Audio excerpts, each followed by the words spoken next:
Hey, everybody. Welcome to some more Multiverse. We're playing some FTL to start out the day today. So I've got an itch to scratch in space.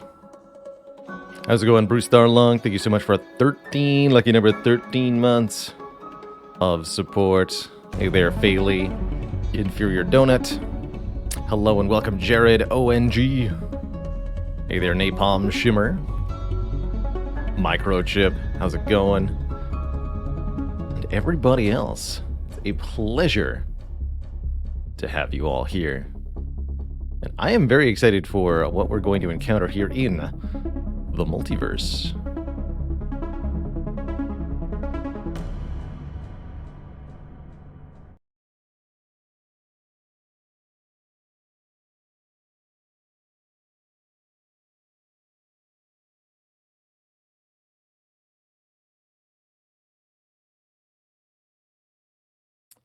We've done, I think, 3 runs now of Multiverse. If you've not seen it before, FTL Multiverse is a content mod for FTL Faster Than Light, a game that's now nearly 10 years old. Multiverse is a massive expansion of all the content. Sort of the base rules and gameplay of FTL are still there. You're jumping a ship around sectors, trying to avoid a rebel fleet, collecting scrap to try to get stronger, but there's way more ship types, way more weapon types, way more sector types, way more enemy types, and all that good stuff. Just for example, the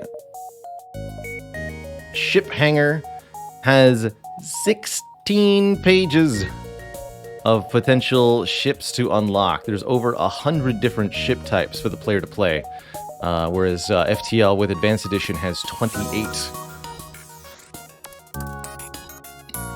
My expectation going into it that this mod would be quantity over quality, but so far that hasn't been the case.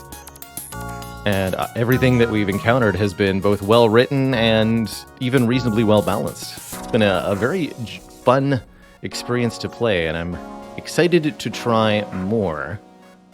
I'm going to switch up the difficulty settings for this run. Our previous runs were on the hard difficulty setting. I want to try normal difficulty with challenge mode enabled and see how that feels.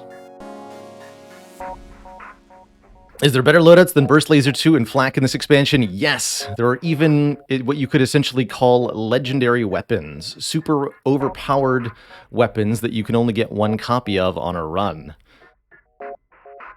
One of our first runs used a super-powered Gatling gun, combined with a lot of weapon cooldown reduction to just spray absolutely massive amounts of bullets at foes. It's been really fun. Another one used a radiation laser to blast crew members to death through their shields. Given the quality of the content, do I think I'll unlock all ships? Highly unlikely, because I think that would entail hundreds of runs. But I would like to at least see one of the other endings in FTL Multiverse. That's what we're going to be hunting for today. This is not an official expansion. This is a community-created mod. Multiple people worked on this over the course of multiple years, and it is still being updated, so bugs are still in the process of being fixed, and content is still being added, which is super cool. The exclamation point multiverse command has a link to the Subset Games forum, where all this is kind of hosted and talked about. A rather niche little corner of the internet. It's not a simple install like Steam Workshop or anything, unfortunately. But I managed to get it working, and it's been a blast so far. I think I'm going to run a poll to decide what kind of ship we play today. So the Rebel Cruiser has... This is the laser artillery. We've got a laser artillery ship. We unlocked the B variant of the civilian ship, which I wanted to try. A civilian boarding ship. Seems like a weird one. The Mitentale? Unsure. What else did we unlock that I haven't played with yet? We have the B and C variant of the Spider Hunter Cruiser. What's the B variant? Oh, that's right, the Replicant? The Replicant Spider.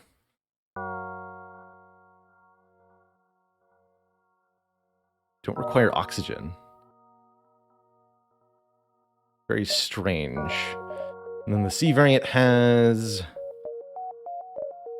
2 spider weavers, 2 giant alien spiders. Energy charger, torch beam, fire weapons, battle drone. Interesting. Silk touch. Triple repair speed. No teleporter on this. Very, very interesting. Okay, what else we got? We've unlocked quite a few. Oh, that's right, the temple. I was looking at the wrong slot here. We have the Knighted Cruiser available, and the Outcast and Theocracy Cruiser. That's right. The Path of Exile. This also has a crew teleporter, Rock Borders. Ooh, that's good. The Rockman Outcasts learn combat faster, too. Alright, so let me run this up as a poll. Which ship will we play?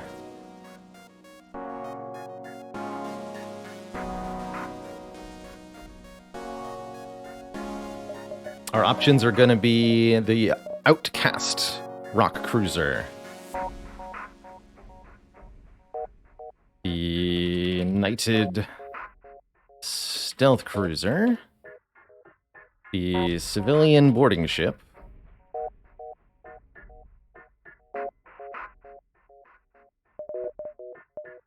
so here's option 1. The Path of Exile starts with only a single heavy missile launcher, but we have 3 rock crew and a teleporter.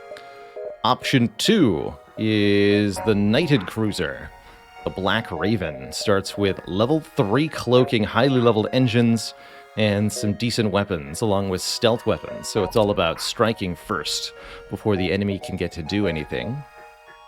We didn't unlock anything on the later pages yet. Option 3 is the B variant of the civilian ship, starting with a human medic, a human, an NG, and an orchid floral. You're somehow expected to win fights by boarding the enemy ship with this subpar set of crew. I don't know how that's going to work, but we'll try our best. And lastly, not sure if I want to do the Brood Cruiser or... Yeah, let's put the Brood Cruiser on there. This thing. The Brood Cruiser starts with some spider hatchlings, a slug clansman, actually lots of spider hatchlings, 6 spider hatchlings, and a teleporter. So it's all about swarming spiders. I'll put that as the last option. All right, make that a 3-minute poll. Please choose for me the ship that we will play. Looks like it's already started. Good. Even better. The mod's way ahead of me. Perfect. That's right, the Night Cruiser has no shields, which definitely could get complicated there. An icon. The small cruiser might have little hull... Oh, man. Wait a minute. This thing has only 15 hull points. Oh, man. That is definitely something that could go wrong very quickly. I did not parse that. Half hull on the Black Raven. In addition to the other things we just talked about. No shields.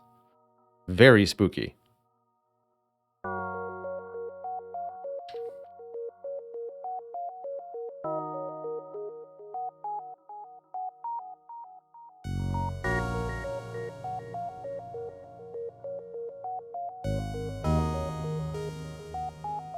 And it looks like that is by far the ship that's now pulling ahead.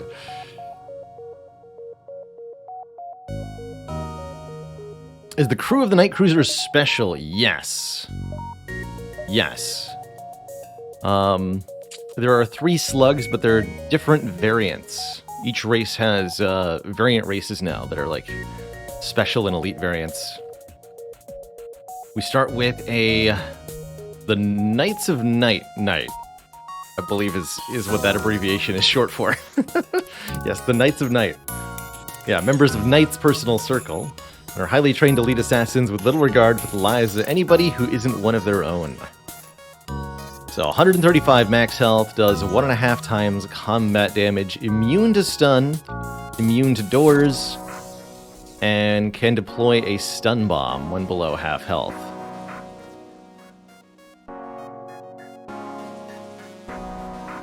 Looks like they can still fight while cloaked too. So very, very dangerous combatants in combat. Slug Saboteur. Slugs trained in the art of sabotage. Cloak to become immune to damage and focus on sabotaging systems with enhanced system damage. So break the room that he's in. Movement slower. Ignoring doors when cloaked. So 2 crew members that can ignore cloak. Notably, no teleporter on this ship, though.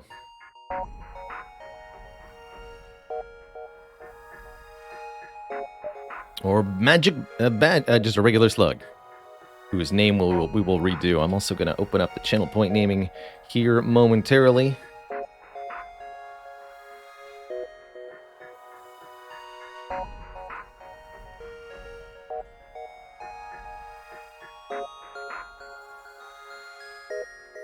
Oh, that's right, and my Discord thing broke. You can note on that.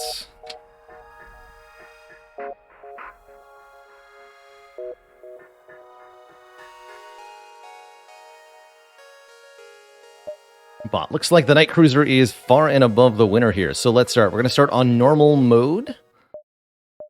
But I'm going to tweak the challenge level to challenge. This starts us with less starting resources. We get 1 less jump in Sector 1. There's a more difficult elite at the Sector 1 exit. And when we encounter renegades, they're going to be more powerful too. This should be fun. We'll see what that's like. You're about to arrive at the nearest Federation warp bay. Let's hope you're given a nice warm welcome and not greeted by a fleet of angry space rebels or pirates,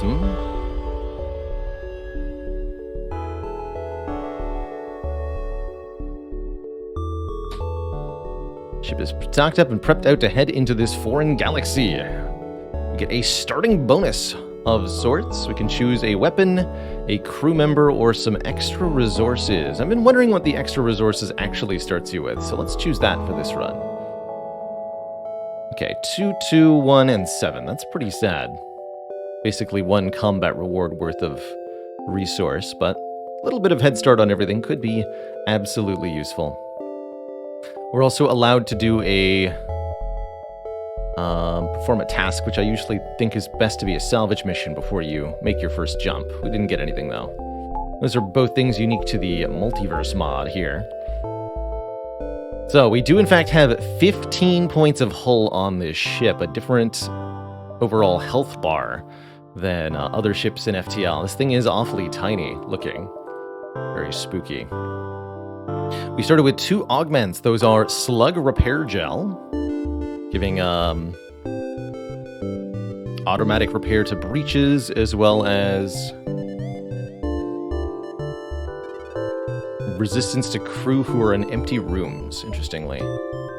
So crew who... I wonder if it'll show us a buff of sorts. No? And stealth weapons, which means we can fire our weapons while cloaked.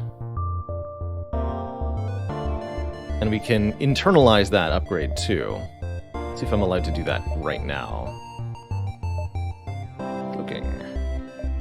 Shadow weaponry. Install the external augment internally. Perfect. So what that means is that it is now a permanent part of the ship. This is something that you're allowed to do in the Multiverse mod called internal upgrades. And every system can have a few different internal upgrades. Stuff that were previously augments in normal FTL.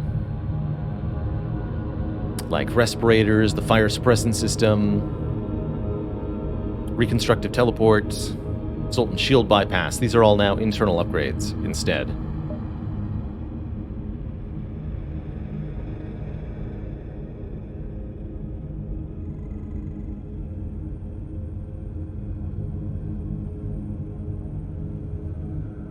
Does that prevent me from upgrading cloaking somehow? If so, I am unaware of that mechanic entirely.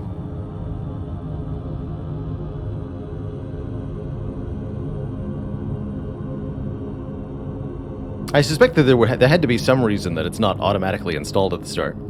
But I wanted to free up the augment slot, and do I care about higher level cloaking? Maybe. A split in the upgrade path. Interesting. News to me.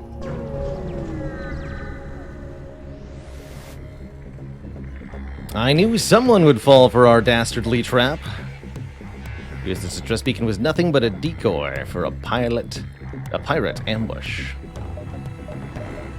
So notably, we actually cannot power the cloaking all the way up by default here. Our best strategy in most fights is going to be to initiate cloak immediately and then open fire at their weapons.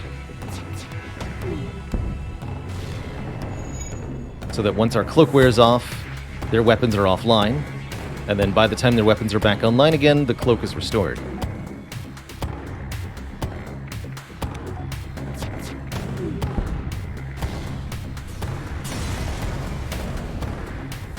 The pirate ship has been reduced to scrap, but with their crew consumed in the inferno.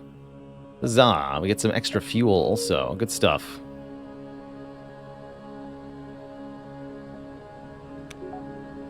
If you keep it as an augment, you can have both max cloaking and shadow weapons. That's pretty sweet.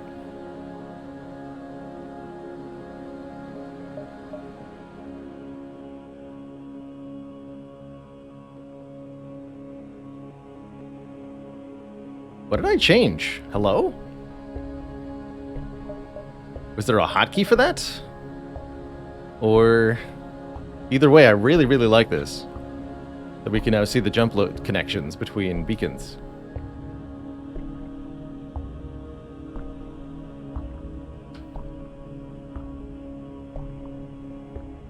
And that's right, let's get those crew name redemptions before we go any further here. Quick! The channel points page.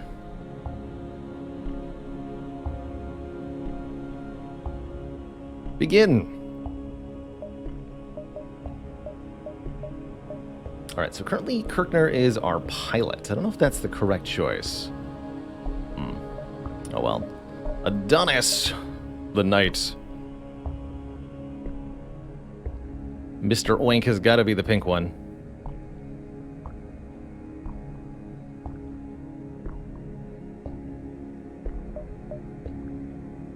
And Emu, with an exclamation point. You got it. To the supplies. This beacon serves as a temporary outpost for multiverse drive-equipped vessels, established and maintained by the Federation. Brief scan of your ID is all it takes until a Federation auto ship is dispatched to transfer over some supplies. Wow, we get some good stuff. Can we do anything with our weapons? Yes, we have a recycler weapon, so we can dismantle that. Not that I want to. That's our Momus missile launcher. Is there anything to be had from talking to... You need to invest in more cloaking. You don't say.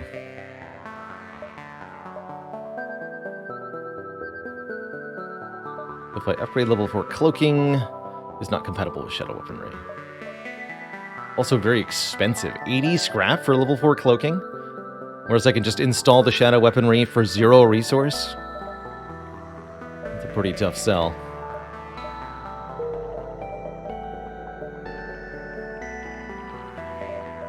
Seriously though, why did the beacons start showing their paths like this?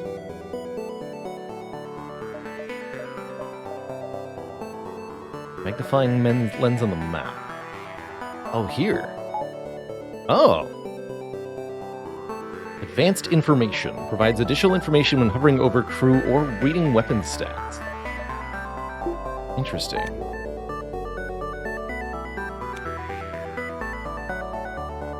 Oh yeah, so it lists the full tooltip, whereas if I don't have this enabled, just lists the health. But very crucially does this. Cool. Okay.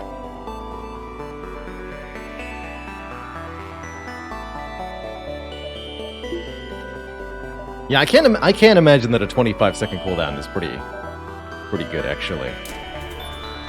That doesn't take a whole lot of imagination. There's a lot of really good stuff you can do with that.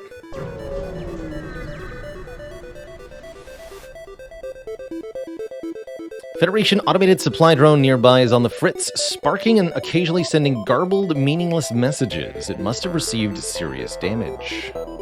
Attempt to contact it, salvage it, or ignore it. I'm just gonna salvage it. While salvaging the drone, it suddenly turns hostile and attacks. Can do.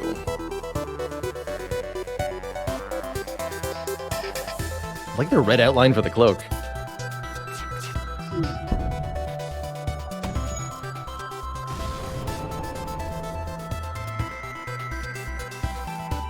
Actually, hit the potting.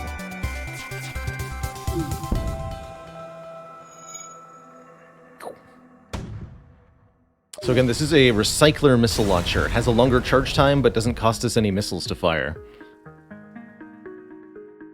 Hey there, stranger. Hello and welcome. Glad you found your way here. You're watching some FTL Faster Than Light with the Multiverse mod enabled. Adds a whole ton of content to FTL, a delightful old favorite of mine. If you've got any questions about any of the mechanics or anything that's going on, please do feel free to ask in chat. Even if I don't myself answer, somebody in chat knows the answer, and we'll be happy to help inform. What's at this multiverse supply depot? You've arrived a little too late. Something, whether they be pirate or rebel, has razed this place and destroyed everything in sight. There's naught but scrap left. So this counts as another empty beacon where we could do something, but we have no real tasks to do.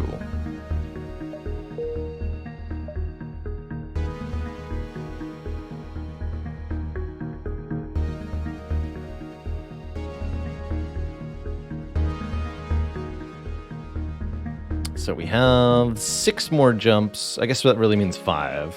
1, 2, 3, 4, 5. And then jump to the exit. Could get over to the traveling merchant. But I don't have a lot to do with him right now. A refugee ship drifting through space. Give him a hail. They are running low on supplies and suggest to trade 10, count it, 10 fuel for 2 drone parts. Wow. What a savings. We'll take it.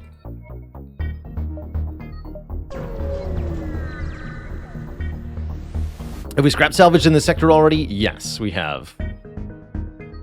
Appears that several mercenaries are competing for attention at a small inn, hoping to find work aboard a multiverse vessel. It's early enough that an additional crew member is a pretty good add, especially when that crew member is an NG, further increasing the diversity of our crew.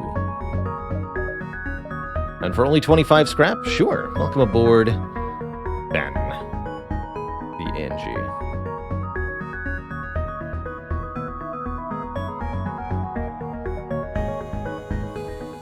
The Fengi, Berengir, Desp. Got it. Is it short for Desperado? No, it's short for Despus.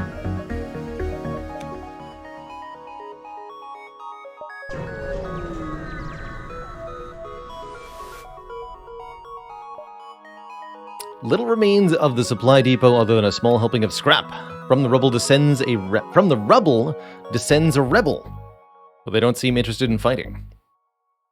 Well, I'll make them interested in fighting. Attack!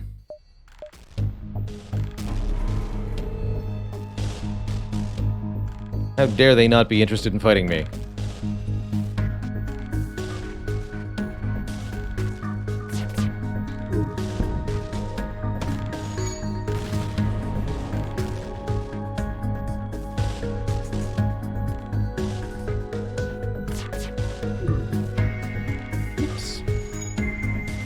enough, I suppose.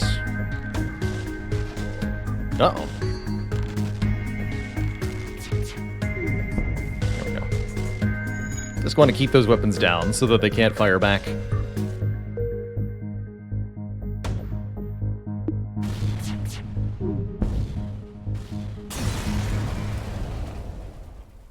Fiery red of the explosions complements the orange hull of the rebel ship.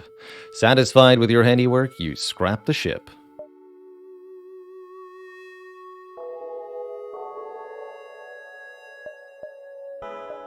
Yeah, this could be a challenge ship of some kind. I'm not sure how many additional systems were necessarily allowed to mount to it, but I'm betting it's not too many.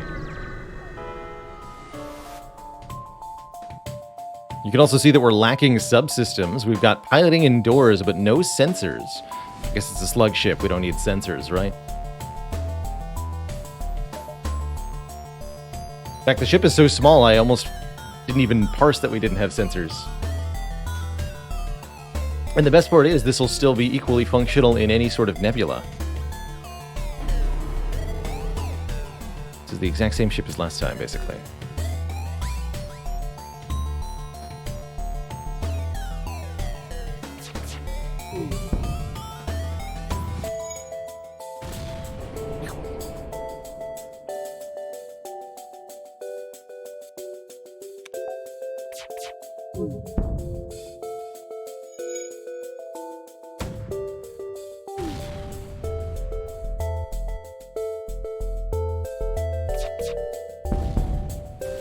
So far, nobody's been able to get a shot off thanks to our level 3 cloaking that we started with. The rebel ship is engulfed in fire, which is extinguished almost immediately as the hull cracks apart and exposes the internals to the vacuum of space. Once the corpses have been cleared, you scrap the remains. Are we not using up missiles? No, we are not. This is a Momus specialized missile launcher that converts useless resources into missiles. Has no missile consumption.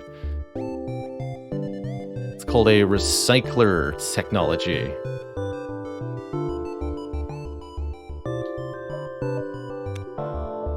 We can even dismantle it to get the recycling tech for some other use later.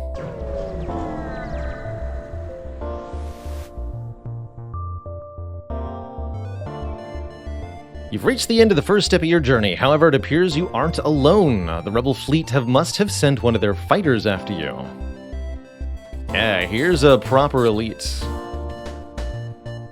The rebel elite breaks into laughter upon seeing your ship. You won't take this insult lightly. Not like you have a choice, since their weapons are already firing. Is there anything we want to do last minute? I don't think so. So, they've got a missile launcher of their own and some sort of dinky single-shot weapon. Our burst weapon won't do any damage unless I hit their shields with a missile.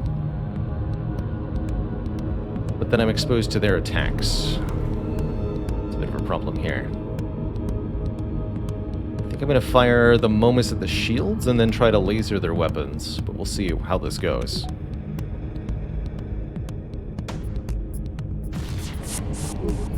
Yes, okay, and that took out the missile launcher. Definitely want to keep our evasion up. You fight this guy in the mid-bay.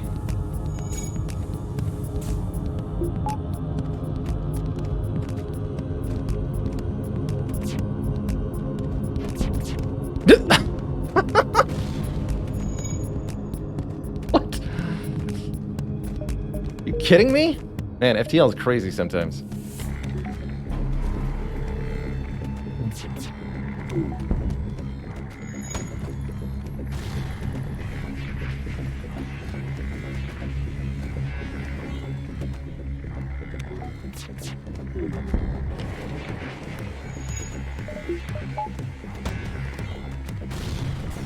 Cool.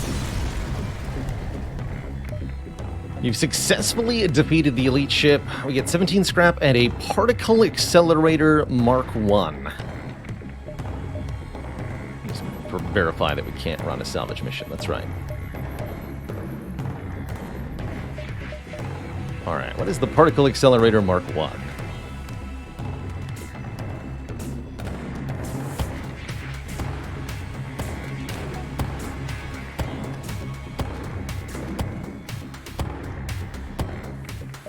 Only a 1 energy weapon. Shoots streamlined bolts that cannot damage the hull or crew, but do heavy system damage. 13-second charge time, 1 power required, 3 shots per charge. Fire chance 30%. Interesting. Let's bring it online and see how it plays.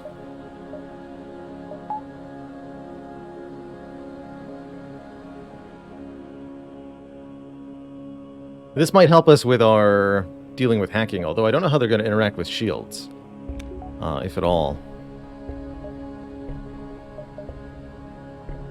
Free Mantis territory or Gathering Dominion. Definitely lots of purple on this map.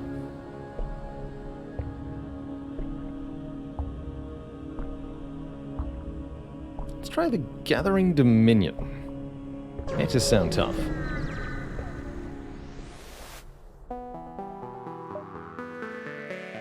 Dead space. On Orchid Sector. Got it. Cool. The Orchids are a peaceful race, luckily for you. Their specialty-grown kernel weaponry makes them powerful enemies, so be glad the plants will rarely attack you without being attacked first. The reclusive but friendly Orchid race. They don't approve of the violent battles of the Civil War, but you've taken effort to aid their federation where possible. Most orchids don't speak verbally despite their species' capability to. Regardless, they welcome you to this sector with a wave. Here we can ignore, contact, or attack the guard. Let's contact and request supplies. You're usually allowed to do this. They seem like nice people. The orchid nods and the guard transfer over some supplies. Cool. And a friendly wave to you too, sir. Interesting little sector map here. Guess we'll make our way kind of towards this dense cluster here. Closer to the exit. I don't want to get caught out in these corner beacons.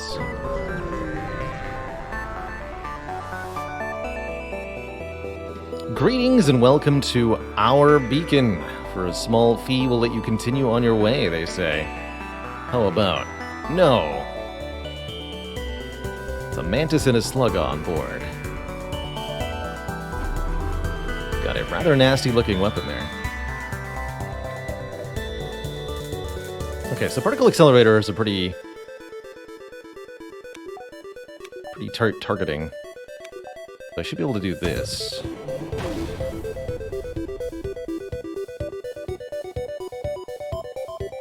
Take out their O2. Should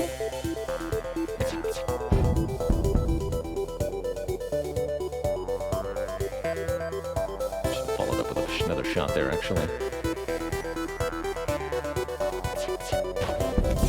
Yeah.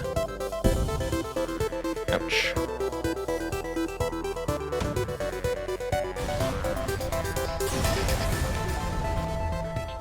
$24 scrap for dealing with that thing, though.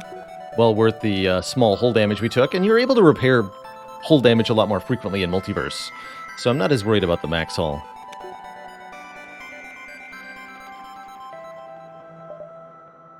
Yeah, the thing that costs $99.99 to upgrade is cloaking.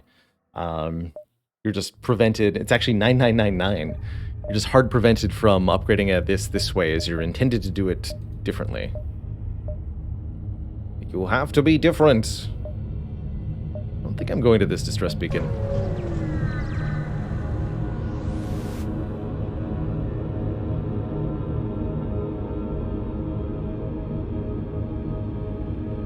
Hey there, OPGN Apocalypse. We're playing this on normal difficulty with challenge mode enabled. Multiverse seems to have two different ways to alter the difficulty, and I've decided to tone down the base difficulty of FTL and increase the multiverse-specific difficulty, see how it feels. That actually specifically buffs these kind of ships, so we're going to see what we're about to fight with the challenge mode buff applied. Someone with a multiverse drive is jumping in nearby.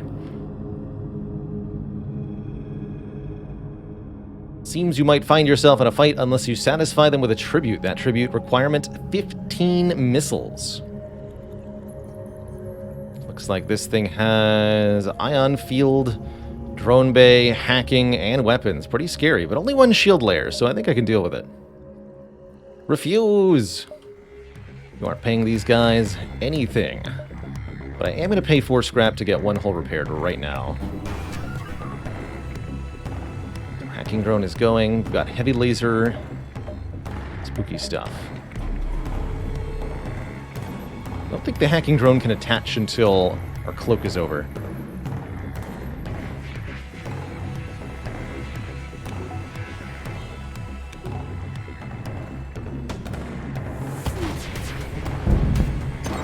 There we go. Doors are locked. So we got their weapons down. I think we'll be okay here.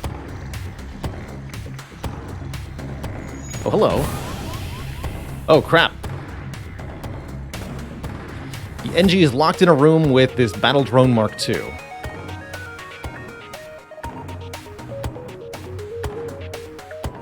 I think the fastest way for me to solve this problem is to break the hacking?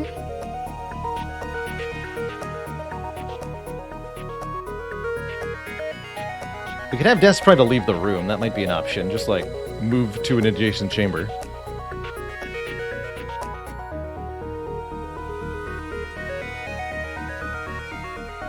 But he's stuck in the room with the battle drone for the moment. So that's a slight issue. Let's do it this way, then. There, battle drone is offline. But we're also locked in a room that's venting air, so I'd still like to get out of that room. There we go. Okay, that wasn't too bad.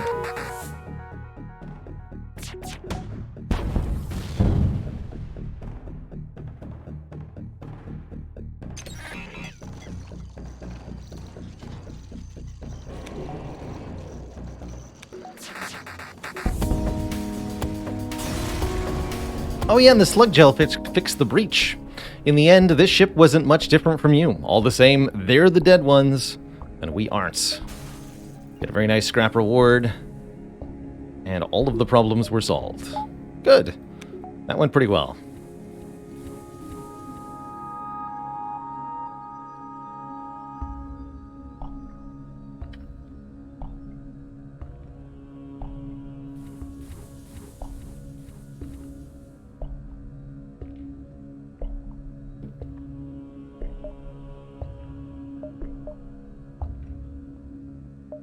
We have 80 scrap. What are some meaningful upgrades we can get? One more power bar so that we can make sure our engines are fully online at a minimum. I think we should start saving scrap to potentially buy a shield system or something, though.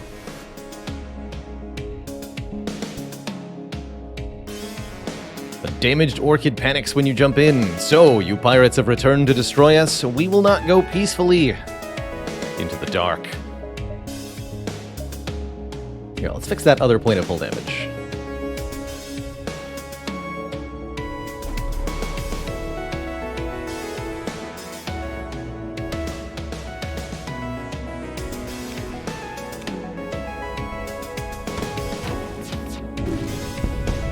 Oops, fired the particle accelerator too early there.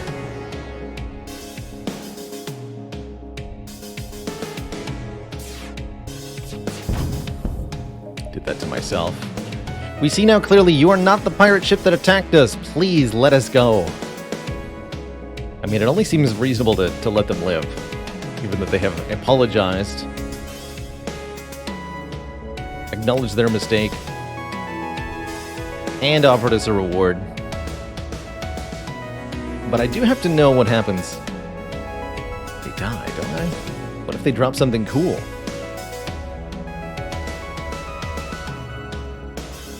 Alright, you plants may live. I've got a fire to put out after all.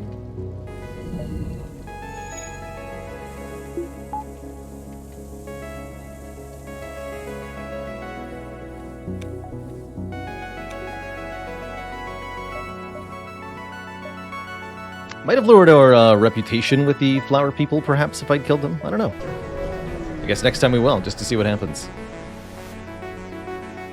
Distressed band of orchids hails you, although it appears most live a mute lifestyle. One orchid is able to communicate vocally. Please help, an auto ship has come and stolen our children. Please rescue them. Okay. You track down the auto ship, and it appears it has not yet left the system. It loops a single message. Give me the plant, and attacks you.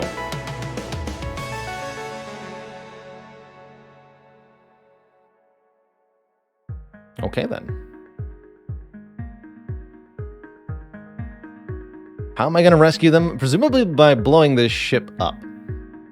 But if they're on board, that will not work. Although telepathy is showing no signs of life on board, so it appears that they are not here. That is horrifying, whatever that thing is. Give me the plant. Yeah, this is our... We have to disable this thing immediately or we're going to get destroyed.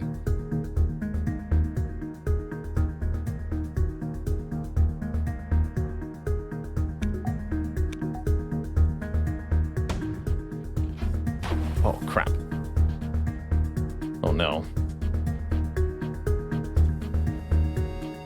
Uh-oh.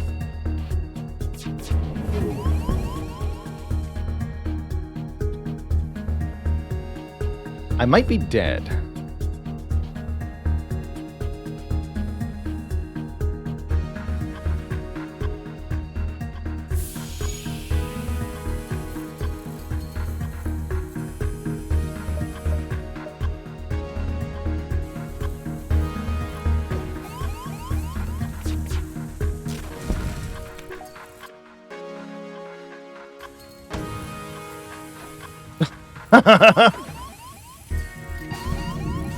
Yeah.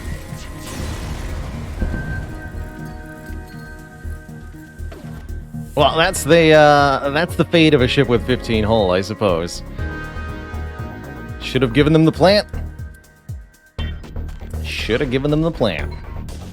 GG, back to the hangar. All right, I'm picking my own ship, since you all picked the wrong one there. Let's see, did this have an accuracy bonus? No, okay, these are normal accuracy missiles. Missing 2 in a row was not the correct choice there. Oof. Oof. Alright, my personal choice is going to be the Civi Mark II. This thing. The Himihintale. Let's open up crew names for the new crew.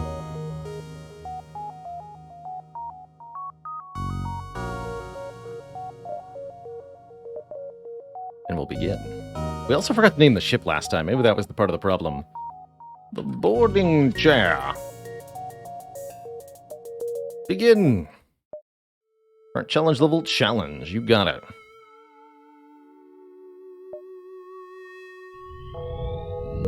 Bail out. Be a good time to grab another crew member, actually. Let's see what our crew member options are. A human. To 10. More better, I suppose. Nam Foodle.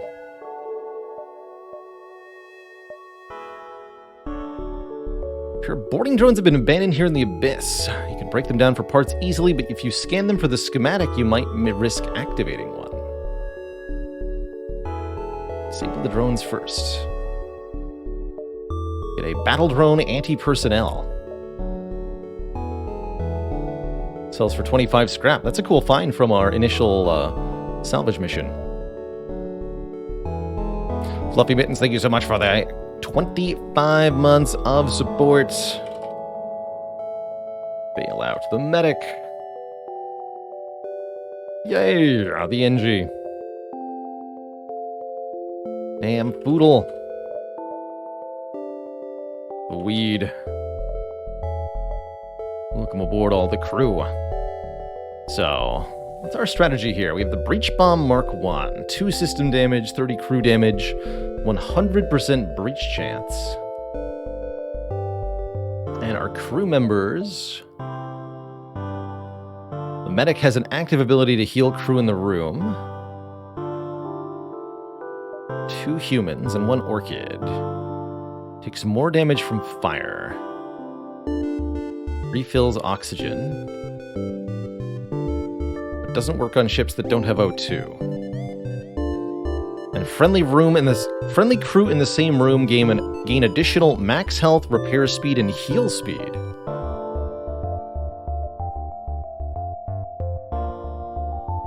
So I think we have the NGB, the pilots. And everybody else is going to be part of the boarding crew.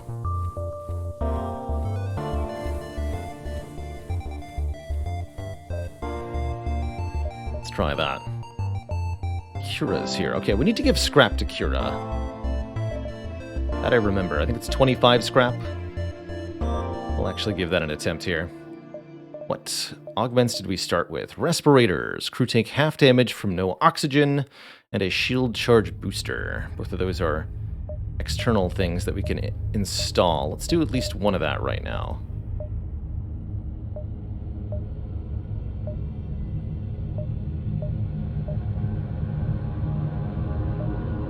Cool.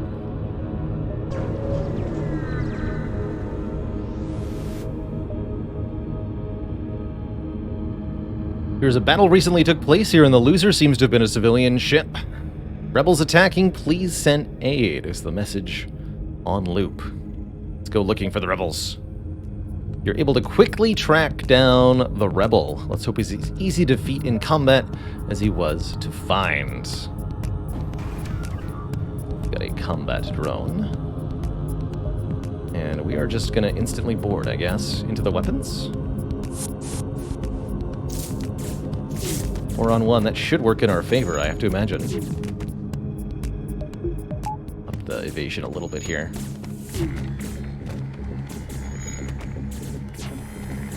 Perfect time to dodge. Heal. Wow, that worked out well. We easily dispatched the crew with relatively little damage taken on board either. Oh yeah, but I forgot to mention something important. This ship has no medbay. With the rebel vessel now clear of crew, you are free to scrap the remains.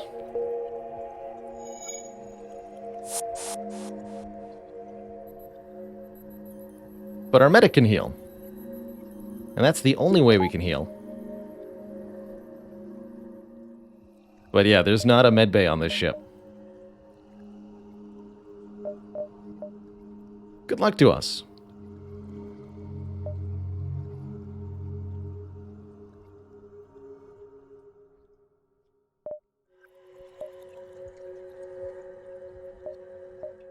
Alright, I guess we'll go to the store, sell the drone?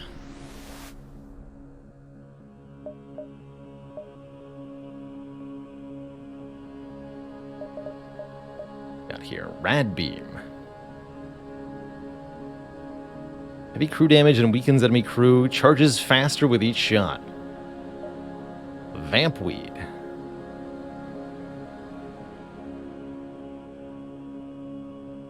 Enemy crew in the same room lose health and move slower. That's right, reconstructed teleport's also something we could do to heal, or we could just buy a clone bay or med bay. Interesting, there's different prices. Guardian drone. Can sell the respirators for 25 scrap, that's also not bad. That would let me buy the clone bay. But I want to give this scrap to Kira, because I want to know what happens.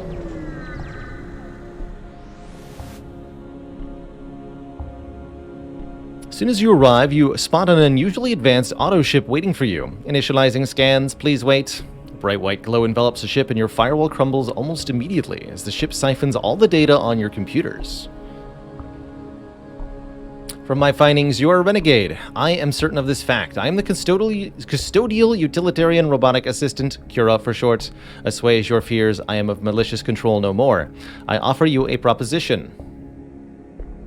Under my former masters, I was constructed in the pursuit of data harvesting. However, as a cognitive, it seems unnecessary that my data harvesting continue in service of my creators, Wentworth Innovators, nor the Rebellion. My recent interests involve that of Rebel founder, Admiral and CEO of my aforementioned parent company, Vance Wentworth. I am certain you have heard of him. My proposition is simple. Assist me in collecting artifacts relating to Mr. Wentworth, and you will be rewarded, perhaps financially or maybe even further.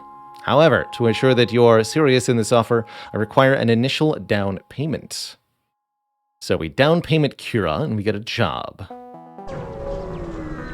Payment confirmed. I look forward to working with you in the future, Renegade. I will upload a list of available tasks to your atlas for you to view during your next hyperspeed session. Tasks uploaded.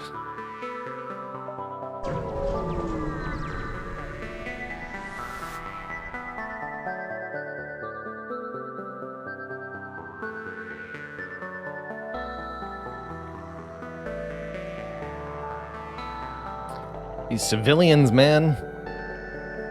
Gotta reason with them. The Federation is outdated in its philosophies. How dare you?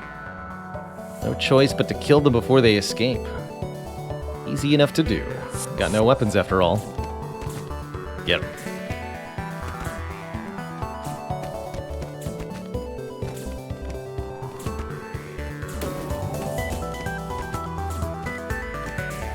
It's a pretty good heal.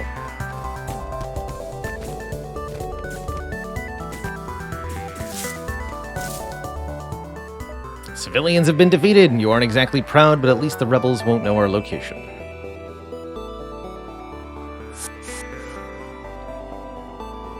So am I allowed to just wait for the recharge on this and then heal again before we jump? I think so, right?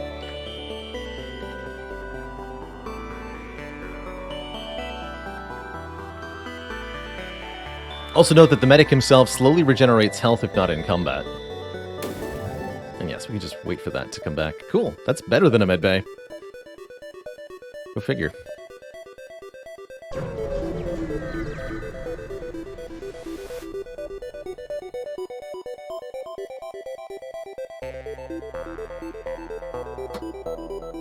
To your surprise, an orchid ship is waiting for you here. Sure, they're a loyal part of the Federation, but the Florals typically prefer to keep to their own turf. What's this about? Wait for them to hail, attack preemptively, or ignore them. Let's wait for the hail, see what they are up to. Hello! You must be Professor Orwell. We have reviewed the files you gave us when we are most excited to share our scientific findings with the board. We have left a few annotated questions for your review, and we will send them over along with payment shortly. Yes, that's me. I'm Orwell. Definitely. Wonderful. The Orchids send over a series of annotated videos of what appear to be human adult films with extremely questionable titles. And some scrap. Thank you. I'll be reviewing those in my quarters later.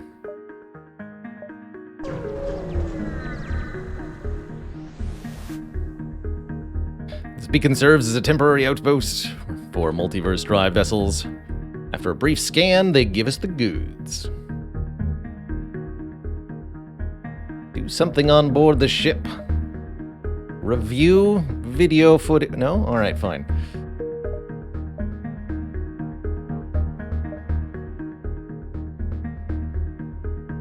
So 5 jumps to the exit. 1, 2, 3, 4.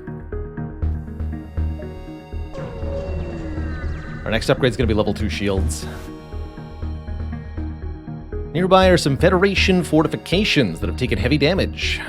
You guys need any help? Any help you could offer would be a lifesaver. We only just barely managed to chase away those damn rebels, and they'll no doubt be returning with reinforcements soon. We're undermanned, and we won't be able to get those repairs done in time. Offer to wait behind and fight the rebels, or lend a crew member to stay and assist. We'll wait behind and fight. Which I did figure would require sacrificing a jump. It's okay. They have one singular beam gun. Good luck to them.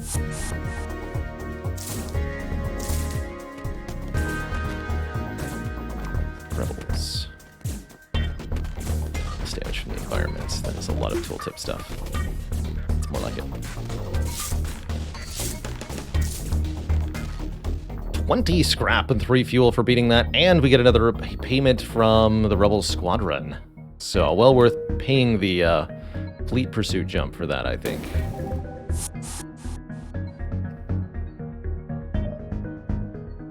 Subscribe to the philosophies of the Beam Master.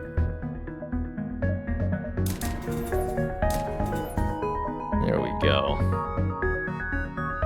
Unfortunately, I have to turn off the O2 in order to turn the shields up, but that's okay. We'll sort that out later.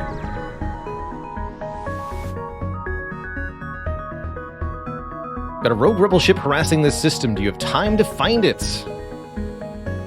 I don't think I do, actually.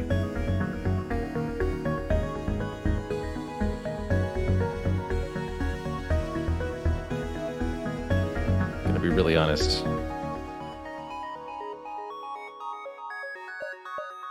Hard to jump away. Right, because if we get an extra layer of fleet pursuit, then we fail to get the exit beacon in time. I guess we could go to the supply beacon and then dive, but our engines are very, very weak. So we will have a very bad time if the fleet catches up with us. Let's not do that.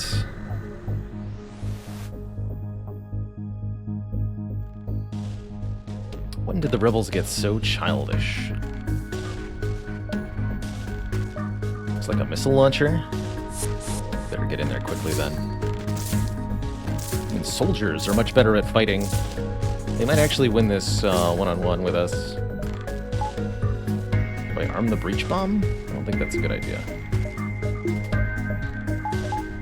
Not the dodge chance. Might take a little bit of a hit here.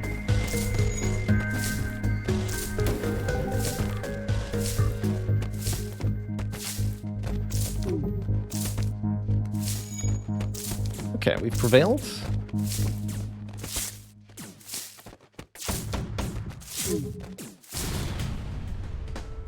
Get a laser charger. Wonder if you always get a weapon for defeating the Sector 1 elite.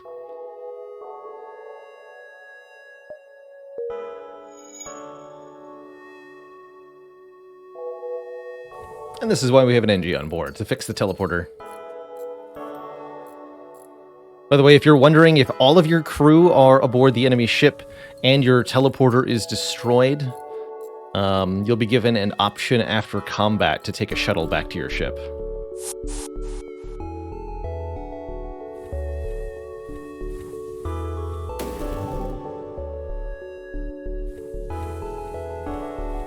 So you don't get stuck like that.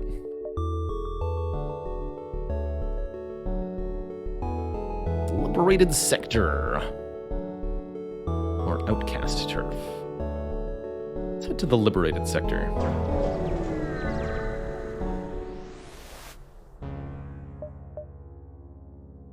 View available tasks from Cura.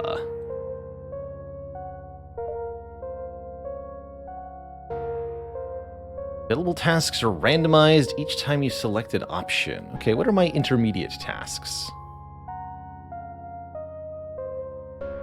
Randomized quests.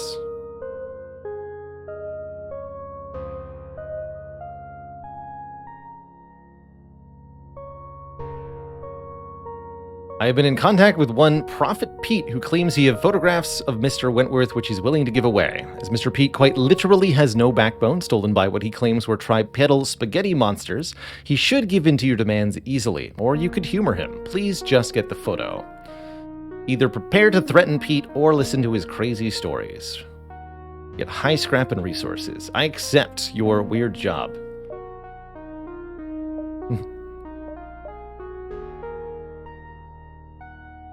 That's right, Separatist NG.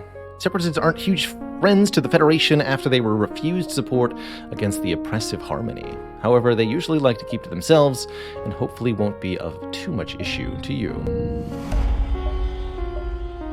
Do a salvage mission.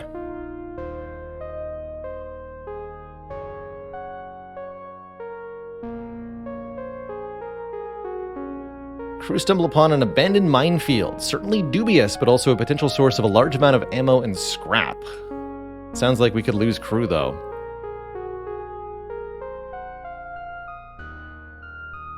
Let's just bring back a few of the outlier missiles. Get 2 missiles. So here's our task from Cura. Yeah, knowing our luck, we'd lose the medic and then we'd lose everybody. No thanks. No thanks to that. Uh-oh. Multiverse drive up here. It's an orchid? They request a tribute of fuel or scrap. How about neither?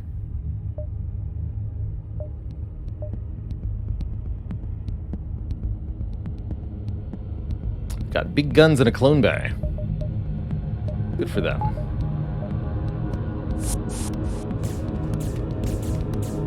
Oh dear lord.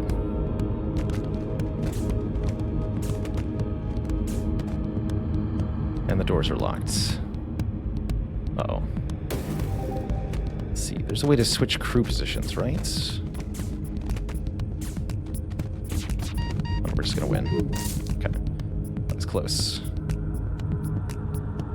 We should breach bomb there. For everything. Well, that was terrifying. You can't imagine what your kill count will be by the end of your mission, and frankly, you aren't sure you want to find out. Still, there's nothing stopping you from salvaging these latest remains. Good. So we ran into a giant alien spider there. They do like double or triple combat damage.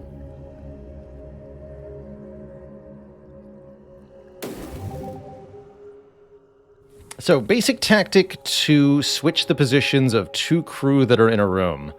Take the first crew that's in the room, order them outside of the room. Take the second crew in the room, order them outside and then back into the room. Take the second crew, order them inside the room.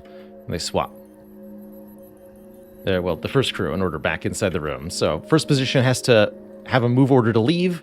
Then the second one is reordered into the same room. Then the first one is reordered into the same room. And you swapsies.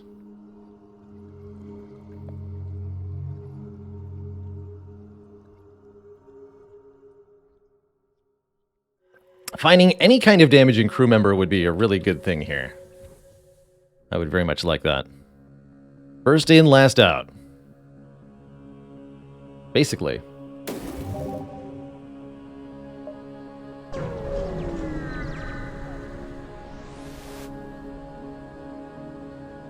You cross paths with an NG cargo vessel hurrying home before the Mantis fleets attempt to take over the sector. They're happy to offload their cargo to get home faster. Cool. 31 free scrap is very, very nice. Let me get a distress beacon and our task. Let's hold up some... Well... No, we still need more power. Actually activate our stuff. We've already run a salvage run in this sector. We did that right at the start.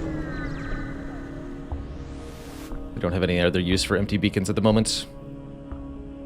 These guys want some fuel, huh? Okay, we're no pirates. Have some fuel. They give us an ignited flak gun. Give me what? Also, I forgot about this laser changer. Shoots faster with each volley, can charge 2 shots. For 1 power, that's okay. This thing takes 3 power, 4 shots, 1 hull, 1 system damage, 80% fire chance. That's a very strange gun. I like it. Note that it'll take some significant investment in the weapons for us to actually bring any sort of bigger gun online.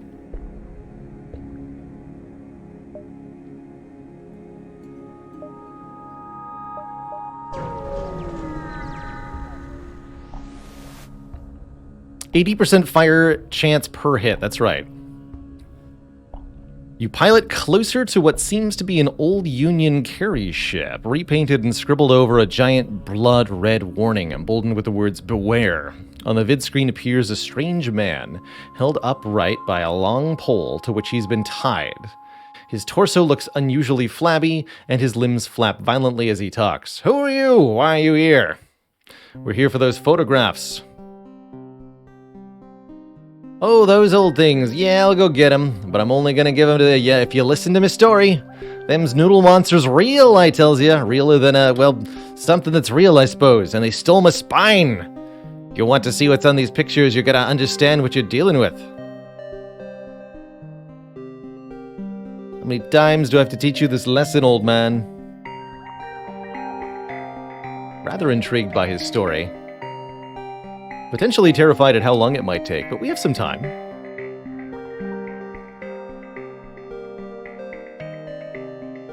All right, you old codger.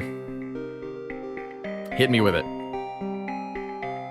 Good, now sit her down and listen, you hear? No one believes me, but I swear it's true. Now, and this was before that damn Civil War a couple of years back. There I was, minding my own business, when out of nowhere comes this rainbow-looking-ass ship, and down comes these lanky tripod freaks with one big swirling rainbow eye each. They put some kind of spell over me and whisked me away. Now, what them's noodle monsters didn't know is that I was the 6-time champion of martial arts back in the Union, and I kicks them asses good. Yeehaw! But you're probably wondering, Pete, how'd you lose your spine if you're such a good fighter? Well, there was too many of them's noodle monsters, and I was beat. They strapped me down and ripped out my spine. I'd be dead, but them's wanted me alive for some reason.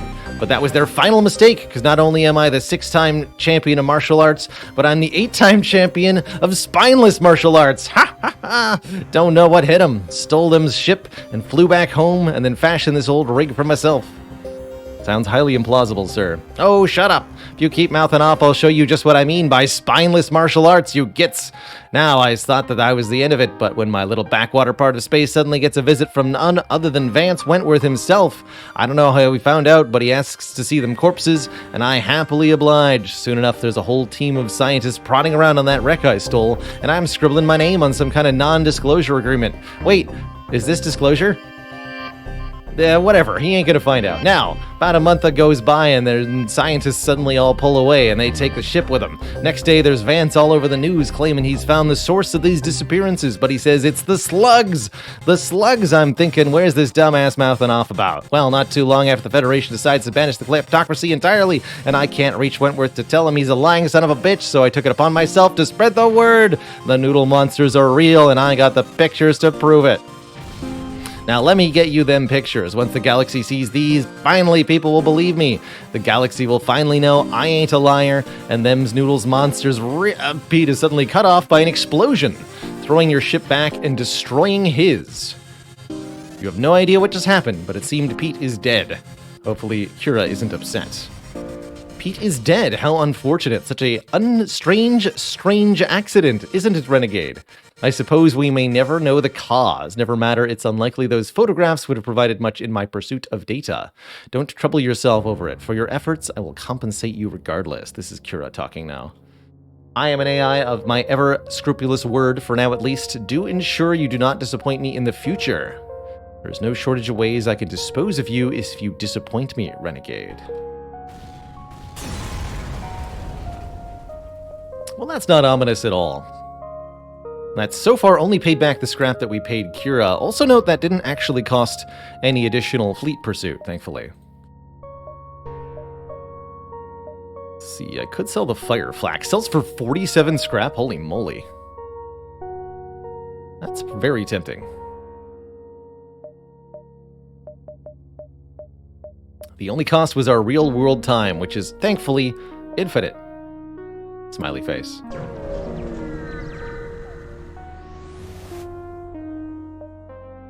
Approach the corpse of the space whale. Could pick a fight with this mantis, but I want to shop. Wait, what? Did I click on the wrong one, or did he decide to fight me anyway? It's unclear to me. Either way, we're fighting now, so have that.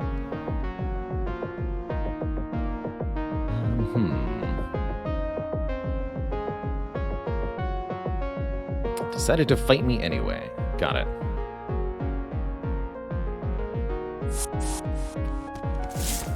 Oh dear. Gotten it over my head a little bit here. Fortunately, mantises aren't that much additional combat damage. Well, actually.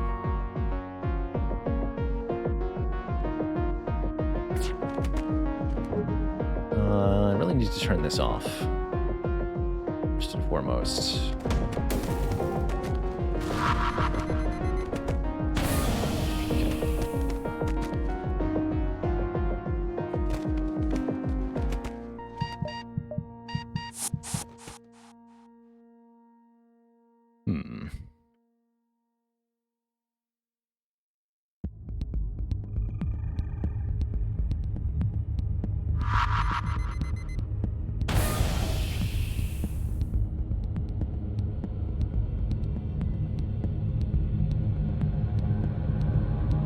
If they can't repair very well, they're going to have a real problem with all these breaches I'm about to create.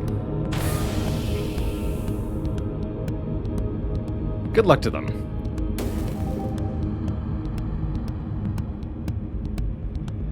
Actually, get somebody on sensors so I can see what's going on over there. Looks like they're screwed. Now we can wait it out, or we can board their ship again and kill them hand-to-hand style with no healing. I think we'll go back on board once the heal is charged. One more time. Yeah, they're all pretty low health. We take reduced damage from no oxygen.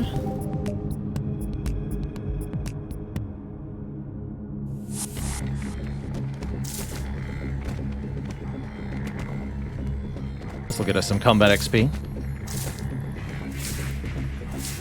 There we go. Despite the Mantis being fearsome warriors, they were no match for our ship.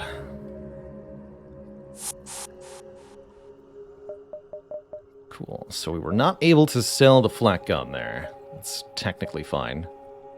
Suppose I should bring additional weapons online. We could also really benefit from just further investing in the engines and shields here.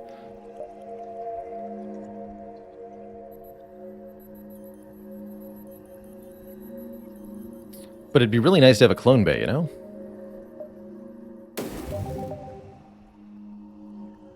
Breach Bomb doing all the work. In that fight, it sure did.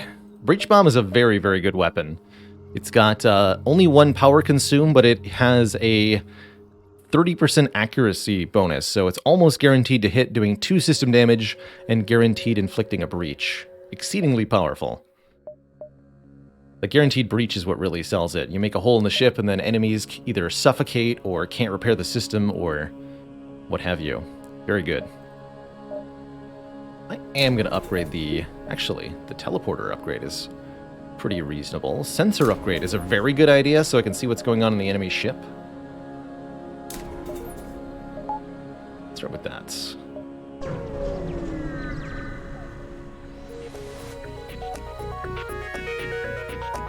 A Separatist ship moves into attack, but you aren't sure how you angered them, but it doesn't matter anymore. And it's sure not going to matter when this literally just one NG gets boarded by 4 hostile entities. Good luck.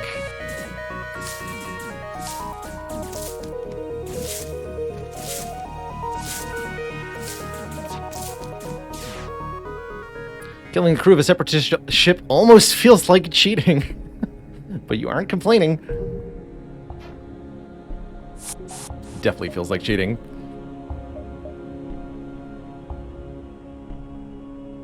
Jumps. Okay, we'll go over here.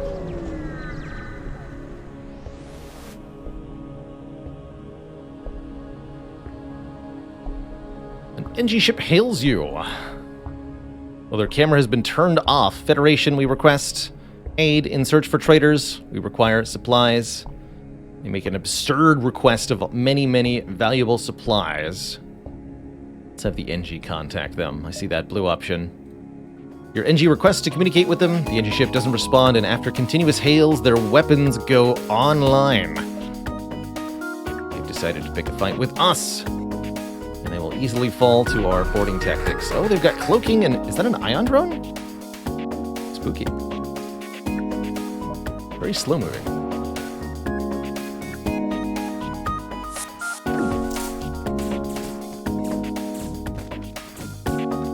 And a burst laser Mark II.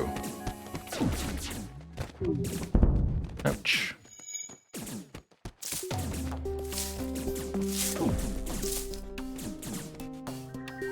As you reflect back on the fight, it dawns on you that the crew of the ship was staffed entirely by Separatists. You aren't sure what to make of this, but you move on to scrap the ship.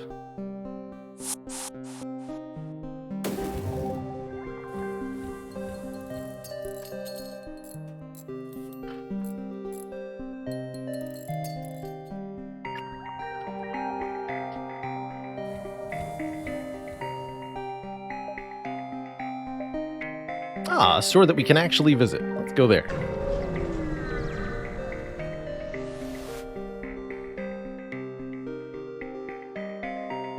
Friendly Federation outpost nearly hails you.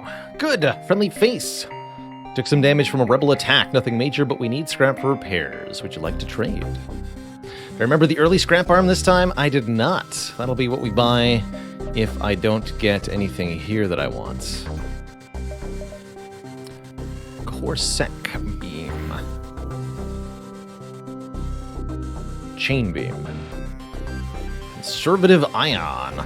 It's a 12-second charge time ion weapon, but it doesn't take any power, so it helps.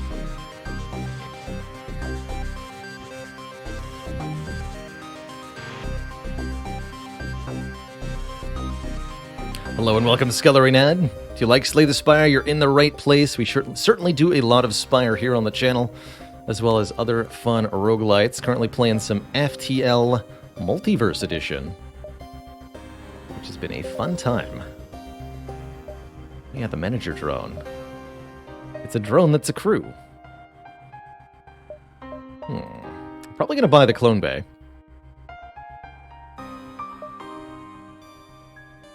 Big anti-hull laser.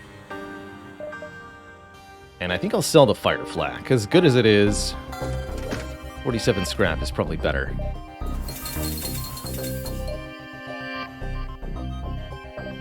That's right, Separatists are better at combat.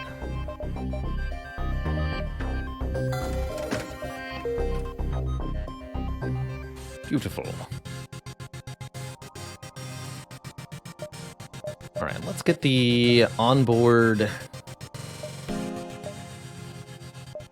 scrap gathering arm installed. 10% more scrap from here on out.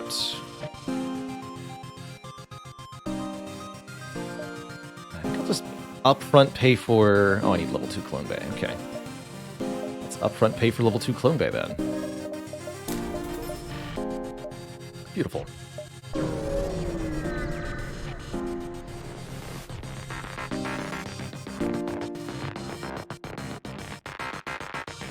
We suggest you avoid the auto ship. It is broken. You notice the Separatist ship that hailed you hiding behind some large asteroids, as well as the Zoltan-made auto ship barreling towards you. With mind control...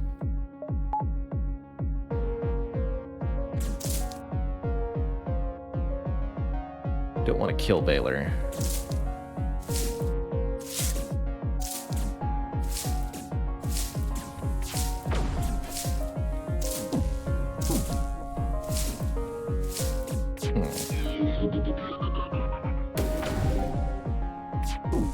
Uh-oh.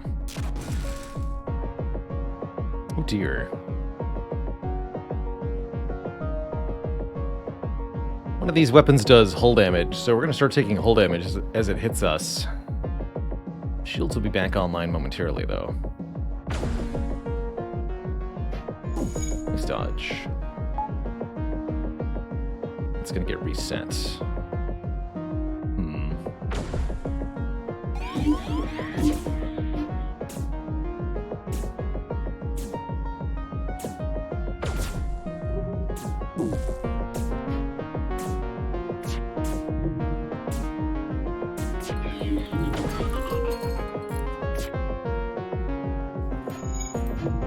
Okay, we managed to dodge the important shots.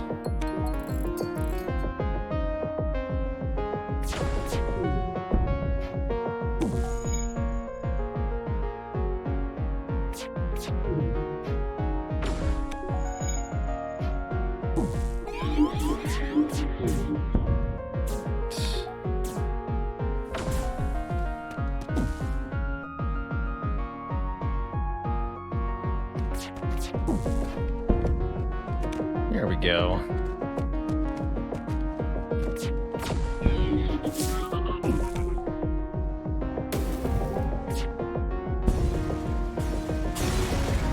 Can I board with the plant? You can, but there wouldn't be enough oxygen generation to prevent everybody from suffocating. We do have respirators, which means that we would be able to get back off the ship. We also have a clone bay, of course, so we can just leave them on the ship to die. I see why others get so much enjoyment out of watching gladiatorial combats. Scrap the wreck. Hooray. To the de-stressing beacon. A rare example of a separatist colony is hosted on a nearby planet. That's where the distress beacon is coming from. Consider yourself well welcome. We have requests. We have recently infected by deadly virus. Casualties are over 1/4 of population. Can you insist? Give them supplies, 4 drone parts and 20 scrap, send our NG down to help, or we know nothing about infections. Send the NG down to help. It's the blue option. Your NG is sent down to the planet where they successfully managed to find the source of the virus and purge it from some of the separatist systems. Once they're sure of how to do it on their own, they give your NG a gift to bring back from the ship. We get a pestilence drone. Drone excellent for pestering enemy ships. Toggles between radiation or debuff mode. Radiation mode does bio damage and creates breaches, while debuff mode applies stun and reduces health. Interesting. This drone is rad. Ha. Ha.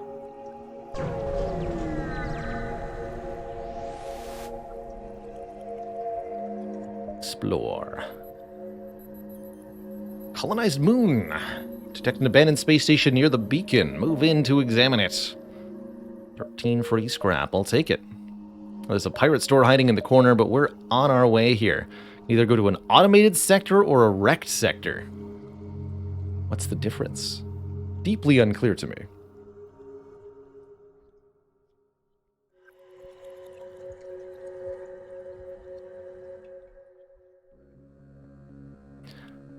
Well, is anybody up for some recreation? Let's go.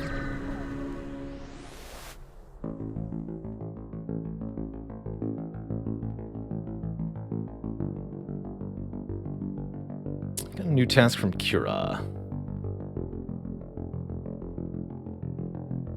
Let's view a hard task. See what that entails.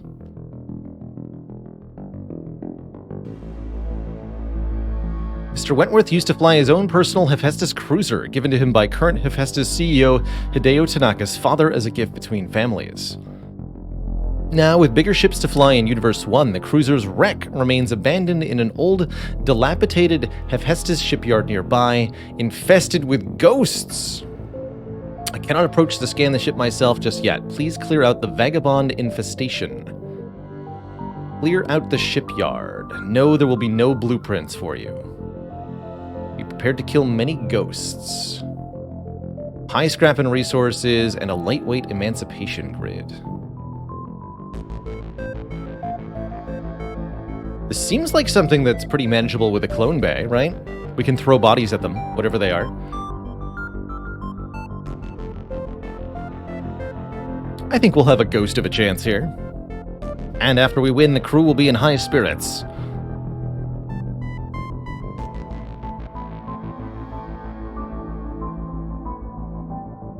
Proceed to the abandoned sector. This was once a civilian sector, but after heavy conflict it was abandoned. Now it serves as a melting pot of scavengers from all over the galaxy, looking for to make a profit off of not just the ruins, but ships like yours as well.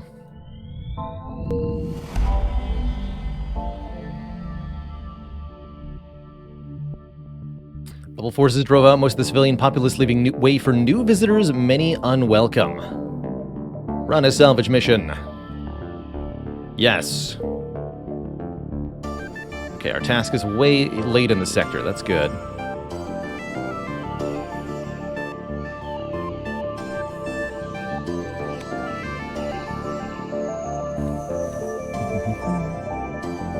Upgrading the weapons might be a decent idea. Let's do that first, so I can man both guns at the same time here. Let's start exploring.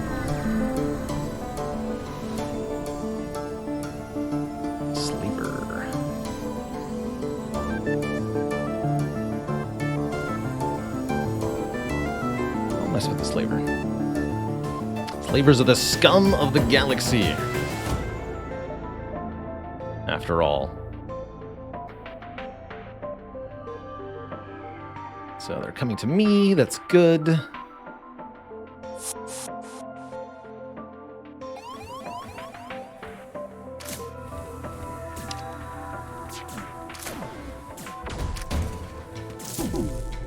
Oh dear. This is not the right room to be in.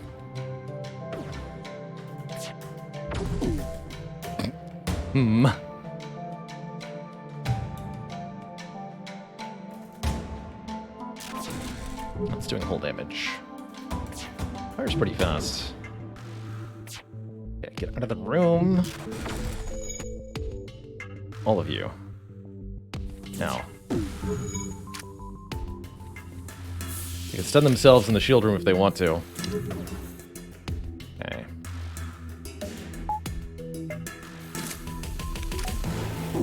There they go.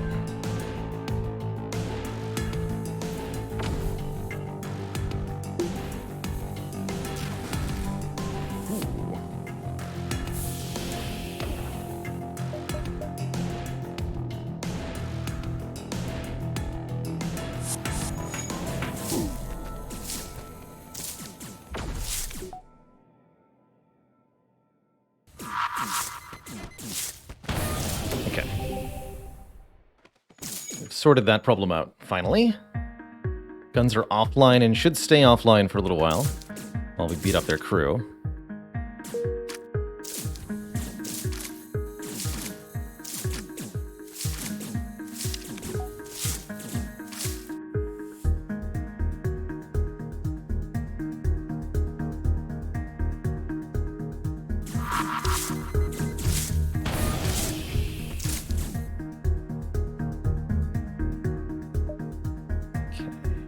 Do anything until the shields are...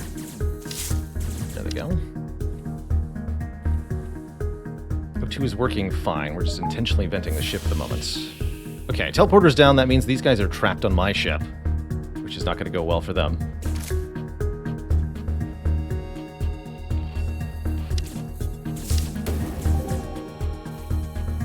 Now go to the shield room. Break the clone bay.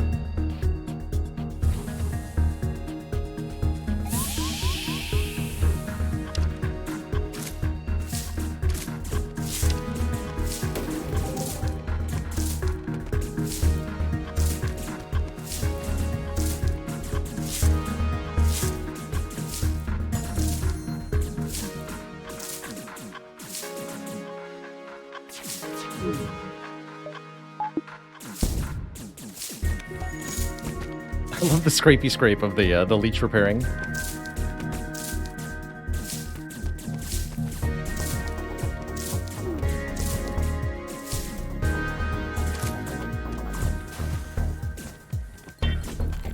No prob.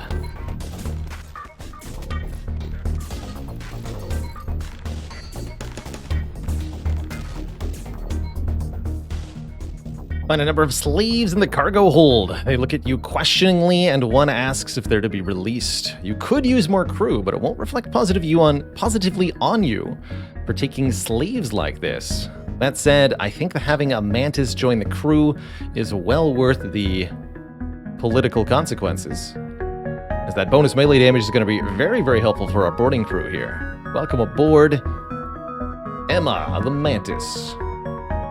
Increases our general notoriety for taking slaves, but that's not necessarily a huge problem.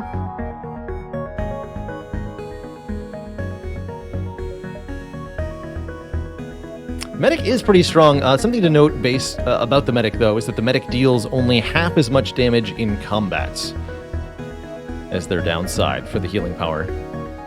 Mantis Slave. You got it. There's also one name available for the human crew, if anybody would like to claim that. Swap out T10 for the Mantis. That means you're on engines duty. Please dodge with the ship. Thanks. Human the human. Very faint signal from an unidentified shop is emitting from a small moon in the local system. It's a little choppy, but you managed to make out the words, "Workers, great place, stop by." Seems a slave trader is selling their goods on the nearby moon, knowing it's far away from the eye of the Federation out here in this sector. They've got a missile launcher, so we will take hull damage if we pick a fight from them.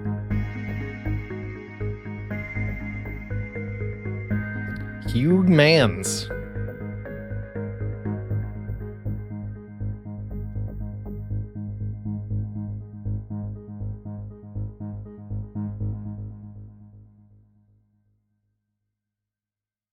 I thought that might have been what you were going for initially, Fluffy Mittens, but by capitalizing Mantis Slave, you definitely convinced me it was to be the name itself.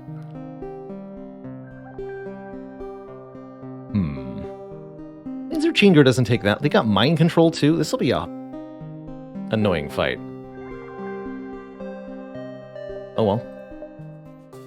Slavers might have thought they were safe here, but we've arrived and we aren't going to let their business carry on for any longer.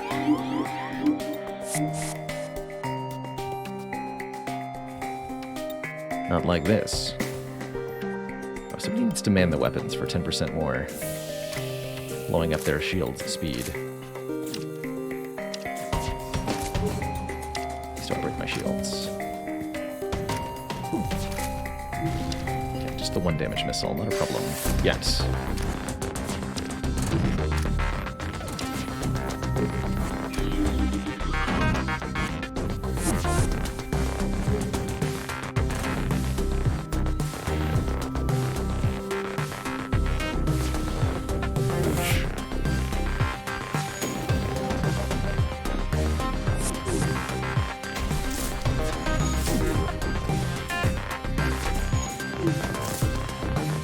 Scan the ship and detect no life signs. The slaves must have died in the fight. We easily make back. Gotta jump before that missile lands. Ah! The missile dodge.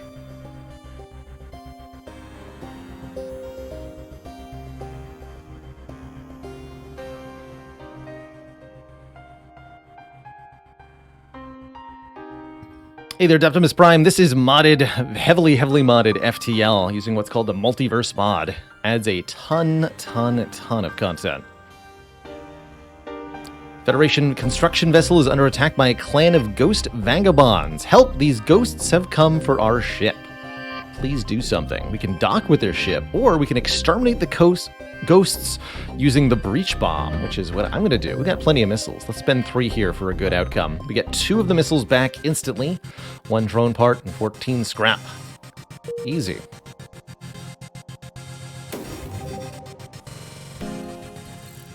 Space ghosts. But are they coast to coast?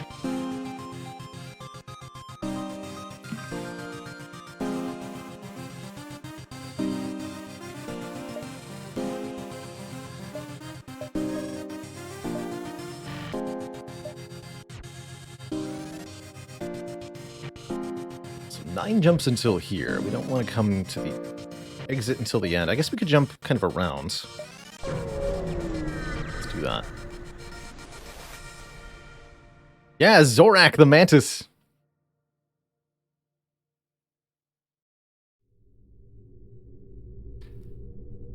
Notice a number of Lenny ships absorbing a forward rebel base and its automated scouts. They don't seem to be aggressive. Perhaps their desire for metal could prove useful. Let's try to use them to delay the rebels.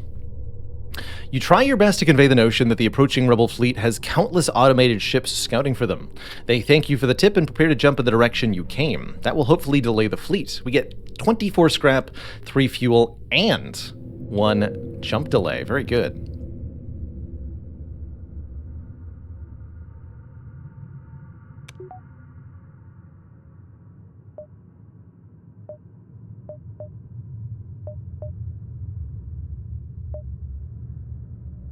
Compensation? Compensation. Okay, we've got our power up to snuff here. What do I do with the remaining 90 scrap? I think we want to get a little bit stronger. This task will probably be a difficult fight. And I'm wondering if a doors upgrade is in my future. Although, ghosts probably can ignore doors, huh? That's right, our human. Yug. I really liked Hugh Man. So I'm gonna go with that one.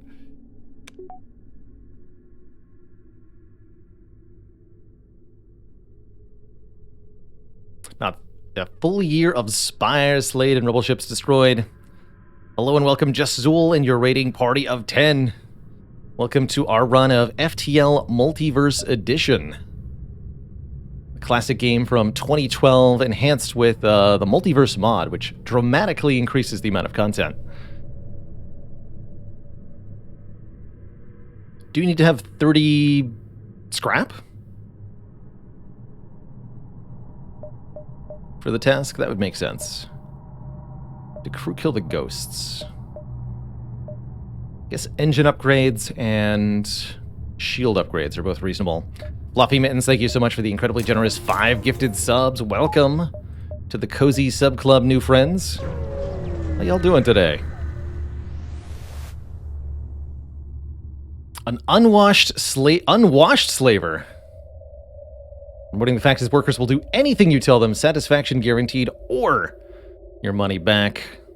I don't want my money back. I want you to perish. You're doing great justice by wiping them out. I have no idea what kind of gun this is, but it deeply terrifies me.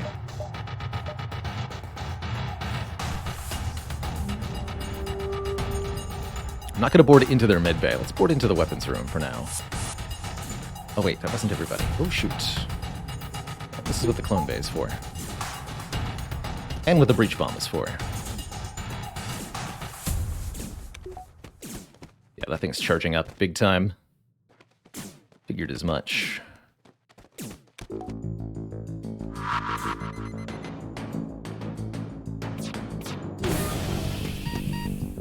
Not quite. Okay, that took off the big scary gun, so only the small gun remains. That should be easy to deal with.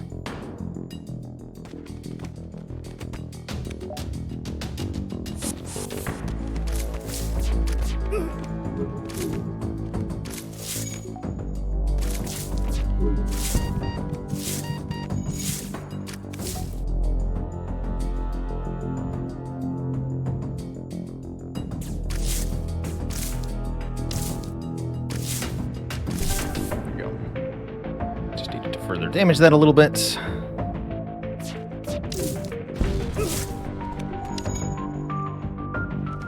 More people on their ship.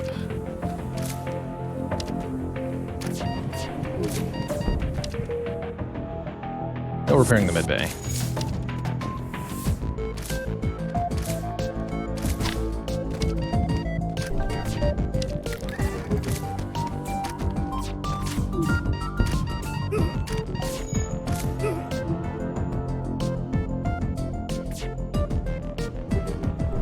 I like to call this the Wall of Bodies battle tactic.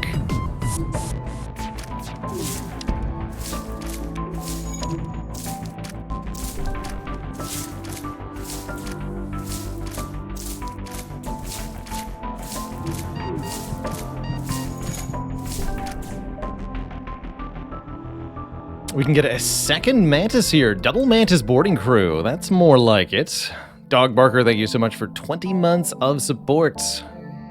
Or we can free them all. You know what? Let's be heroes for a minute. Free the slaves. Slaves are shocked when instead of shuffling them away, you unlock their chains and set them free. Several of them break into tears and others bow down to you. We thank you. We have nothing of worth to offer except our gratitude and this immense pile of scrap. Notoriety decreased because we are the good guys.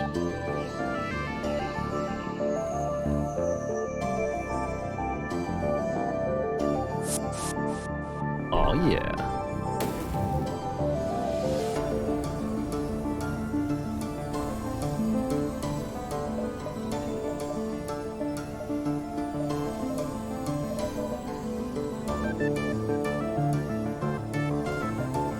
A little bit more dodge.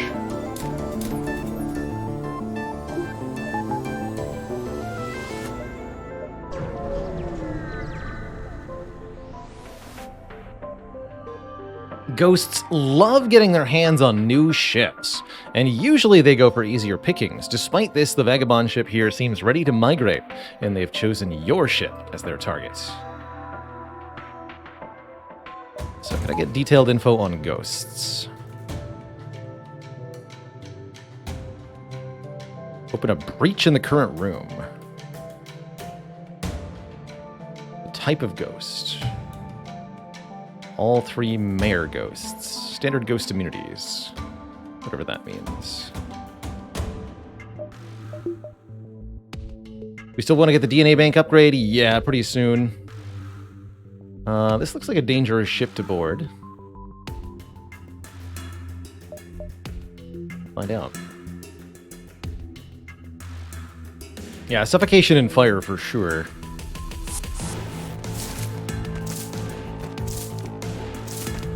Are they a Zoltan subset? Where we do not want the clone bay to get destroyed.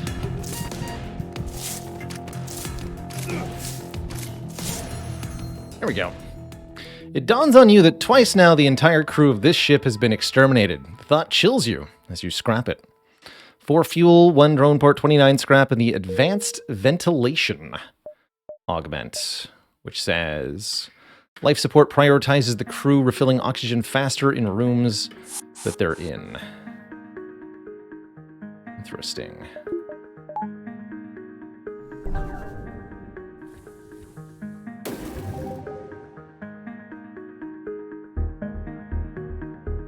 I think now is a good time to get the onboard DNA bank.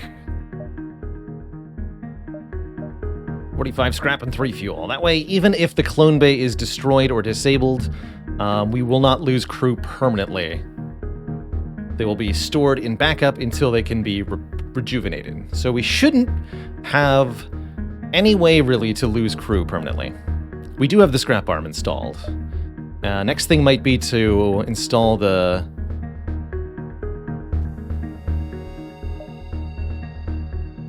crew upgrade bay. And start upgrading the crew. Like we can get 12% better humans, for example. Alright. Here's our task. An old abandoned shipyard lays before you, having once belonged to the Giga Corporation, Hephaestus. It now belongs to vagabond intruders. Unsurprisingly, to get closer, you'll have to clear out the vagabonds first. Hopefully you'll be able to take care of these ghosts and recover Vance's ship afterwards, but now it's time to get ready for battle. So they've got a defense drone, shoots down combat drones. They have a battle drone Mark 1. They've got a couple of guns that shouldn't be too much of a problem. We can just board here.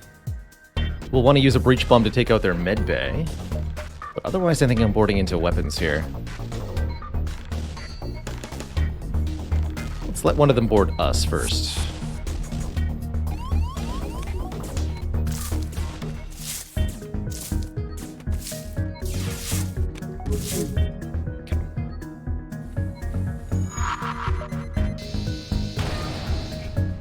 Okay, and that wasn't even full destruction on it.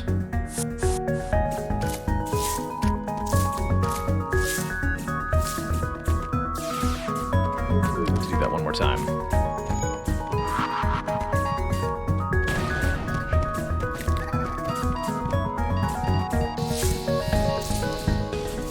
The battle drone is currently beating us.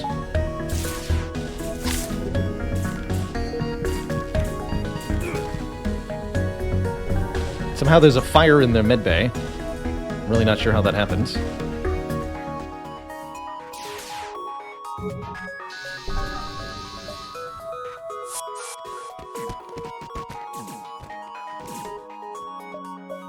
Infested vessel has been dispatched. Its wreckage remains.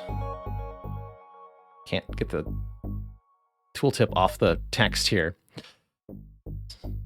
Something divulging the slaying of the Mine Brothers. When all you knock and request, barbaric renegades, have you no sense left? Hath the fumes of gas and smell of gunpowder clogged thine senses? Yeesh! Why hast thou come here? To gloat the skills doth expertly employ to slaughter? We are looking for a ship. Suppose you've considered that we just hand it over? No doubt in your stubbornness you would do no less than to murder every last one of us, but say it would not be so tiresome.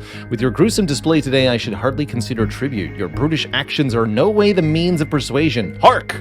Should thou intend to leave this seen ship in hand, I expect tribute from you. Ha! Is that not a spin? Pay them tribute, or we're not giving you a tribute.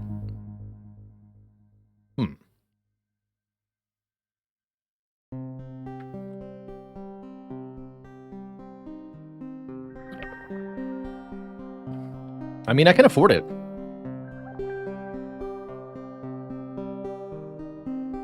And I am not certain that I will succeed the task if I do not pay their tribute. I think I'm just going to pay them. How so unusual for the likes such as you? Thine scrap is but worthless to me, yet I only wish to see the scowl on your face as you fork it over. Ha! Damned renegades, spite be to you. Now off, out of mine scrapyard. Vermin, if I could, I would shudder at the possibility. My chassis might be infested by those bottom feeders. At least you have recovered the cruiser. Sorry state though it may be in. Inform the ghost that I will be by to pick up the ship shortly. Would you allow me to air my thoughts as I look this over, or do you have other matters to attend to? Sure, Kira, we'll listen. Ship seems to have been retrofitted with a number of something. It was given to Mr. Wentworth as a birthday gift between families. Unfortunately, Mr. Wentworth went off to the war shortly after growing to the age to fly this ship. Oh, I can kind of move it around. What? Mouse? Hello? What? Okay. Considerable mileage has been used. Oh no. Perhaps Mr. Wentworth once took after the family namesake, a tinkerer and a rule breaker. Children. I am an AI of my ever-scrupulous word, for now at least, to ensure you do not disappoint me in the future. Get 35 scrap in the lightweight emancipation grid. Augment. Reduces ghost sabotage damage by 20%. If a door control system is present, all enemy crew and drones on board, including anaerobic crew, will take a base damage of 2 damage per second. +1 for each level of door control above 1. So that means we automatically deal damage to enemies that are on board our ship, it sounds like. That's pretty cool, if so.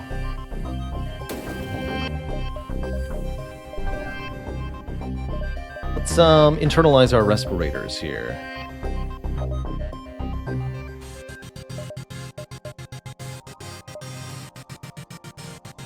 I mean, we've actually... Yeah. That's the better version of that, essentially. Cool.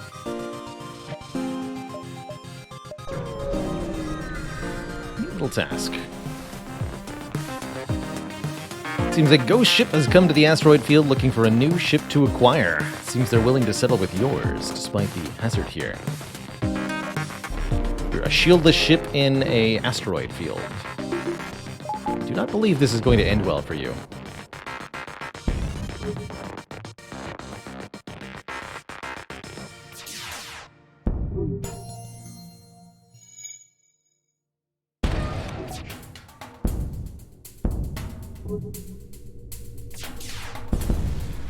Right.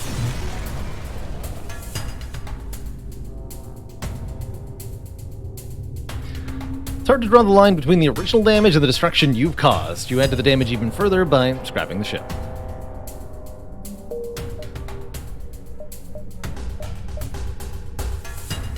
Six jumps still, and a lot of sector exploration. We're up to 34 missiles, too. A foreign vessel comes barreling towards you before you have time to react. You've never seen or heard of a ship like this.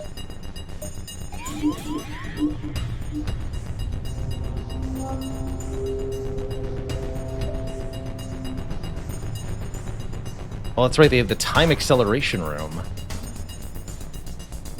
It's a rainbow ship. The rainbow people with one eye. That madman might have been right after all. So this system essentially accelerates time in one room. It's got some very, very powerful applications, I'm sure.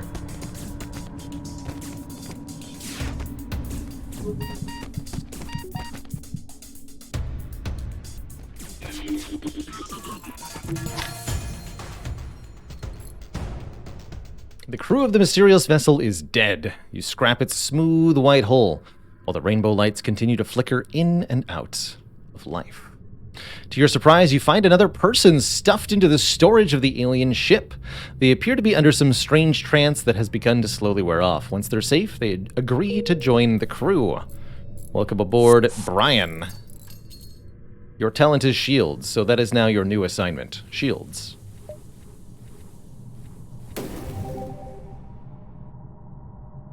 Oh, I see. Weed is not being regenerated currently. So yeah, we're up to 4 humans, which definitely incentivizes me to upgrade our humans. But I think we should go to level 3 shields first.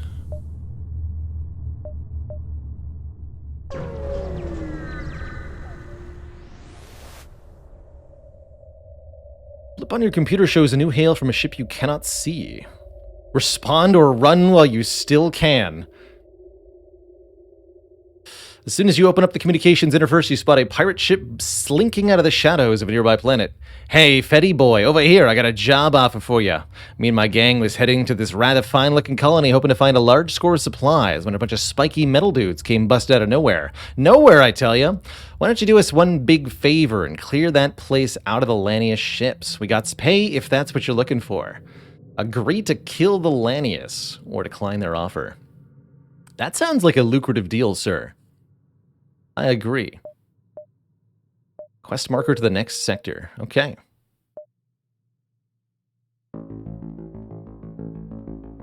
Two more jumps.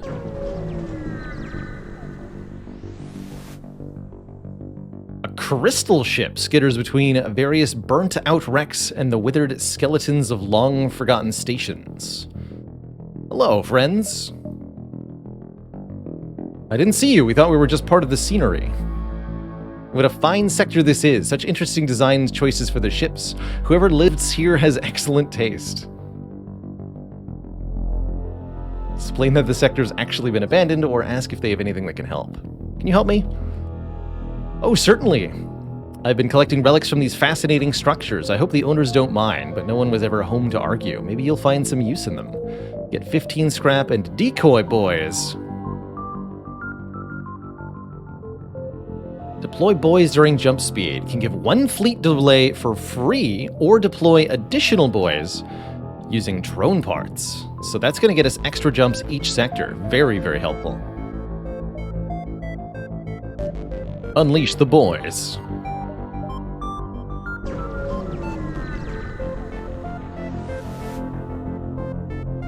Go exploring.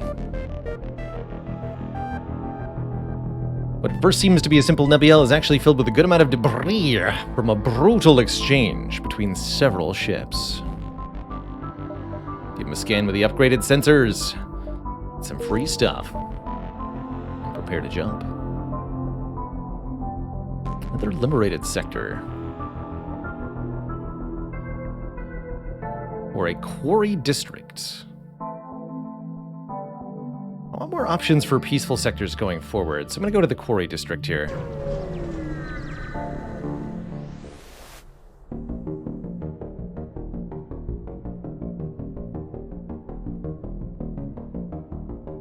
You can feel the gentle vibrations of hyperspeed running down the ship. It'd be relaxing if it weren't for the giant space rocks flying towards your ship at alarming speeds every few seconds.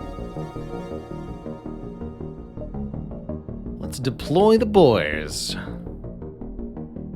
So, 1 delay for free or additional delay at the cost of drone parts.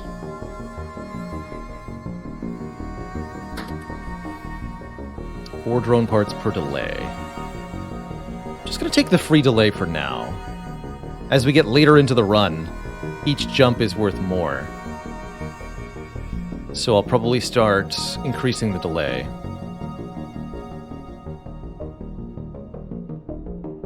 Okay, and I'm only allowed to do that or get a quest from Cura. Interesting. Can't do both.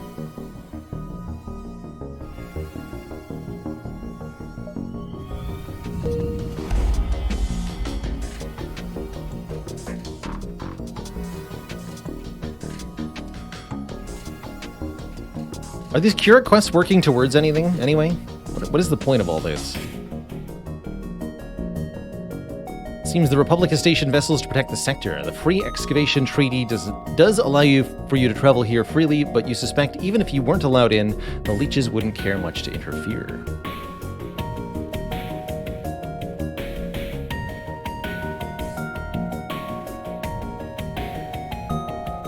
Contact the guard. Leech ship ignores you entirely. They're either sleeping or they don't care. I don't think I'm going to pick a fight with them.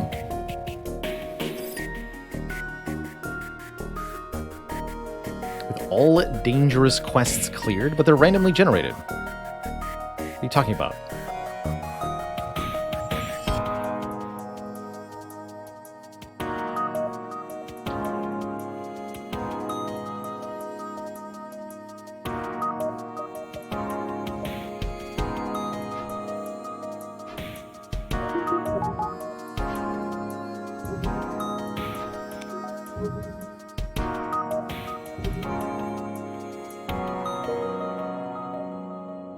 Guess we're going to this one. Means the Lannies are here. I can't upgrade the ship, so this could be ugly.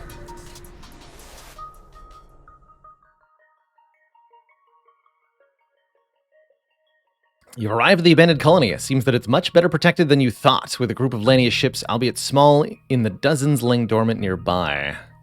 Attack the leader to drive away the others, pick off one of the smaller ships, or slip away. Best result would come from attacking the leader, of course. Could result in a really nasty combat.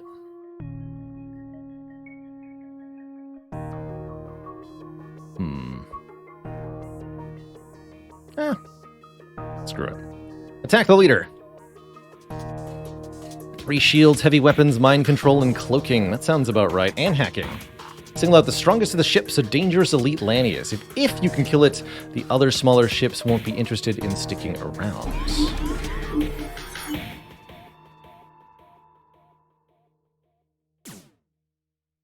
Engines are hacked. Okay, that's fine. Although the guns might destroy me really fast here.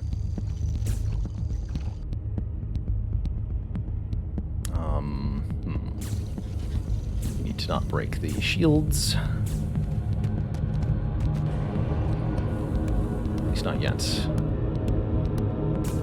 No medbay or anything.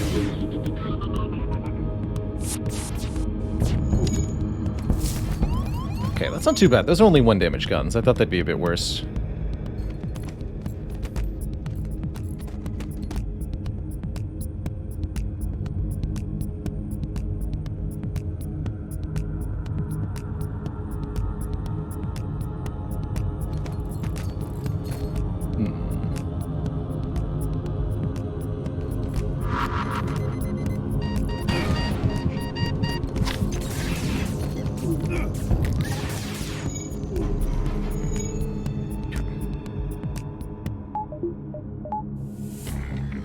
Please start cloning people immediately. At least he got out of the shield room.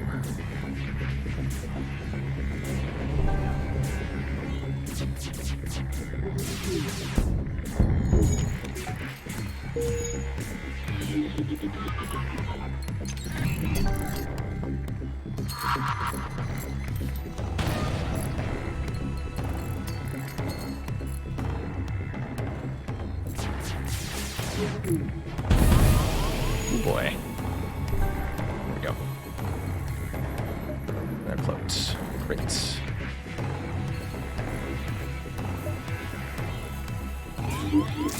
Ah.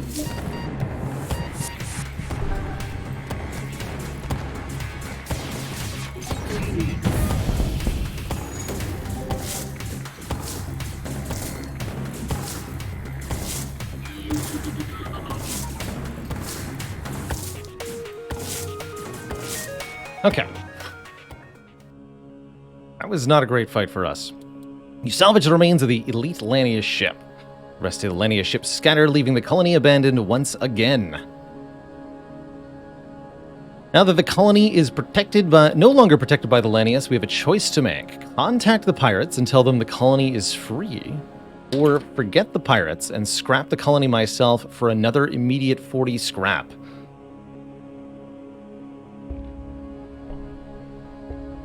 Forget the pirates. Give me that stuff. We scrap all the stuff before the pirates arrive. Easy. Now all we have to do is fix the ship. Also easy.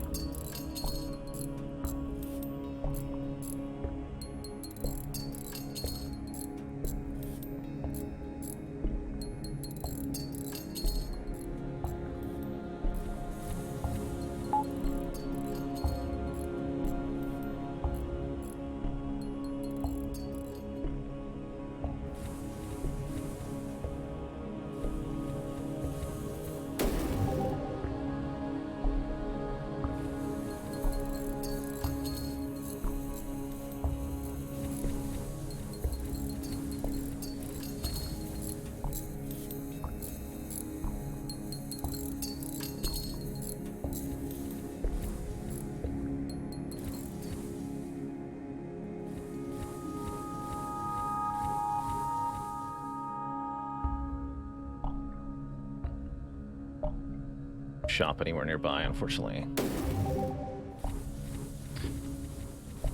Guess Rasslin asked, why not get a med bay? We have a clone bay, which is like a variant version of the med bay. I often consider the clone bay better than the med bay for boarding strategies, like this ship has. That allows us to revive crew who have died rather than trying to kill them before they die. Okay, that's what would have been really helpful before that fight, the third shield layer, but now we have it. Connections here. Okay, just ignore all this.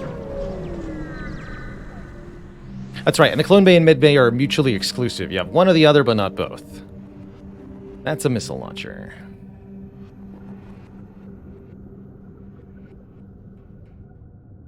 Oh well.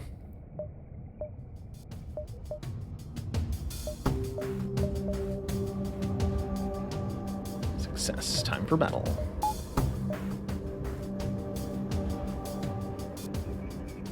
Board into their weapons room. Let's start with that. This time I'm going to remember that I have the healing.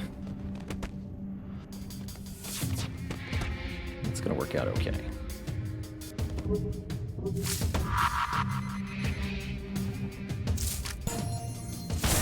Let's dodge.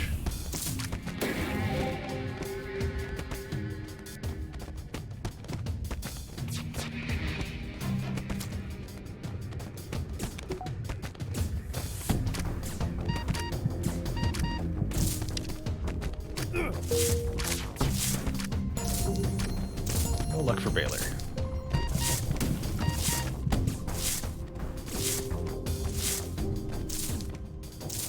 Okay, that went remarkably smoothly. We can get an orchid, a shell, or a slug, or again, release them.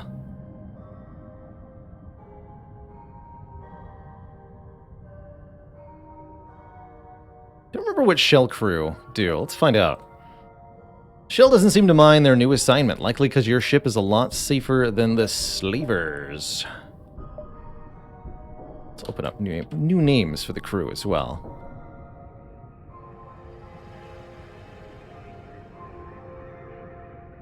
There we go. So a shell.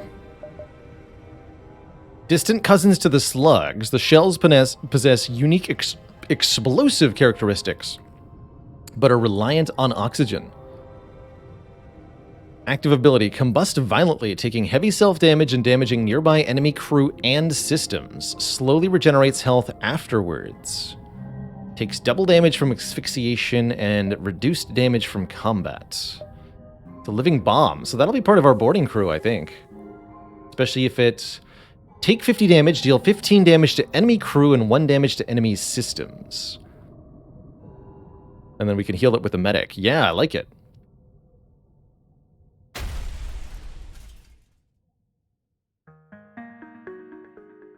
And they do have to regenerate before you can use that again. That makes sense. Let's swap out our weed. Weed, you're on weapons duty.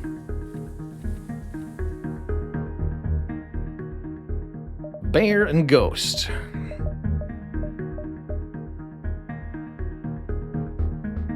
Bear.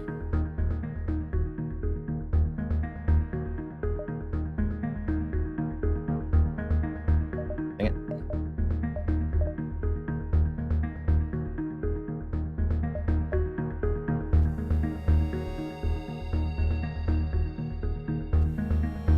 Increased suffocation damage, actually very significant. That I would readily believe. Sounds nasty.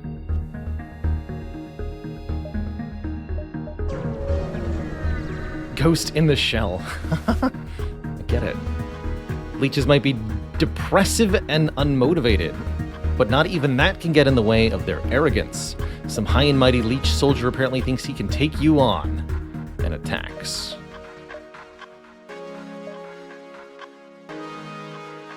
Really now.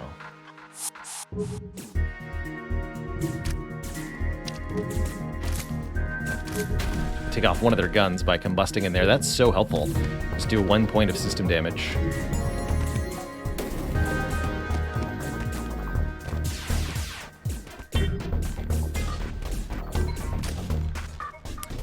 Walking among the corpses of these parasites is nothing short of eerie. Their wide, gaping mouths seem as they could reach out at any moment and strike you.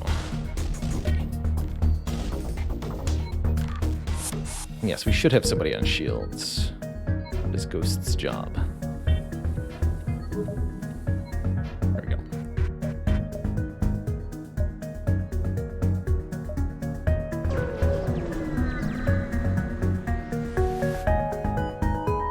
The unpredictable strategies employed by the incompetent and usually only half-willing modern Urgan military can make leech ships frightening adversaries. Let's hope you make it out of this one without too many scratches. Let's hope.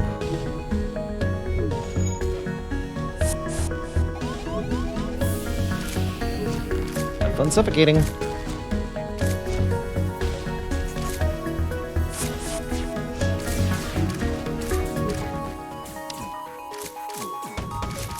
Uh-oh.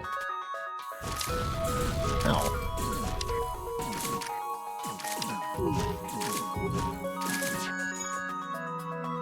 Can't allow that to fire again. Yeah, that's not good.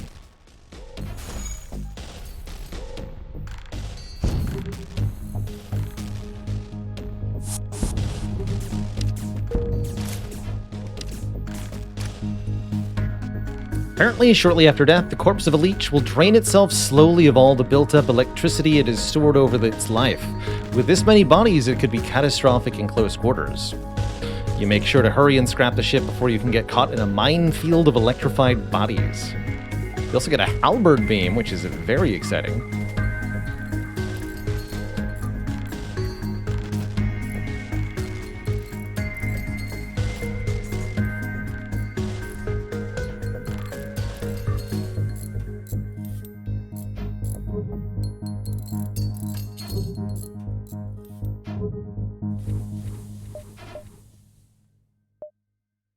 Still looking for a shop here.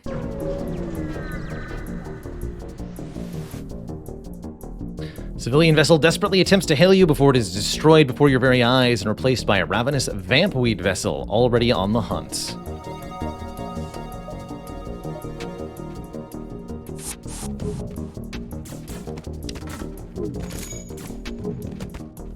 Good. Unavailable because health is too low. What? What do you mean? Oh, max health reduced by being in combat with vampweeds. Got it. Too many vampweeds in the same room applies a stacking debuff. Oh dear. Let's see what happens here. Oh crap.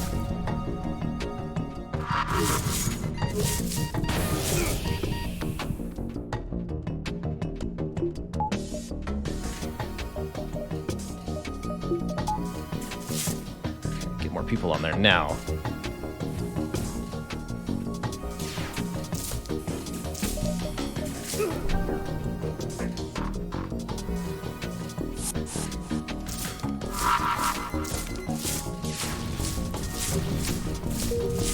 Vamp weeds individually not that dangerous, but in large numbers, holy moly.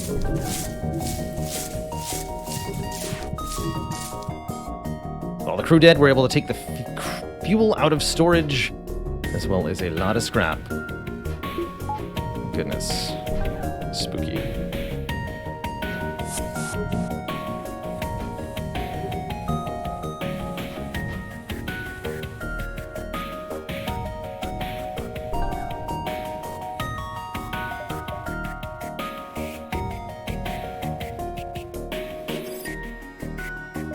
Hello?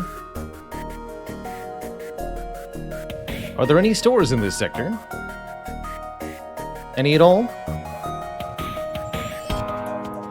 Is anyone there?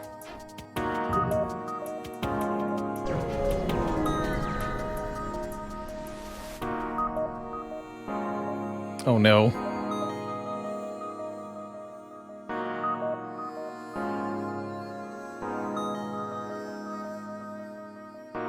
From out of the tunnel comes a massive cruiser vessel of monk design. Monk ships. It is uncharacteristic of Zoltan monk ships to be so well armed, though it seems most of their weaponry is ion related. Most of it.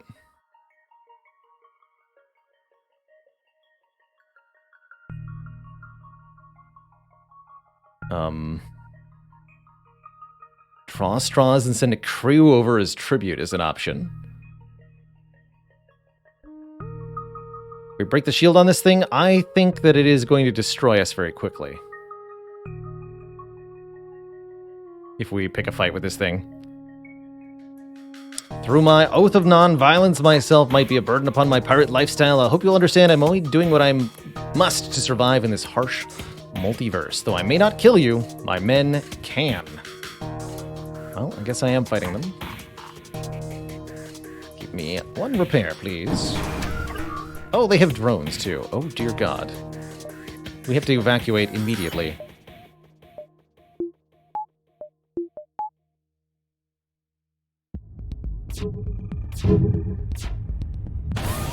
But I might be dead before I can do anything.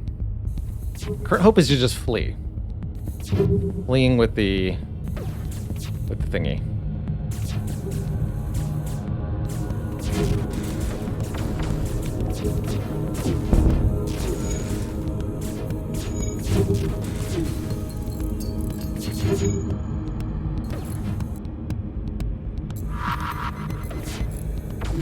Let's take out their shields. Shields are completely down. We're wide open here. Please don't kill me. Jump. Jump here.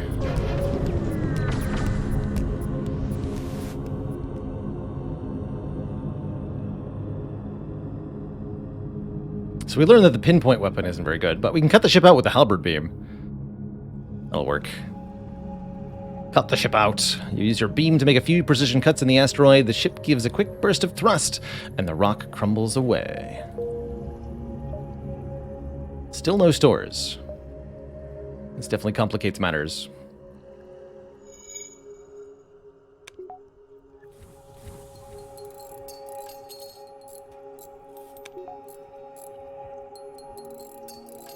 Something that you can do in an emergency like this is install a scrap repair arm on the ship, so that we get additional repair every time we gain scrap. We're in dire enough straits here. Did we upgrade our humans? We did not. I think now is a reasonable time for that. Let's see what we can do. So, 3 fuel, lots of stuff to install the onboard lab.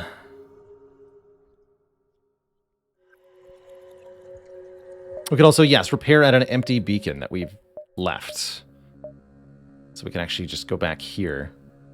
Didn't occur to me that I could do that, but I guess that is a very useful thing we're allowed to do.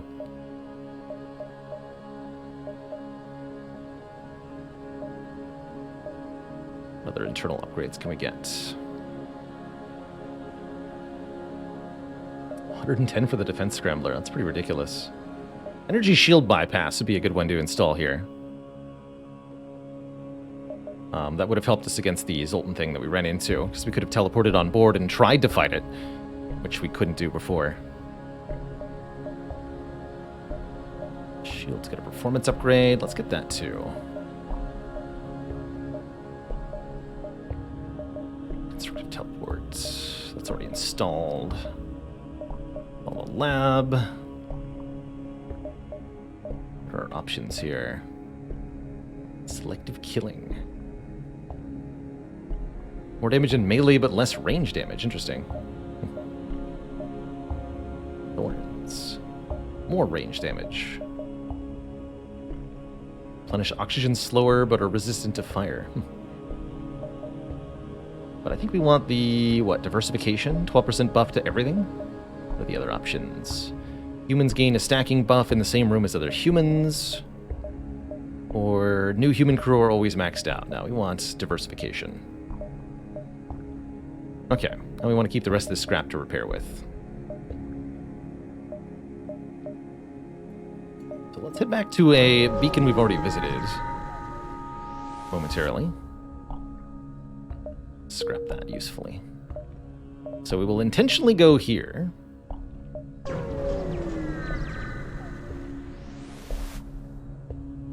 Do something on board, perform a task, repair the hull.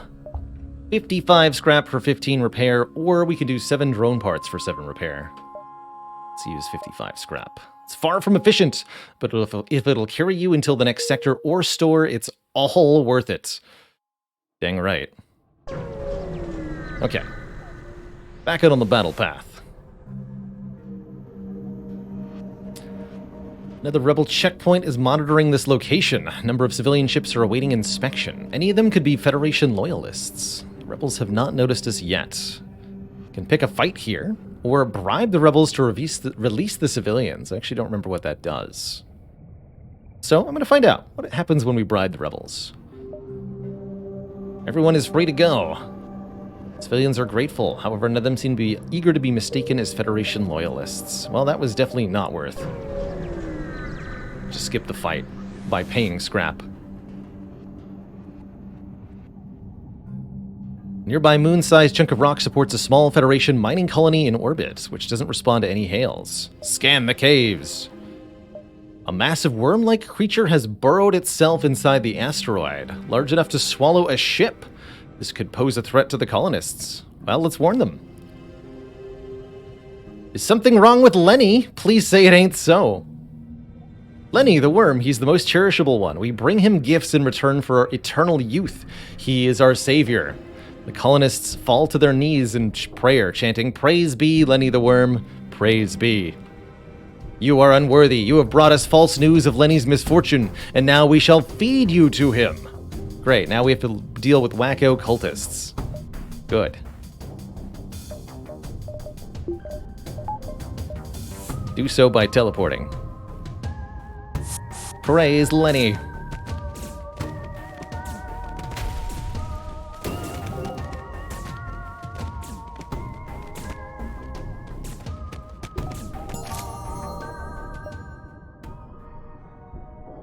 The strange colonists have been defeated, though the colony is far from empty. The remaining members seem to have fallen into a strange catatonic state while crying out Lenny's name.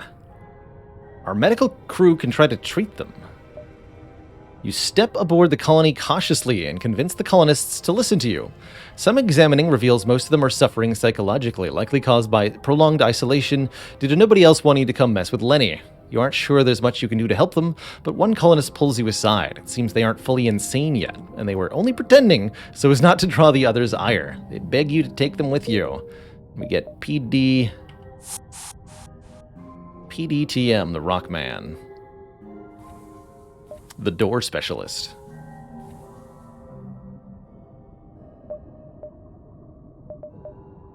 Oh, Lenny.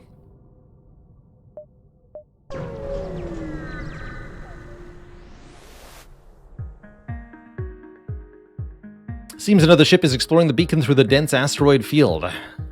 Moments after you spot them, a large asteroid strikes their ship, crippling their engines and sending them flying. Rescue them, salvage them, or use our advanced autopilot to correct their trajectory. Let's use that blue option. Reach the civilian ship using some cables and manage to correct their trajectory just in time to avoid collision. Their ship is heavily beaten up, but they insist they'll be fine, and they even pay us for saving them. I'll take it.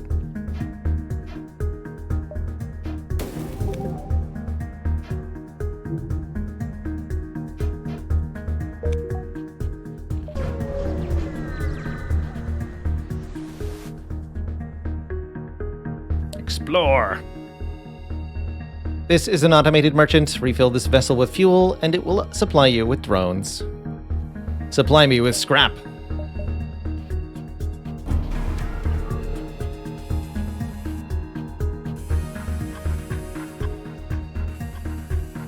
I've got a clone base, so this is going to be fine.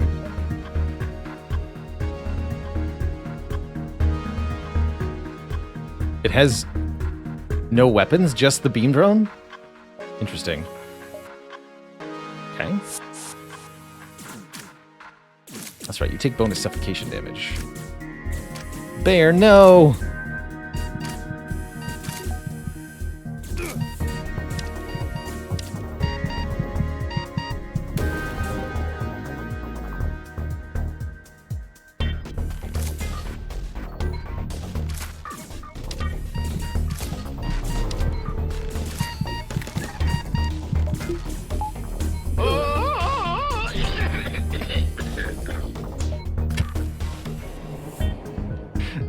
Excuse me?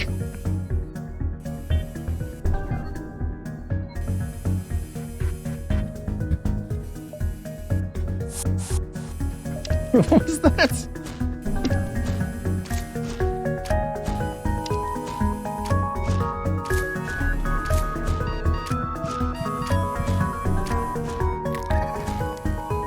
Glorious is what that was.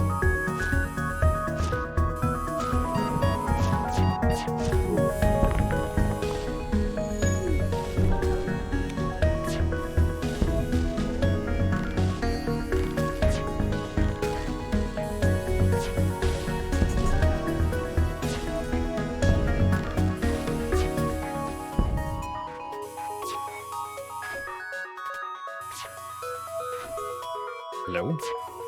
There we go.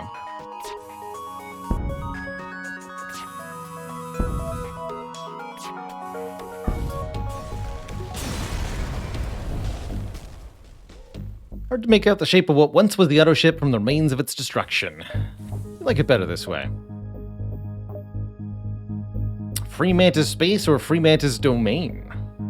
Guess we'll go to domain rather than space, but they're basically the same thing. Get the Civilian Cruiser 3 unlocked for that. It's available from Cura.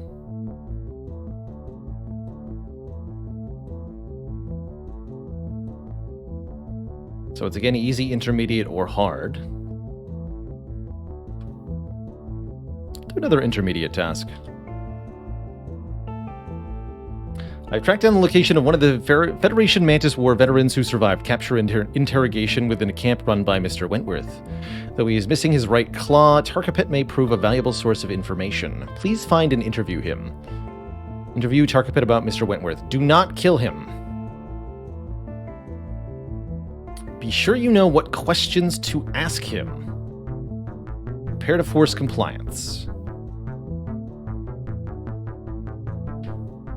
About Mr. Wentworth.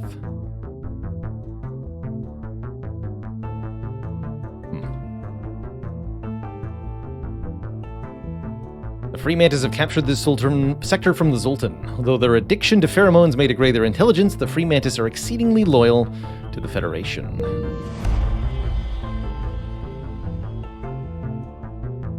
Request a warrior come join my crew?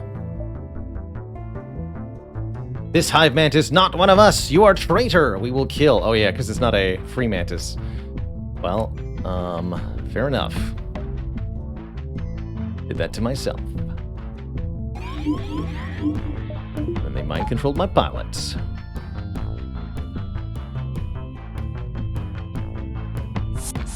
Let's see, lots of mantis on board, so I imagine they're going to be pretty difficult to deal with here.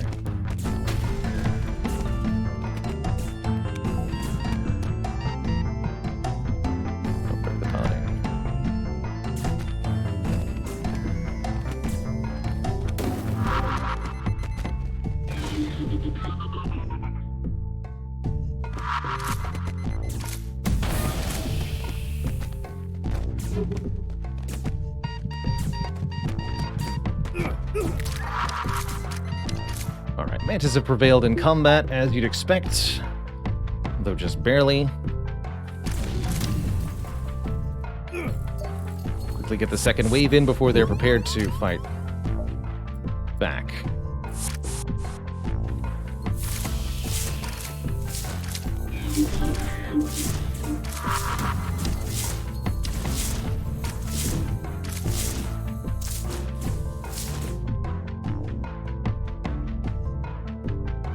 We've defeated the Free Mantis Guard. On board, we find a young Free Mantis warrior who managed to survive the fight. He didn't seem to realize you're the ones who killed his friends and offers to work along with your crew. You agree and move on to scrap their hull, oddly enough with your new crew assisting. Despite killing the guard, it is unlikely reinforcements will be dispatched to hunt you down. The Free Mantis love the Federation, and you doubt they would go the extra lengths to hunt you. Cool. Let's perform a scrap run.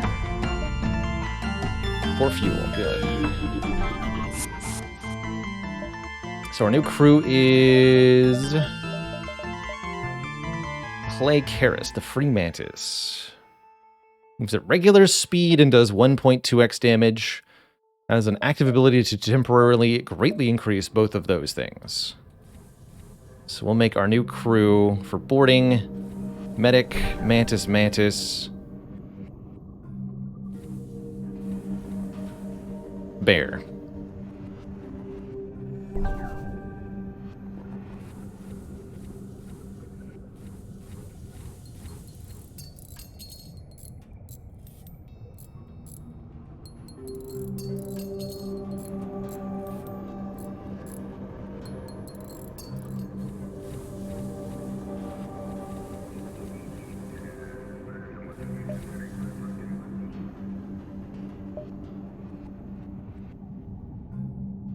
Okay.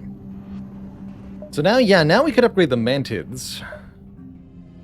Let's take a look at the...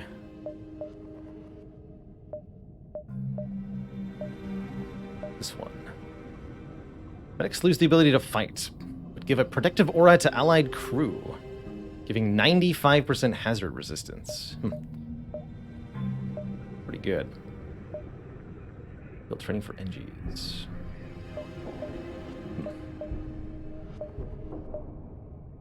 Fireflies. Mantis gain fire resistance and sabotage buff.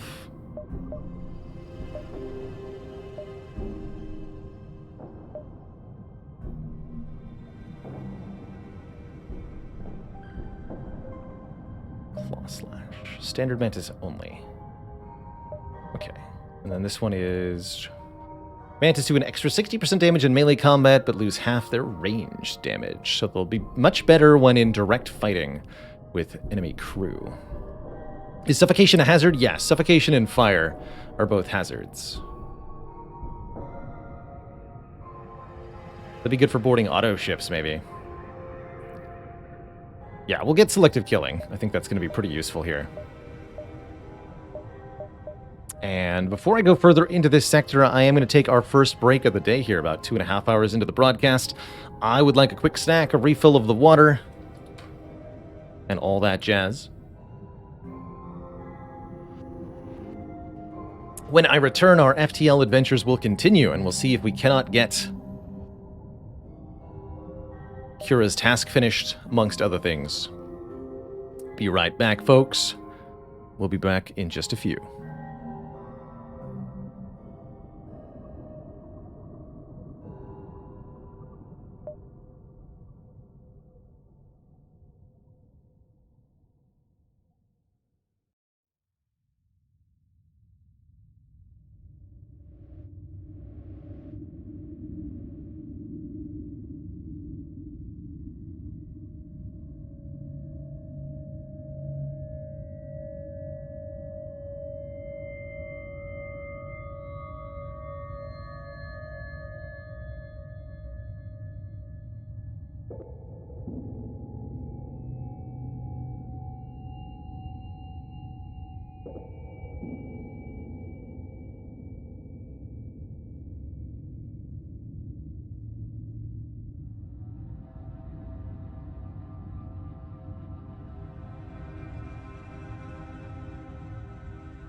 We return.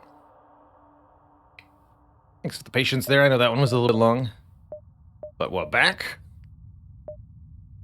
And we are ready to slay some fools with mantises. Onwards we go. Suppose we'll head towards-ish our task? Shocked we're alive? Wow, the lack of faith.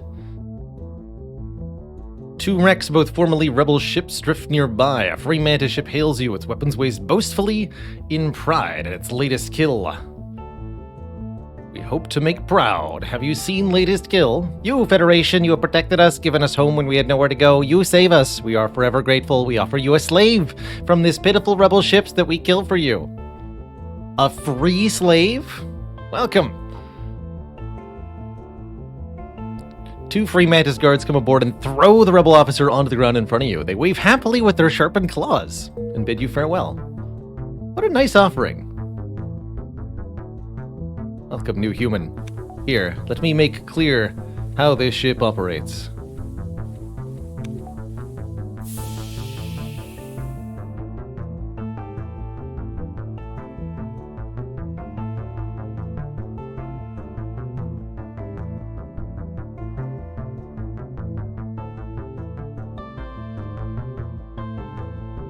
Man, new guy sure is taking a long time to die.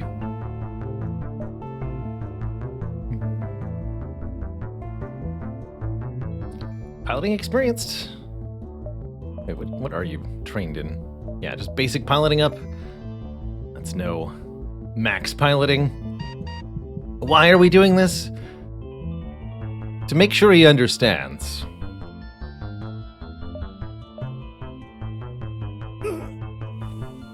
That's right.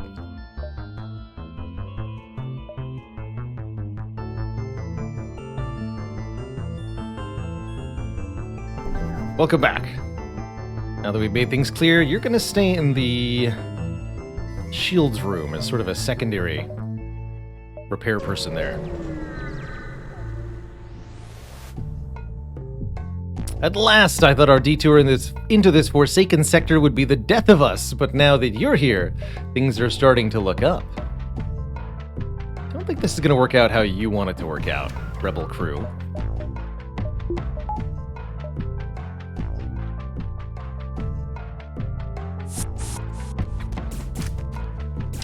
Combust!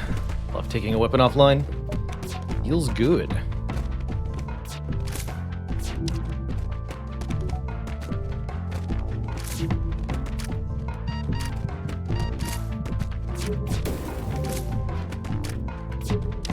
Oh yeah, and we, hold on.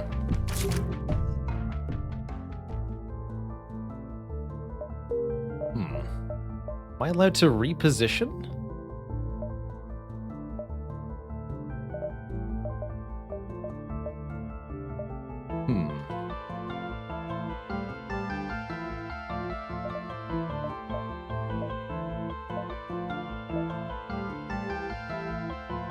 How do I activate the abilities of crew who are not here?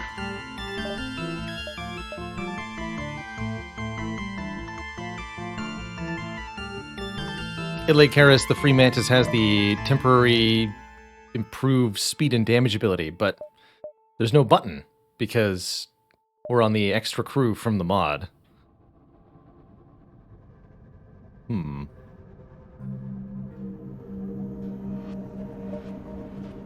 Oh, that's right, there's an arrow. Ah, okay, there it is. Okay, here's the pheromones. 7 seconds of duration. Does not increase damage taken from hazards. It says very, very clearly, indicating either a change or a different ability that's similar that does.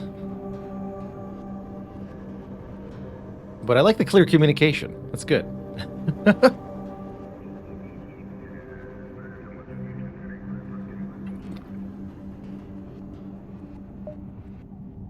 No, that's a helpful reminder. Thank you. Okay. I guess we could also name these 3 crew. So let's open up the channel points for that.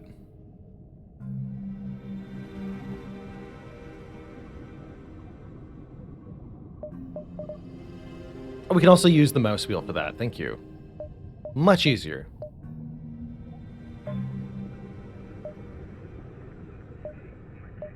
So, 185 scrap.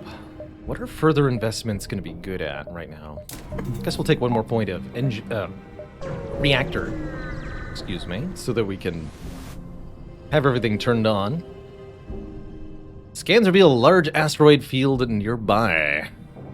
Nice, it's that one event where you get a blue option for having the scrap recovery arm. And it gives us a lot of scrap. Note that we're getting fairly huge rewards, partially for playing on the now normal base game difficulty, plus the challenge mode of Multiverse Edition. So this should result in a stronger endgame boss, for one. Crew names, get your crew names. Printed Frisch Daily. Civilian Zoltan ships aren't too common anymore. Most have joined the military to help fight off the Duskbringers. We can do something on board here. We've already done our salvage mission, right? We could do a hull repair, but we're at a shop, so there's no point. Is there anyone to talk to? I think you can talk to named crew for some special stuff. But most other crew can't do anything helpful here. Okay, what's in the shop? Volge Beam, 5 power? I've never seen a 5 power weapon. The heaviest hitting beam ever conceived, made in direct response for a poor fool who dared utter that the glaive might be as strong as it gets.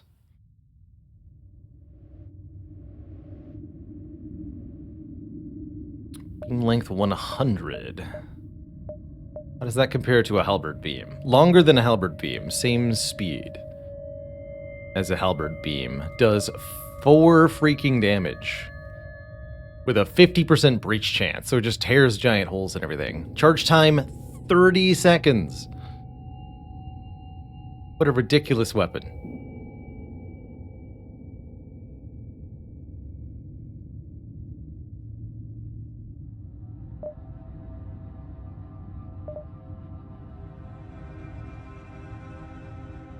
Spontoon is a conservative beam, so it takes no power to charge.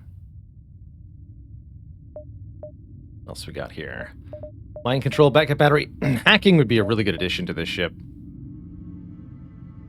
Now, that is a cloaking level 5 kind of weapon. Yeah, I like that as a strategy. Cloak for 25 seconds, then fire that thing.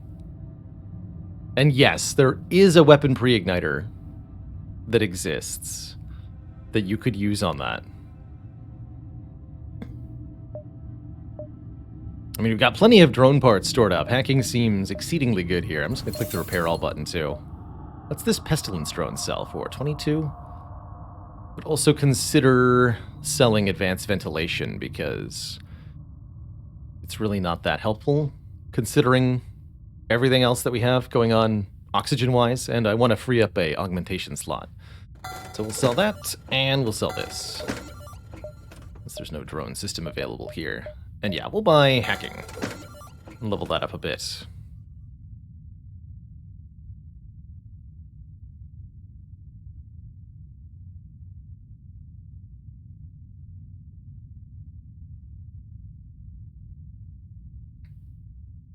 Oh yeah, there's also the ether pre-igniter, right? That's what it's called, where you can start with a 1 weapons charge, but you have slower recharge after that. I suppose with a 30-second charge, 4 damage beam weapon, it probably doesn't matter, as there won't be a second time.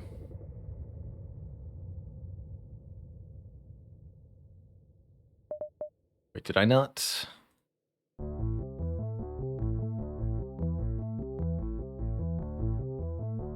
Should be enabled.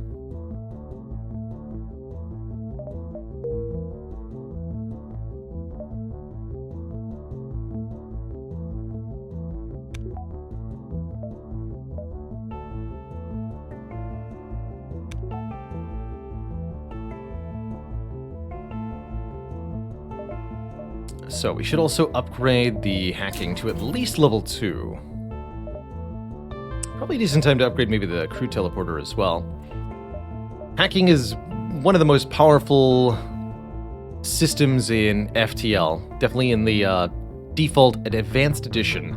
That is exceedingly true. And I think it remains true in most mods that it's existing in. Hacking locks the doors to an enemy room and reverses the effect of the system using some ship power for 5, 10, or 15 seconds, depending on the upgrade level of it. And it also halves the repair speed of that room. So hacking is a multi-layered assault on a system. You get to lock the doors, reduce the repair time, and disable the system itself, which in essence allows you to negate whatever the enemy's most dangerous system is pretty entirely. That could be shields, that could be weapons, that could be drones. Glad we installed the bypass here. We can just teleport on board this ship and kill them all quickly. That will make things a lot better. Activate those pheromones. Activate the combust. Activate the heal.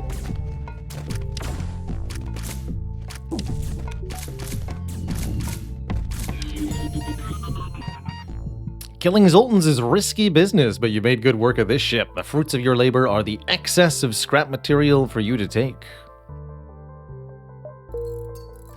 And yeah, I figured we were having some issue with the redemption. Let me try one thing here. Actually, two things. Currently none. Okay. Edit this. Let's up this to 18, see what happens.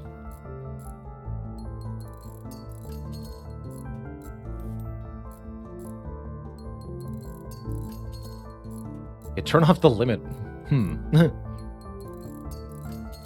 But then we get too many names.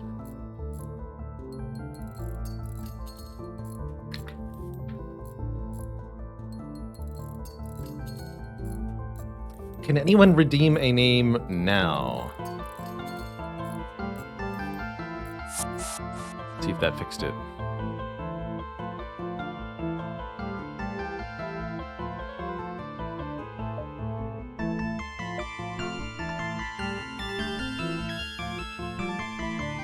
Looking like probably not.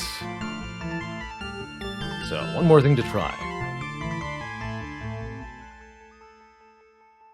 How about now?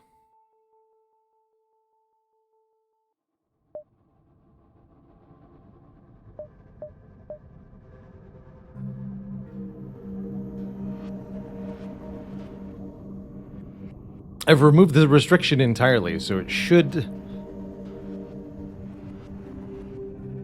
allow multiple submissions at the same time, but we might end up with more redemptions than we have crew. Pointy! Welcome aboard. The Mantis.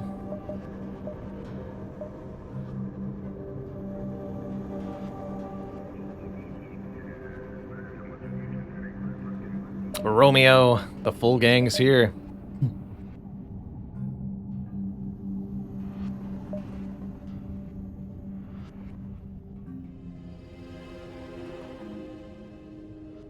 Alright, in that case, the boarding crew is now the Red Mask Gang.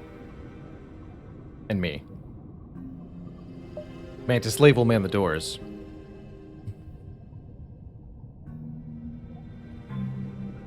And note that we already have a crew named Bear.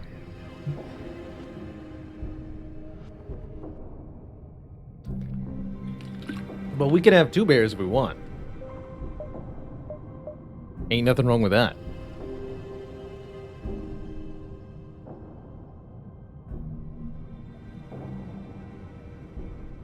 We'll go with, yeah, Dr. Octagonicus.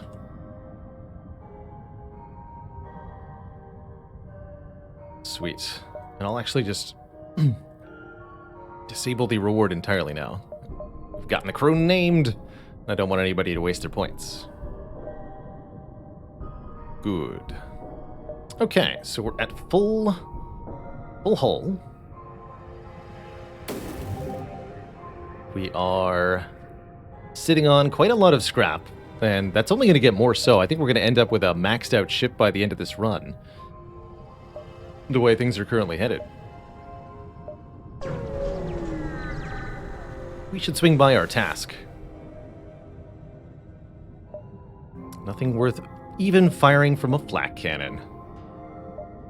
No tasks that we can perform.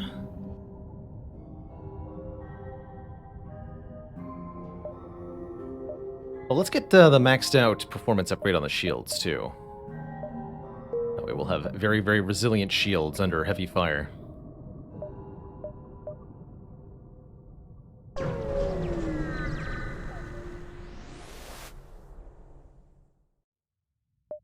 An NG ship nearby, hail us as a Free Mantis ship approaches from behind.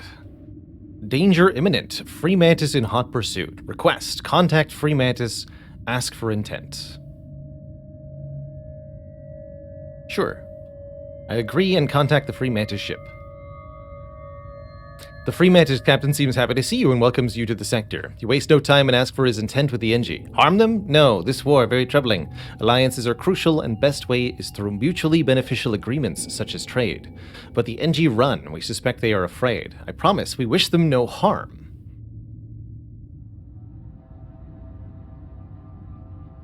Could be a trap, but okay. We'll explain the situation to the NG, who are grateful. Free Mantis captain shrugs. Thanks to me for trying.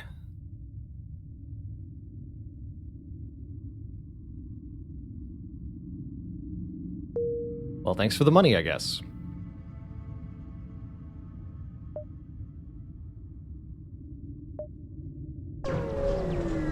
So we're supposed to interview. You've tracked down the Mantis in question, but this is no ordinary Mantis vessel. It's a suzerain, and that means any information you're looking to get out of this, you're going to have to extract with force. Suzerain jailer.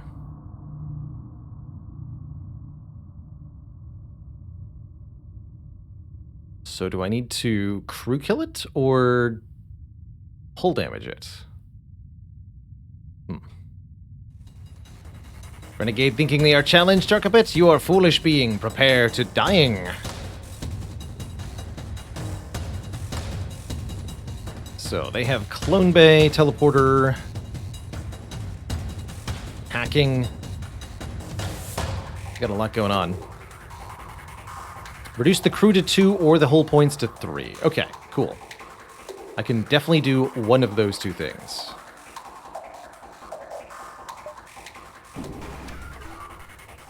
Oh, heck, it's a missile launcher, too?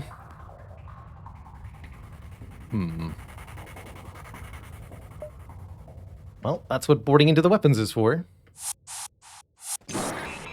Shields are hacked.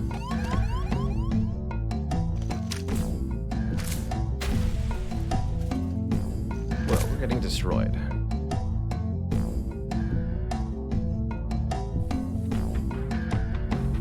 Don't open that one yet. Currently turn off the O2.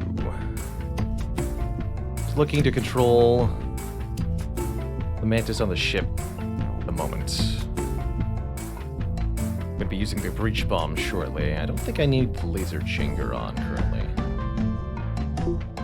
Might as well charge it though. So they might break my doors shortly. That'll be a bit of a problem then, as I'll have 4 Mantis rampaging around on my ship. The good news is, even if they destroy the Clone Bay, nobody was going to die. So I can actually solve this problem by venting my entire ship of oxygen, if I want to. Sounds like a great idea.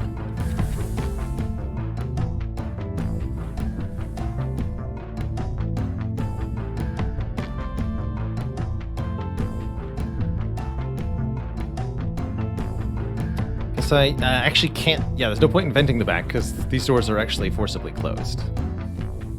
Let's just vent that.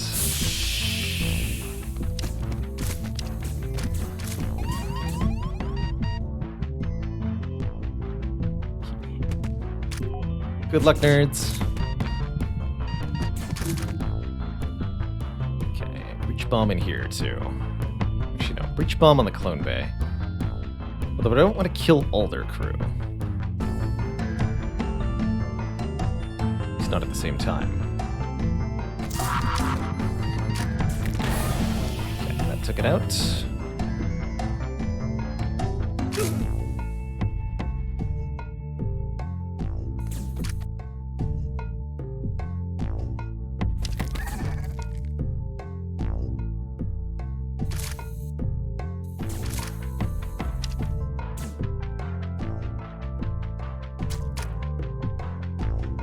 Might have been that there was a specific person I was supposed to not kill, in which case I have failed.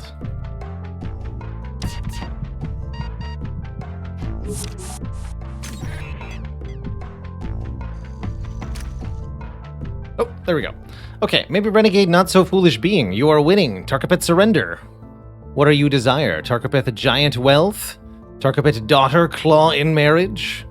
Tarkapet do funny dance of shame? All of those, actually, but first of all, information. What? You are wanting information? I am sorry, but Tarkapet head mostly empty. Kind of stupid, if being honest. You were held captive by Vance Wentworth once, no? Oh, yes, you are wanting story? The Tarkapet not good storyteller. Many apologies, but trying best. Wentworth very brutal, coming back after staying in Hive camp himself. Not blaming him, Hive torture very bad.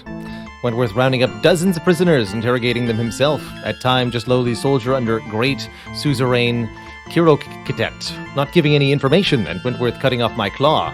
I escaping eventually, but laughed at by whole Hive for clawlessness. He not laughing after Kiroket throat slit. They making me new suzerain after that. That's great, but is there anything in there about Vance? Not that Tarkapet remembering just now. Very scared, locked in dark room. Mantis torture, very violent, painful, leaving lasting damage. But Wentworth torture, psychological, and painful too. Me is thinking he take great joy out of it. Look in eyes reminding me of great joy young Mantis takes in claiming his prey. Our storytelling done now, as saying Tarkapet had many emptiness. In honor of great defeat, Tarkapet pledged services to Renegade, and maybe telling more stories, if remembering later. So if the Mantis had attached itself to you now, says Cura, my apologies, Renegade. Well, this has been largely unhelpful. I suppose from this I can ascertain Mr. Wentworth underwent some serious mental turmoil regarding the war, but that was a foregone conclusion. Oh, well. Yes, that is somebody to talk to during jumps, for sure. I am an AI of my ever-scrupulous word.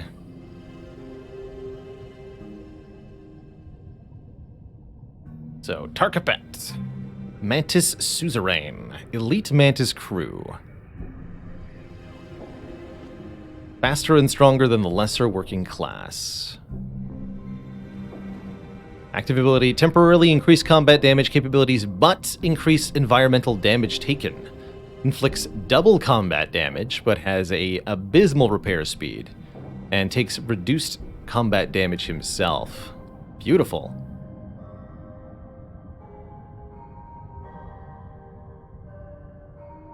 I think Dr. Octagon's probably going to get replaced. Or we could replace the Slave Mantis. That's true. Yeah, Mantis Slave. Okay. Dismiss you. That did reshuffle them here, weird like.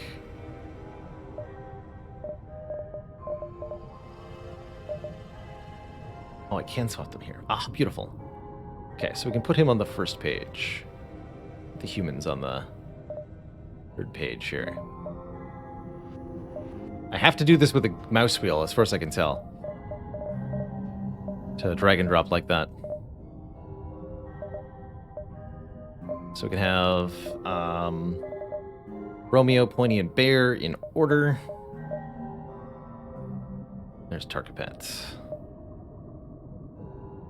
Yeah, there we go.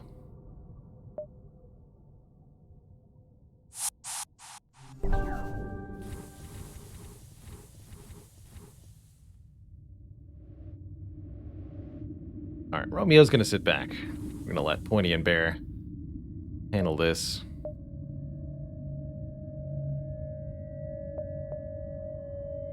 Poor Romeo needs some help, man.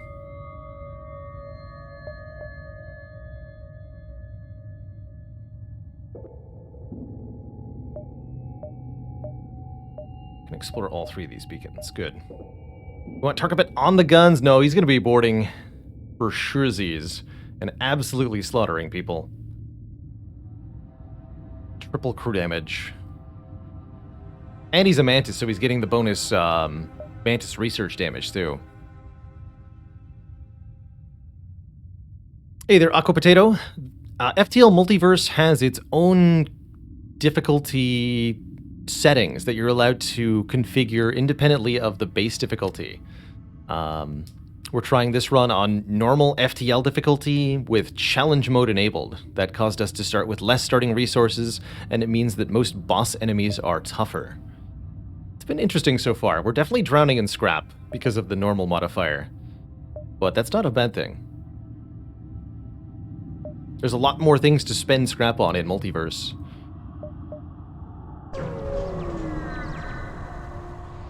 Let's let the med bay, or the clone bay, do the healing here. The Mantis Hive does not appreciate the free Mantis attempts at separating themselves, and rogue Mantis hunters often go out to hunt them down. That's exactly what we're looking at here. And they are going to find out the hard way, the wrath. 2 pheromone-loaded mantises. Oh, you're still charging? Cool.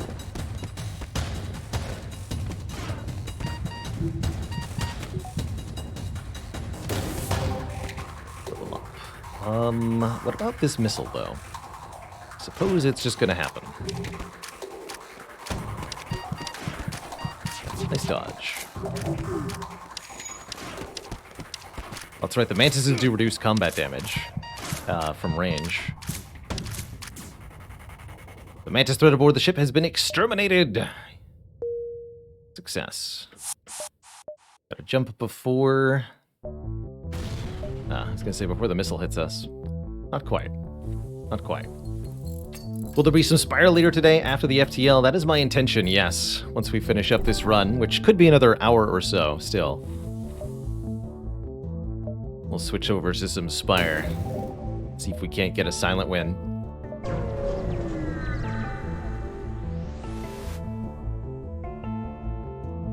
Rebel ships are all about firing upon a group of unarmed civilians that a free Mantis ship escorting them. You have not been noticed, but we're allowed to take on the biggest ship? I love doing that. Fight! We target the strongest of the Rebel ships and elite bomber. This won't be fun. Yes, it will be. Don't lie to me, game. This will absolutely be fun.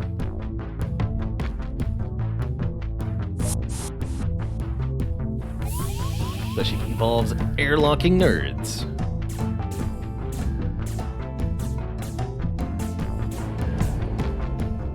So what are we dealing with here?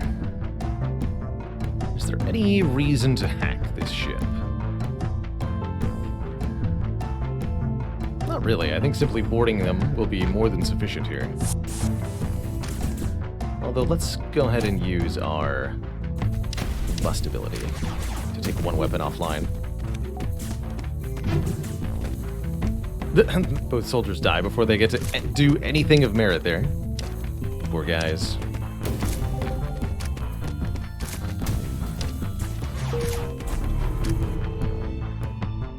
To your surprise, you emerge victorious. The other rebel ships scatter, afraid you'll go after them next. You scrap the hull of your most recent victim and contact the civilians, who give us some free fuel. Good stuff.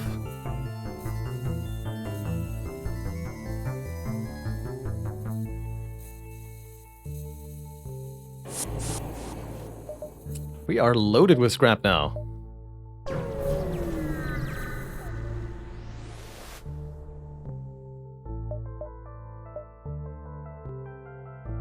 We'll improve our reactor in exchange for some basic supplies. I've got so many of both. Sure. Give me the reactor upgrade.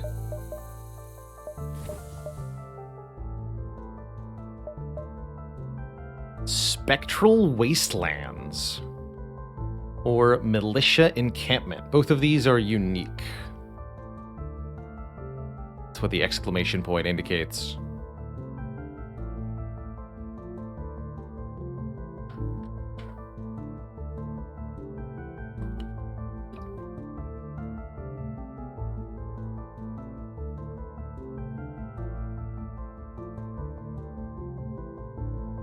I think I would pick Spectral Wastelands personally here, out of just sheer curiosity. That sounds like the more unusual, unique location.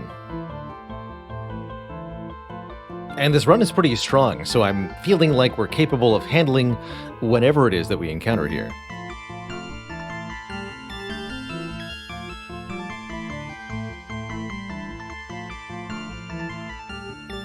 Militia encampment is indicated as peaceful, so it might be allied militia. But let's deal with some ghosts. Even 8 shields? 8 shields doesn't matter if we just teleport onto their ship and destroy it from inside.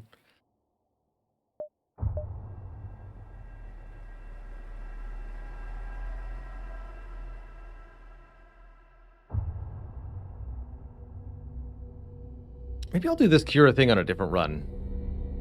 I would really, really like to start getting additional jumps in these sectors.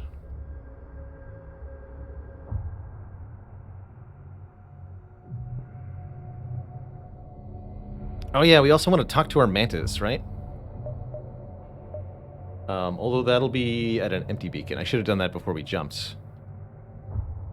I'm talking about deploying the buoys versus doing Cura quests. By deploying buoys for some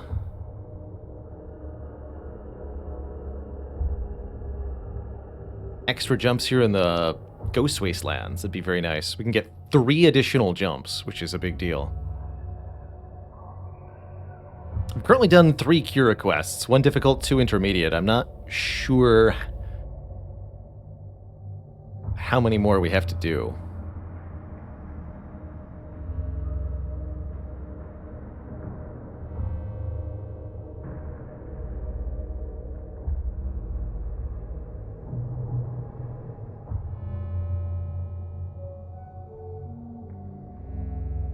But knowing how it works, where you only get to do 1 thing in hyperspace, I'd rather leave the Cura tasks for a run where I don't have something to do in hyperspace.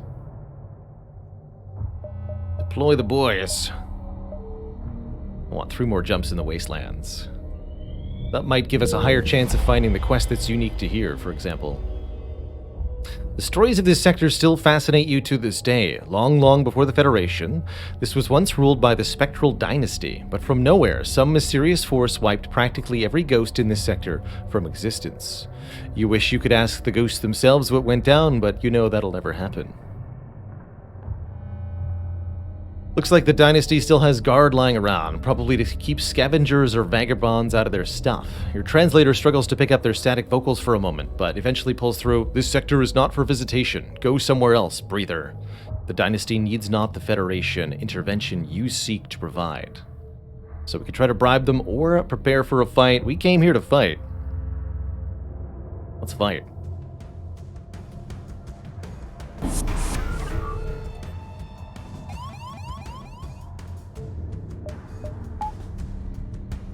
Alpha Phantom.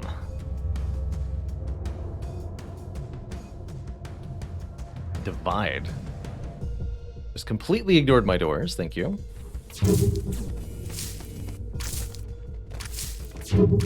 Well, that didn't go very well for them, did it?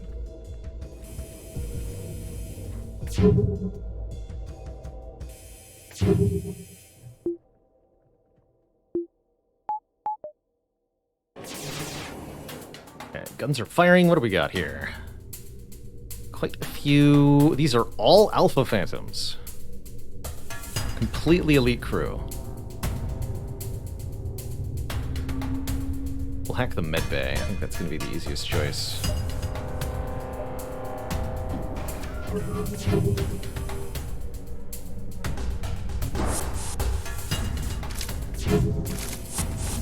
Simply reverse the function of their medbay.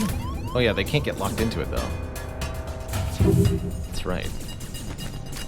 Well, they won't go into it while that's happening, so that's fine. Be having some problems over here though.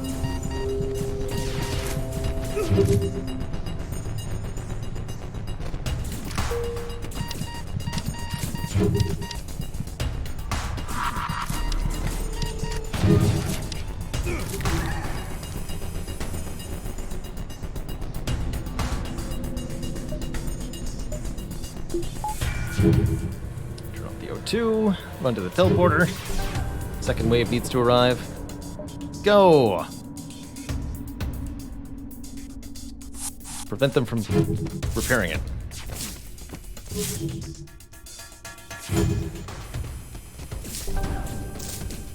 There we go. You've defeated the Dynasty Guard. Without crew on board to stop you, you can investigate their cargo. You find a weapon to bring back on the ship and move to scrap their hull. You doubt the Dynasty's presence here is strong enough to really fight back after you've killed the Guard. Hopefully the resident vagabonds don't stir up too much trouble either. Talk to your crew. Have your suzerain help with upgrading the teleporter. Interesting. Distaste for pirates.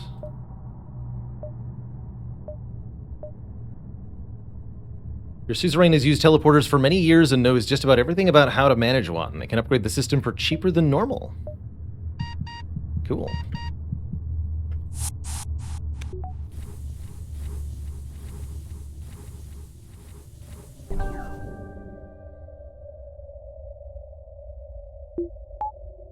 Definitely agree, Monolith. If you have ghost crew and board the enemy ship, if you can prevent enemy crew from getting into that same room. Oh, hello. Then some good possibilities there.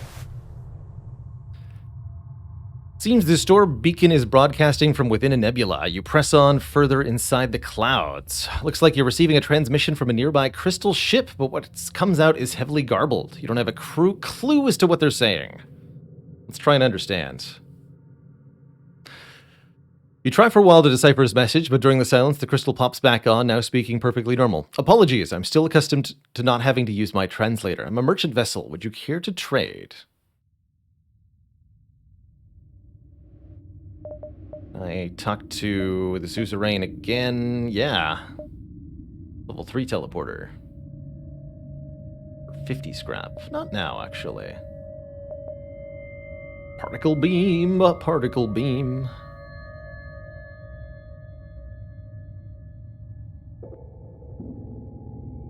So it's a beam weapon that does no damage to hull or crew, just the systems. Ares heavy missiles. It's pretty good use for 47 missiles. Very heavy and powerful attack. You gotta be able to wait out the charge time though. Crystal charge laser. Fires 2 crystal projectiles. Pierce 1 layer of shields. Hey, cloaking's here. That's probably a purchase. And 3 mystery guns. This light laser Mark II. 2.2 second charge time. Really good for leveling up crew, actually. Not that useful in and of itself, but I'll hold on to it for now. We might actually eventually want to get some of these guns online. For now, though, I will happily take cloaking as our final thingy, and I'll also grab the backup battery while it's available. If we end up with a maxed out ship, the backup battery will help us push our limits a little bit further.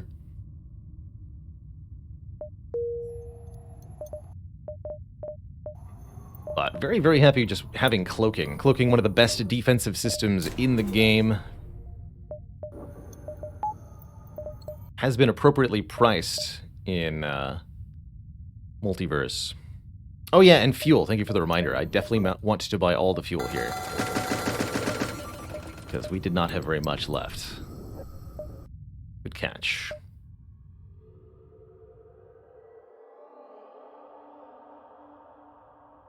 A Dynasty forward outpost. I have no idea what I'm going to find there. Are there any subsystems or subsystems that I think we should upgrade before I head there? If I can get cloaking level 2, that'd be nice. Just so that I have pretty much any potential requirement covered. We're going to get a lot of jumps in this sector, thanks to our boys.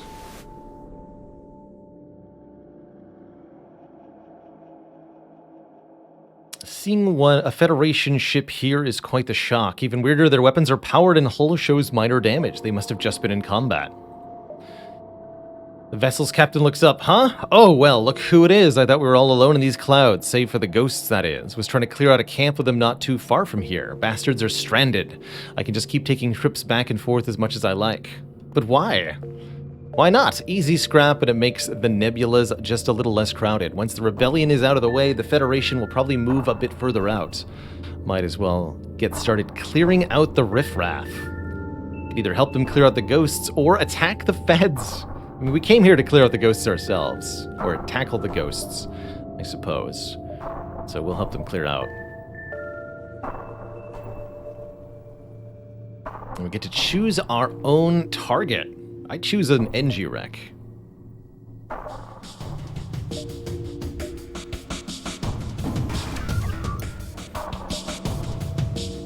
Sensors are offline. So we're jumping in blind. That's okay because we have a clone bay. Thought we were the feds. We are the feds. Yes, which is why it'd be weird to pick a fight with the feds here. Activate your... Wait, is that start not charged?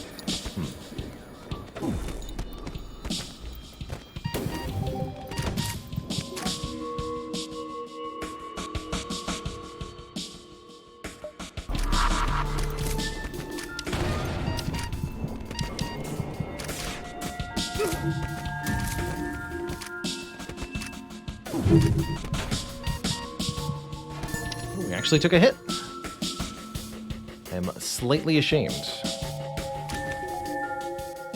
Your fight, fortunately, has ended with victory. You quickly collect some of the wreckage before checking on your fellow Federation captain. Yeah, fellow Fed. Good work there. We showed those gas freaks what for. The Federation ship is cut off as a blast from a Vagabond vessel tears their hull right in half. Get lost, breather. You quickly wipe out the second ghost ship, but the Federation ship won't last much longer. Save that captain, or it's for the best. Let them die and scrap their ship. Gain some rewards. I have no room on the ship, so ultimately somebody's dying, and it might as well be Philip. Screw Philip. I feel a little guilty, but these guys were hardly free of sin either. The blood of this day's murder is on your hands alone now, but you should be able to move on pretty quickly. Love it. My ship is on fire.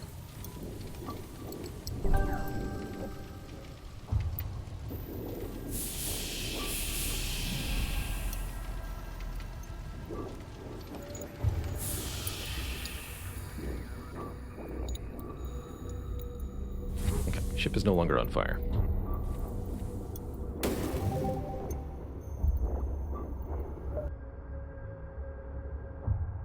Oh yeah, and I wanted to get cloaking level 2, just in case it matters here.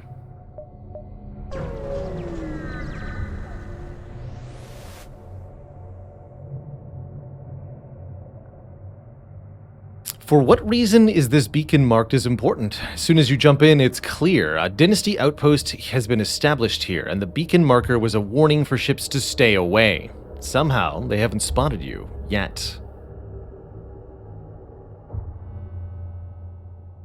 Well.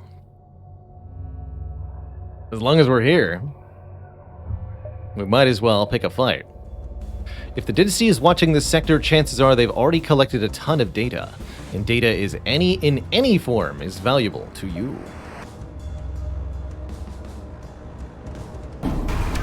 So this is a station, and it has a ton of drones and a ton of guns. So we're gonna have to turn off one or more of those quickly.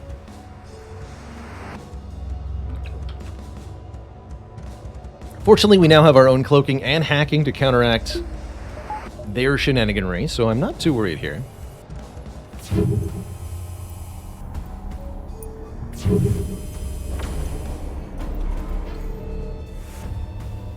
There are no medical anythings of any variety.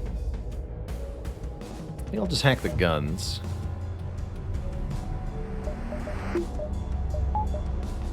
We're gonna board into the doors room.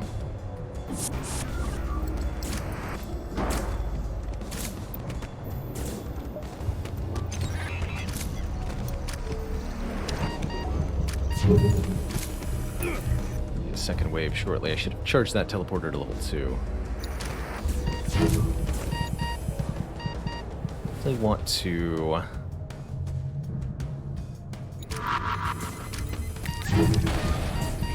stop a couple of those drones.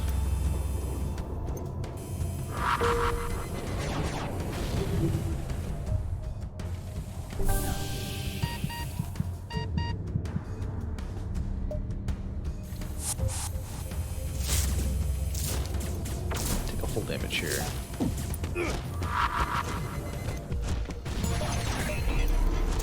Nope. Yeah, Post has fallen. This definitely won't please the Dynasty, but what are they going to do about it?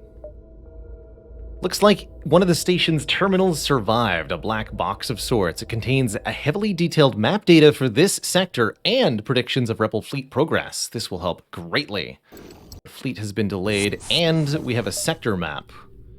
So now we can see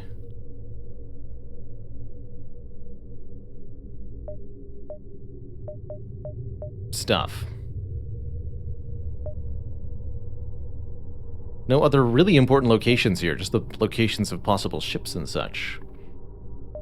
But we'll have lots of jumps to jump around here.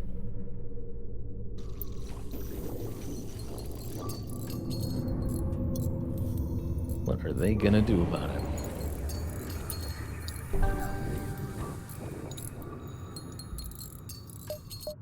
Definitely an awkward exit beacon. Note that the exit actually connects to both this beacon and this beacon. There's like overlapping connections there.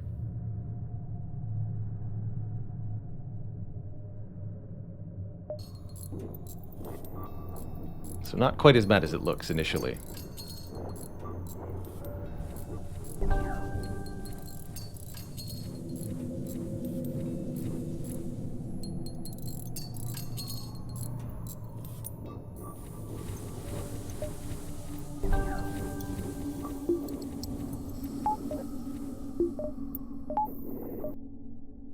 Start by going here.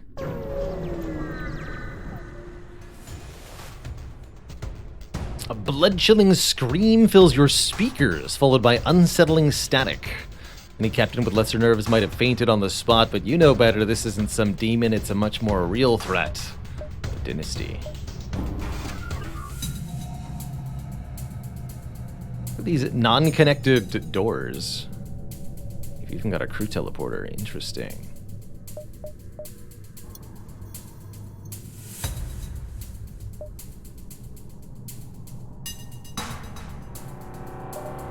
Alright, wave tactics indicate we should charge the teleporter to level 2 here. Get in there. So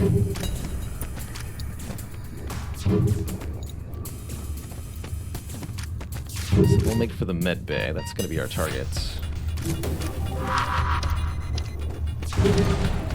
Ouch.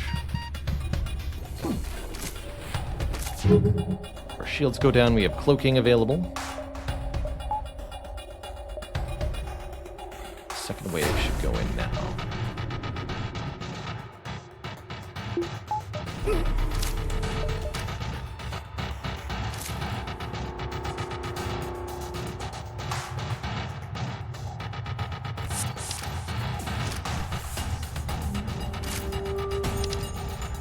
Oh, we can actually go through those too. Neat.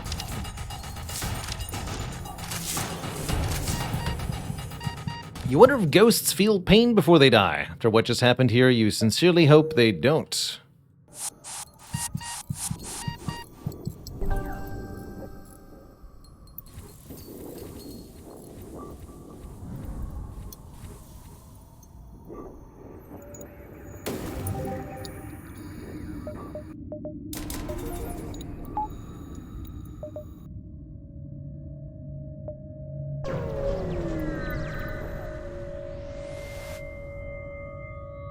Slug vessel is already at this beacon, surrounded by several vagabond ships. Oddly enough, none of the ghosts are attacking the slug, nor is the slug scrapping the wrecks. Hello. The slug captain responds in a frustrated tone, constantly looking around himself and occasionally turning around to yell at his crew. Yes, your Federation, we're a science vessel, and we've recently taken up trying to breed ghosts. Turns out they don't breed. So... Fleshy the Ghoul. Not really supernatural, but these vagabond ghosts are made of highly combustible gases. Periodic ability. Ignite a fire in the current room.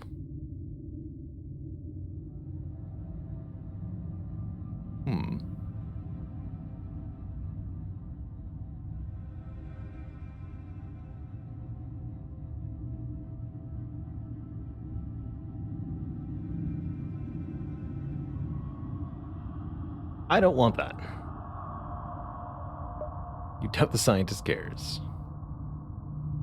I don't think I want to do anything on board either. It certainly might be the case that we could do better with somebody other than Bear on the boarding crew. Bear is on the boarding crew because Bear is part of the Red Mask gang. That's about it. All about the name and not about the function. How's it going, Zaragare? Lanius! Aren't common sights in nebula sectors, but they're drawn to the ghosts. Natural enemies, the Lanius prey on the ghosts to absorb their ships. The Lanius here don't care that you're not a ghost, and they attack you anyway. And they have a lot of guns. I'm kind of intimidated, actually. Get over there. Oh, and they boarded me? Here, okay. Humans, deal with the Lanius. One, okay.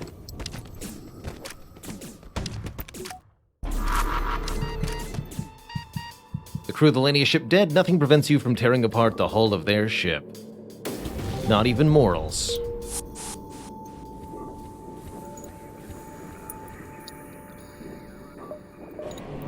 Oh yeah, that would have been a good time to get the level 3 teleporter, actually. That's true.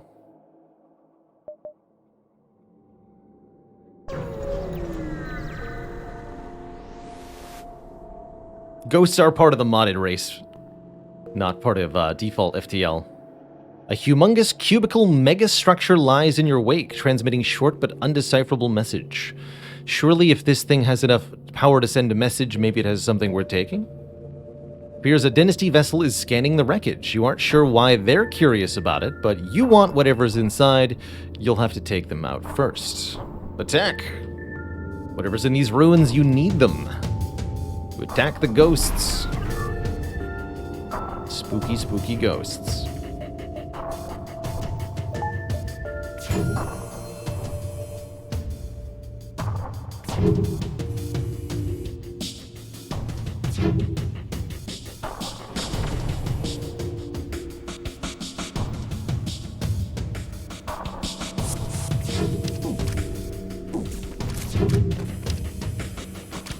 Although, also for those suggesting the Orchid, note that the Orchid is not going to be able to oxygenate these enemy ships.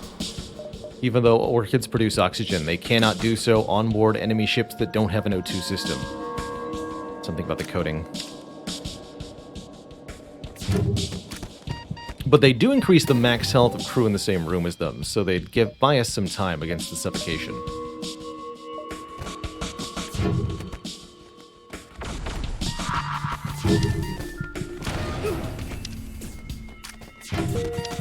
Crew got very confused there. Ghost ship.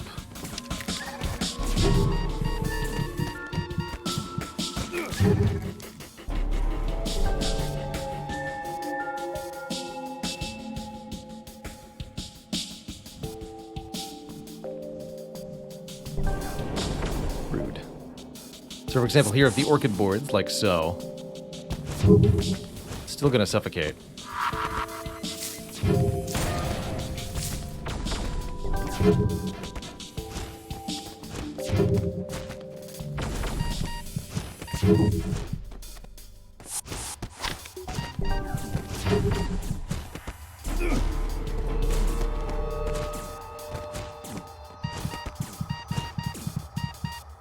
The ghosts have been defeated. Sounds salvage the ruins. With the ship now out of the way, you're free to inspect the ruins. Unfortunately, the ruins don't contain anything exciting. Any tech has been dismantled, so you content yourself with taking some resources. That was overly dramatic over nothing.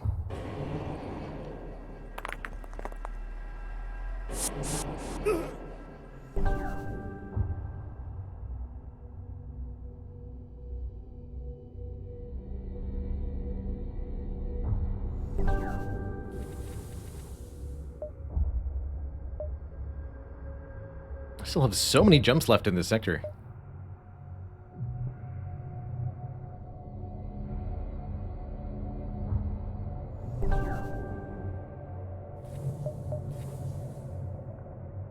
Right, lots of stuff we can upgrade now. It's only 10 scrap discount on the teleporter. Let's go level 4 shields. Really make ourselves durable here.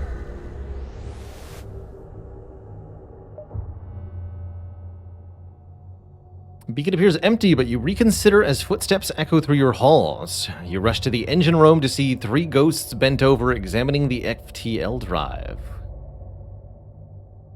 Fight the ghosts before they can damage my system, or wait and see. Let's see what they do. We can take the damage and survive. I'm curious. Yeah.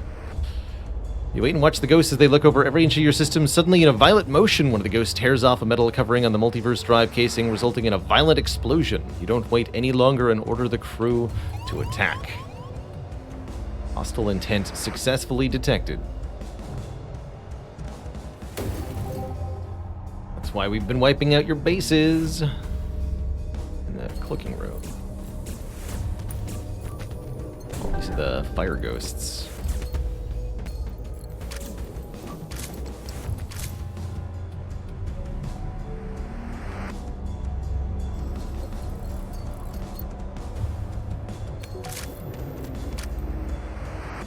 Is that all of them? Yeah.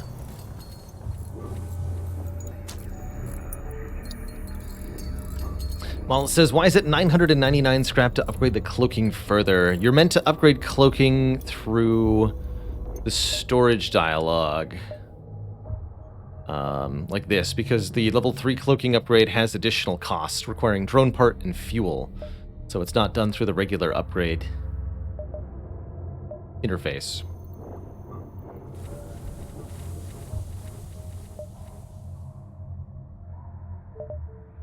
That is ultimately why.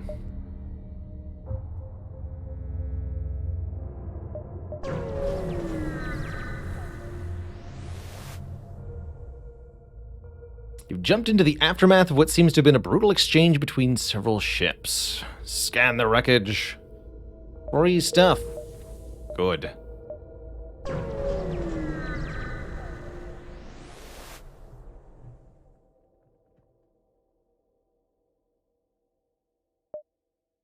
Remains of a couple strange-looking auto ships, certainly not of rebel design, are scattered around the remains of a massive cubicle cruiser. Maybe there's more tech aboard the ship?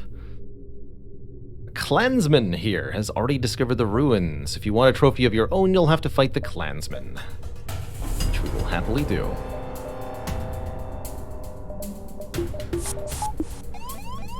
Hello and welcome to my ship. Prepare to Mantis.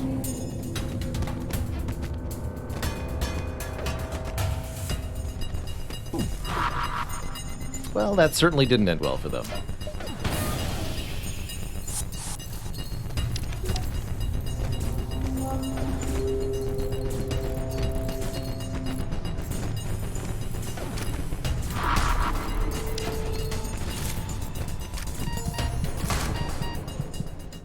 Clansmen have been defeated. 19 scrap? While exploring the ruins, you nearly mistake a drone for a statue before you recognize a dim glow from its lights. A cylindrical design with 2 rings. The drone appears to be designed to interface with a system to manage it. You construct a schematic using some scans and bring it back to the ship. Get an ancient director. A useful ancient utility drone that can interface with systems and power them. Provides 4 power to the occupied room. Mans the systems at level 2. Cool drone. And itself takes no power, but requires a drone system, which we're not able to install on this ship. It's a super powerful drone, though, for sure. No. Thanks for the reminder.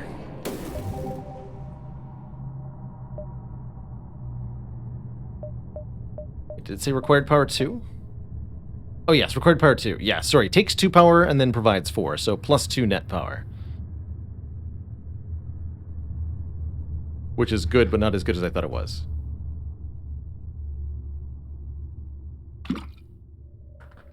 Given that there's the regular director drone, which is a bit less health and movement speed, provides 1 power, takes 0 power, so net plus 1, and it is still a level 2 skill level.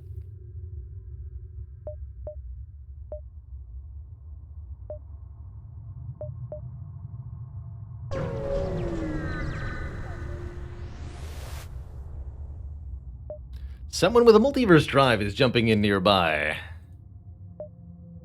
From out of the tunnel comes a massive cruiser vessel of orchid design. The ship here seems to bear an unusual resemblance to an earth fruit known as the strawberry, but that's probably coincidence. I like it.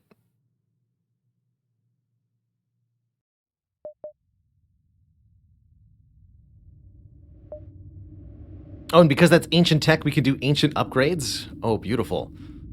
So we might be able to do some really cool stuff with that. But first, I don't know if you're aware, but we're kind of a big deal here, and I don't mean to be corny, but if you don't make it like a tree and leaf, it's gonna be a beat-down time. Let us hope you have some aloe vera for those wounds after we, oh crap, I'm out of puns. Men, attack.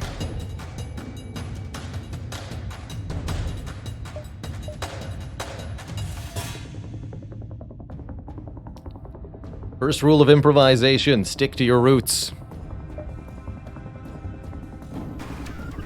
Alright, what do we got here? Hacking. Multiple vampweed. Floral chieftain. Cannot suffocate. All other crew in the same room are also immune to suffocation. Takes triple damage from fire.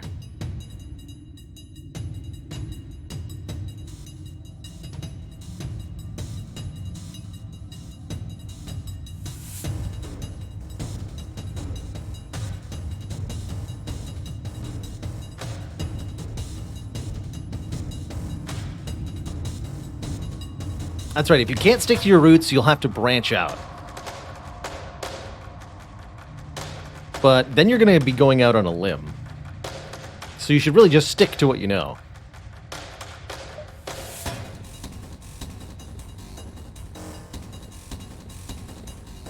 Hey, there's secretly Alanius here too? Alanius plus florals, what an interesting combination. Lost Sun Commando. Seems like a pretty tough ship, actually. Let's hack their medbay. Gonna be the way to do this. Our O2 is hacked, that's not a problem.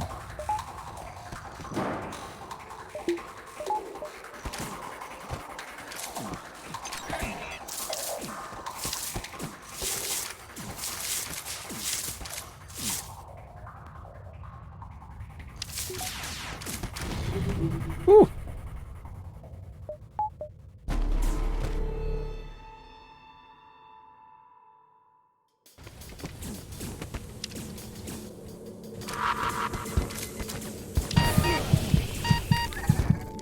Oh yeah, I should have used my healing before I did that. It's okay. We'll sort it out.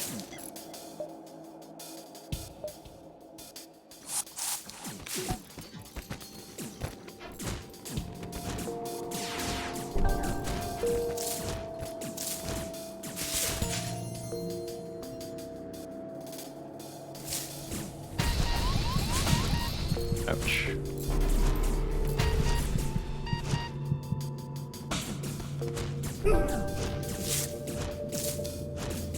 How horrifying.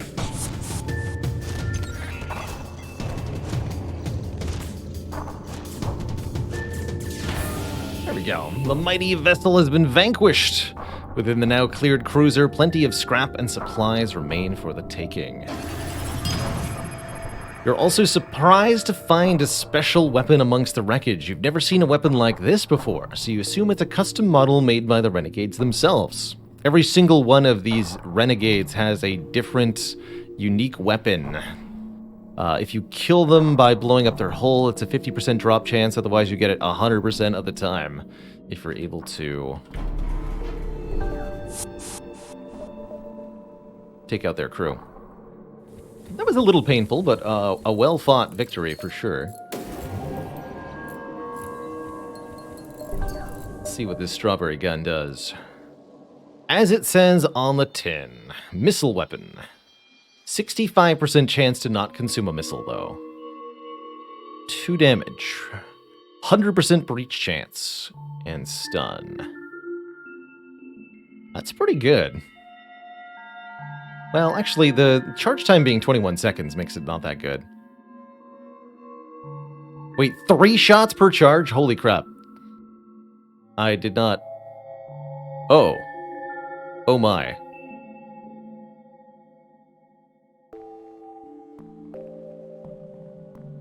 Oh. Well then. Let's give that a try, don't we? Why don't we? Sweet as strawberry, right? So let's see. Storage. Ether tech. That's right. Based on the ether tech in your cargo, you might be able to make further system modifications using ether technology. That allows us the ether overdrive, ether overcharger, ether overclocker, anomaly detector, and runic translator. Partial translation of ancient runes. Interesting. Allows the detection of space anomalies. That's something I want to do? Deeply unclear. The overclocker provides up 3 bonus energy shield points. That one's definitely a yes, please. So now we have a 3-layer Zoltan shield. Maximize engine recharge rate. Or weapons automatically charge to full, but have their cooldowns increased by 30% afterwards. Actually could be totally worth it with the strawberry weapon, right? Instantly charge this thing. Since we're a boarding crew, we really only care about the initial missile volley. Translator and anomaly detector are required for at least one of the alternate endings. Okay. Not sure if they'll be needed with what we're doing, but we might as well get them now. Only 30 scrap for the max sensor upgrade.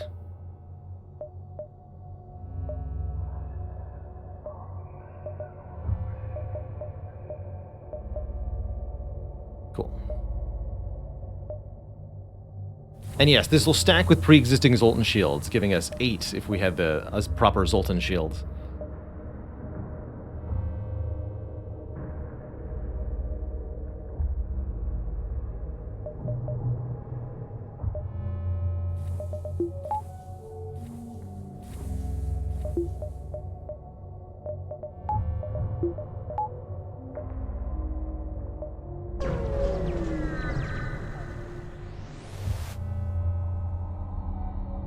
With Ancient Ether Shield, there will be 10 layers of Zoltan Shield. Nice. A Rebel Marauder painted white with a strange logo on the back hails you. Greetings, traveler. We are the Ghost Spook Chasers. We have a unique proposition for you. Copyright infringement proposition for me, you say? Tell me more.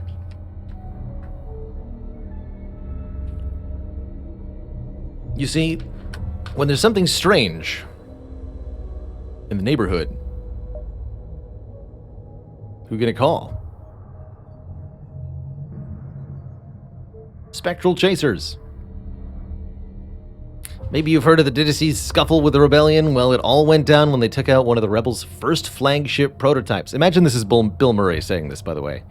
This instigated a large-scale war and blah, blah, blah. Thing is, that flagship is still around. In fact, it's in this very sector. Now, you're probably thinking we're some rebels. Wrong! Used to roll with that pack, but we ain't anymore. We're mercenaries, and we were sent by the Federation to take out this Goliath. Turns out it's in the hands of the Vagabonds now, more specifically a clan called the Haunts, led by some jackass who calls himself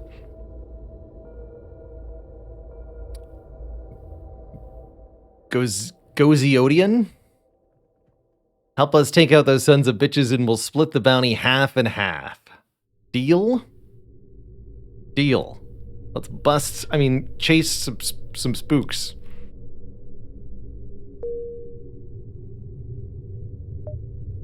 Spooky ghosts.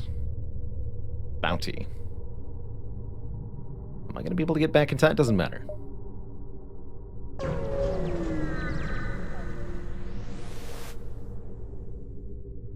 You arrive at the beacon, but there is seemingly no ship here. You stare long into the clouds and catch the sight of an orange tailwing slipping through. You slip through the nebulas after it, only to find a massive gap in the clouds, where there resides, right in the center, the old rebel flagship. Good, you made it. Now give me a hand, would you? Shout the spook chasers as they fire on the flagship to no avail. Help them.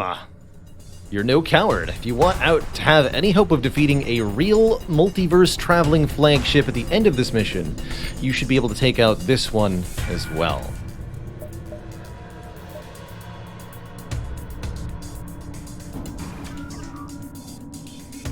I see that one little dinky side laser too, so it's got a real weapon system, but otherwise this is the Phase 3 variant of the flagship that we're all familiar with.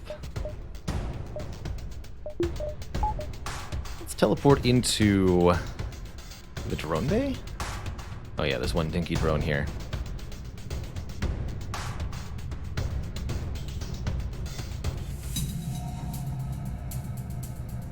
I'm gonna get mind controlled as soon as I board the enemy ship here. Guess we'll board into and hack the med bay again.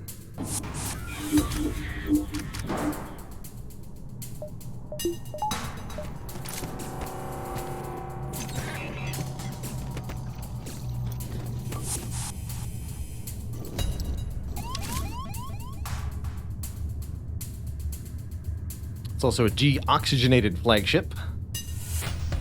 Of course it is. Bale is manning the guns while mind-controlled. Good job, Bale. He's trying.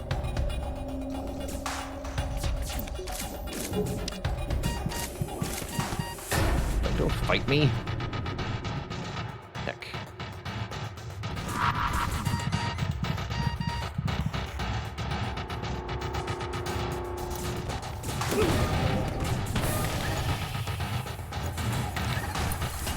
They made him use his healing ability.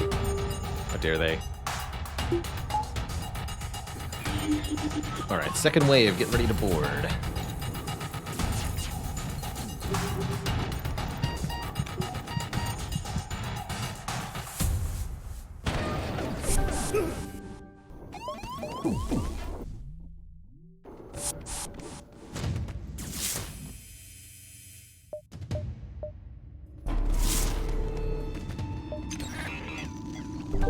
Why are we all stunned?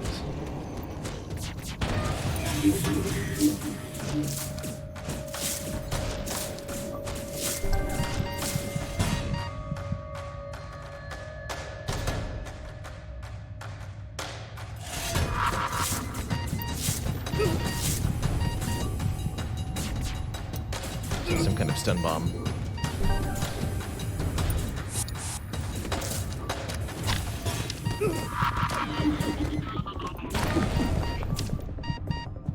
The gargantuan ship for which you've heard so many legends finally gives one last quake before an explosion in the engines causes it to erupt into flames and explode. The flagship and the vagabonds with it is dead yet again.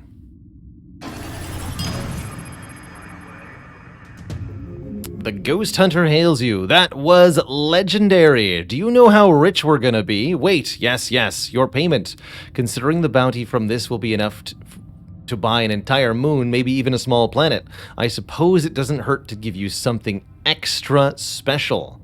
We have a new cruiser that we've been working on, and I couldn't think of anyone else more worthy of piloting it than you.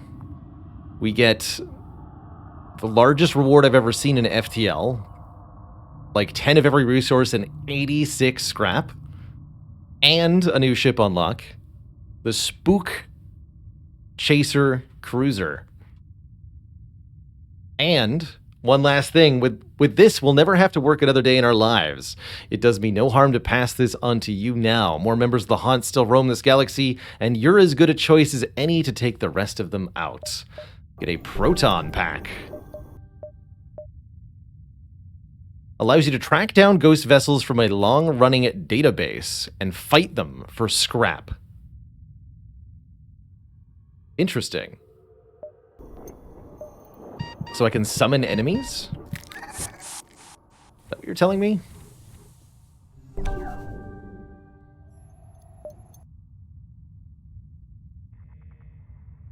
That is deeply intriguing if so.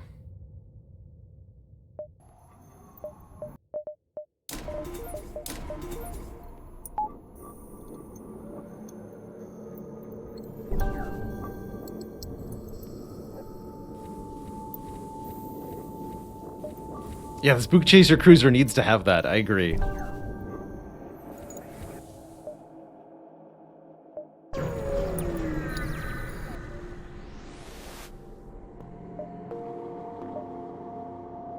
Check the database. Spawns a quest marker for a guaranteed encounter. Here's the nearest ship in the database is a Dynasty vessel. You mark down the coordinates and shut off the Proton Pack. And it adds a quest marker to the next sector. Interesting. Suspicious beacon at the bottom right? This one? No. This one's just a sun beacon. I think we're gonna have to deal with rebels in the next couple jumps. But it was totally worth it for the rewards we got for that Spook Chaser quest. The rebel fleet has found you, and nearby ship turns to engage. This is no regular elite, but an MFK ace, much stronger than most rebel ships. If you can defeat it, it may delay the fleet a little longer. And that'd be good, actually.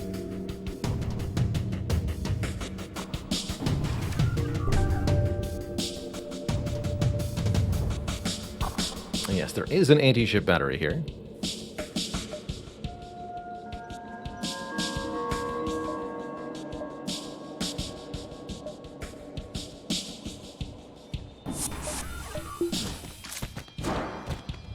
Lock the doors here.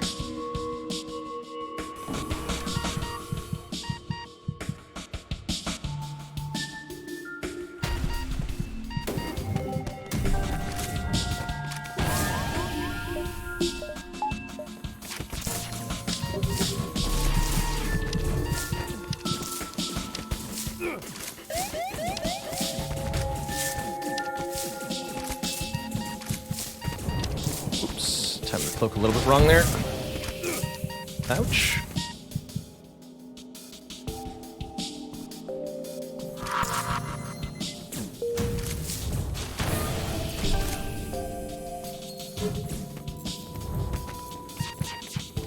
To die now.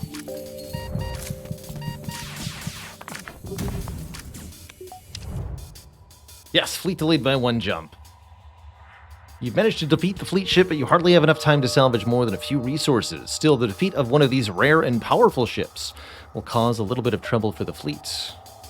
That means we won't be overtaken at the exit beacon, which is very, very nice.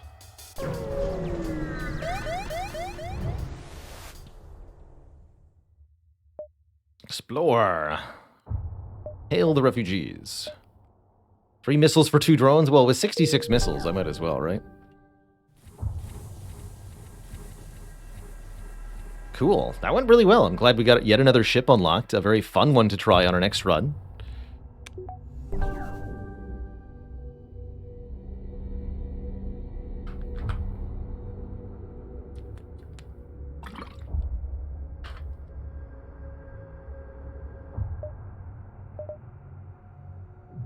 Monk Refuge or Theocracy Homeworlds? I believe we've been to the Theocracy Homeworlds before, but we have not yet visited the Monk Refuge.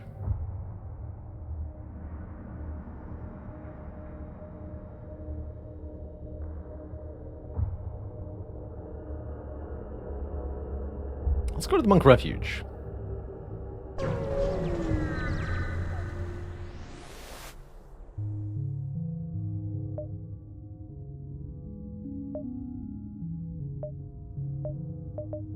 Deploy the boys. Buy me 3 more jumps in the Monk Refuge, too. I mean, we only got the ship unlock in the previous sector because I chose to use the boys. Otherwise, we wouldn't have found enough, wouldn't have looked at enough beacons to get the quest. So I intend on doing the same here to improve our odds of unlocking another ship.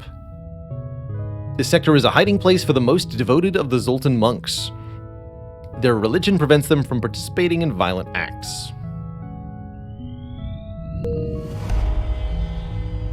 Secret location often visited by devoted followers on their annual pilgrimage. The Zoltan monks have dedicated themselves in entirety to non-violence.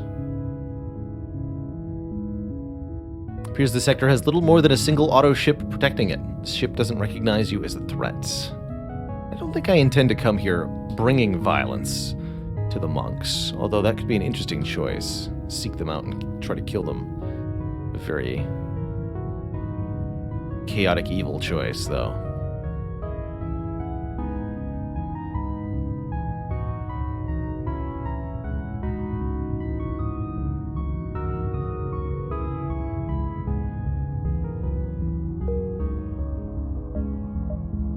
So yes, we have two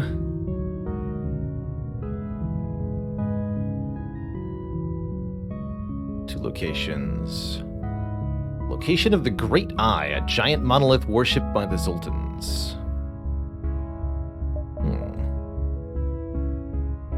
Who put this hole in my ship?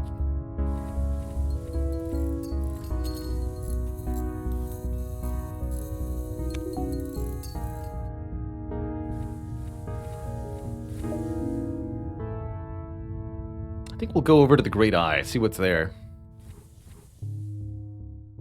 Don't have a compelling reason not to.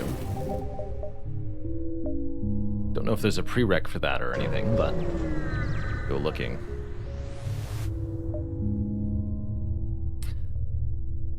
A Zoltan monastery has been constructed at this beacon. I welcome you offering a tour of their temple.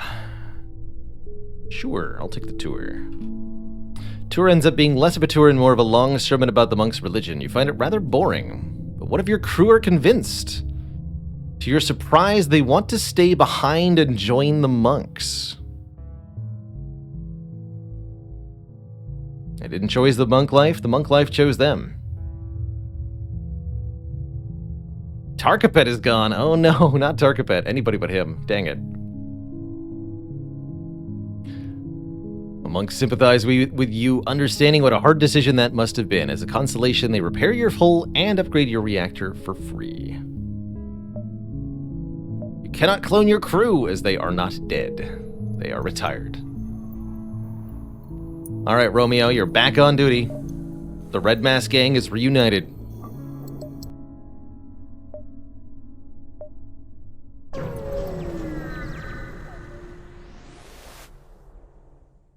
You've discovered the Great Eye. Though the location was named after the giant eye-shaped nebula in the distance, the real attraction is a massive cuboid monolith with green lights resting on the nearby planet. This beacon is a well-visited location by both tourists and Zoltan who make an annual pilgrimage to this location. It is said that the monolith has strange, unpredictable powers. Those who can get it to speak to them may find many wonders or horrors that await. Let us make an offering to the Great Eye. You toss some scrap towards the Great Eye, wondering if something will occur. Unfortunately, nothing seems to. Perhaps these Zoltan myths are false. Perhaps it's worth another try?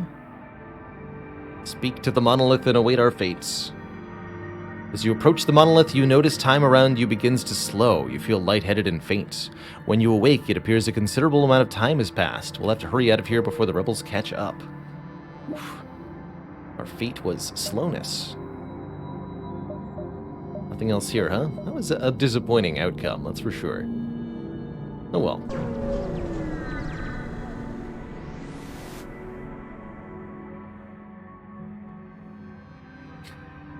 You come to a quiet part of Zoltan space and encounter an ancient Zoltan wise man who claims to have harnessed the power of the spatial rift, but seems to have been driven completely mad by the power. Choose your doom. Mantis Slug, Marachman, Lanius, or Orchids? Give me some Mantis opponents. You like a challenge, so be it. Dang right I do.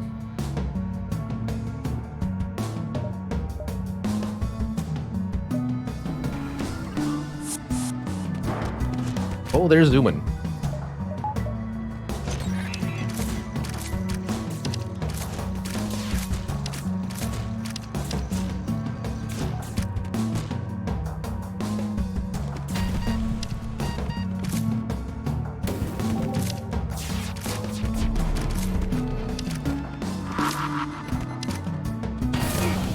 Very savage to bomb my own crew, but you gotta do what you gotta do, you know?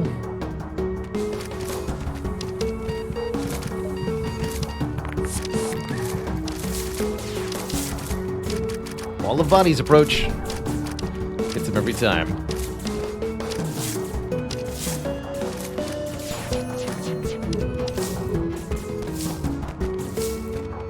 Wait, how many are in here? Lord.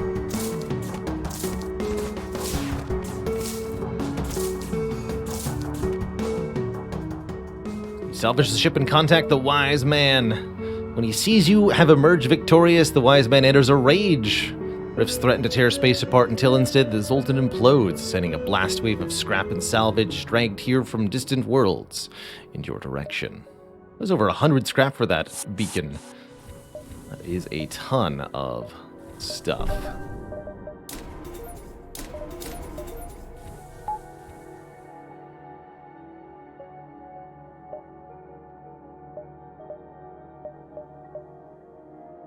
It's time for spook chasing.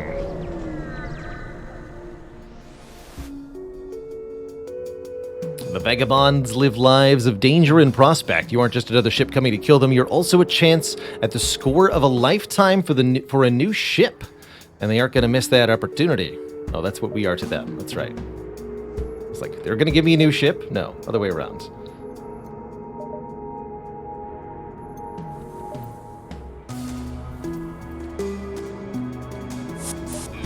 Try to do this without using any drone parts. Let's see how that goes for me.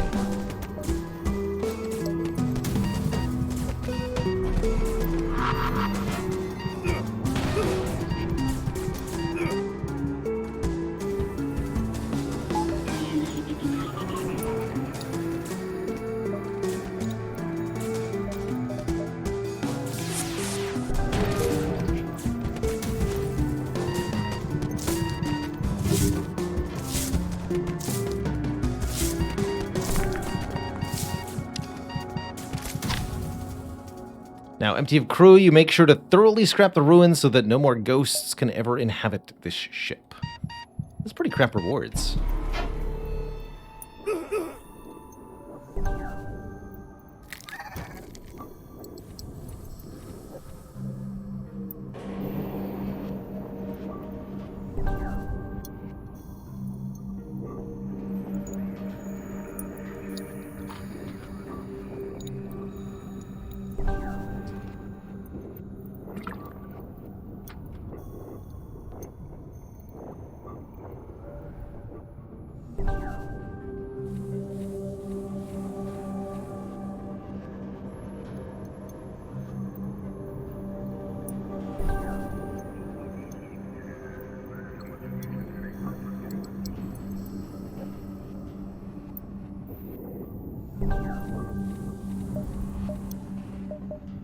Let's see if the second one gives us anything better.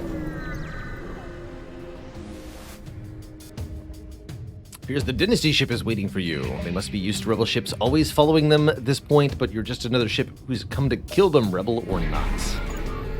These are some big drones, dude.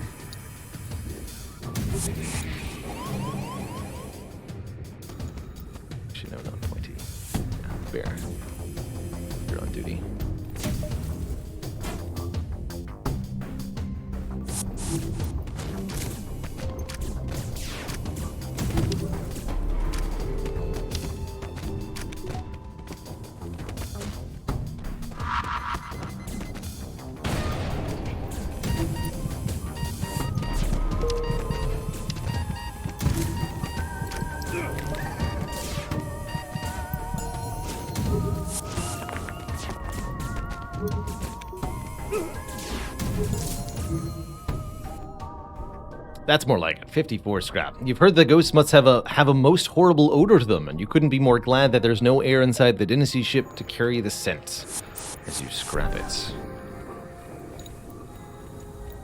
Spooky stuff, man.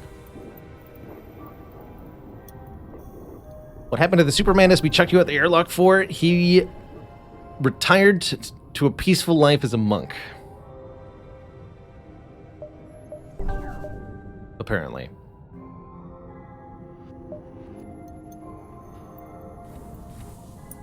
Honestly, it's a pretty good choice. He's likely to die if he kept coming with us, so I don't blame him.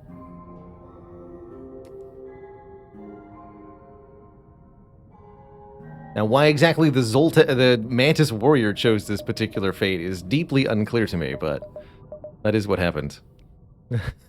I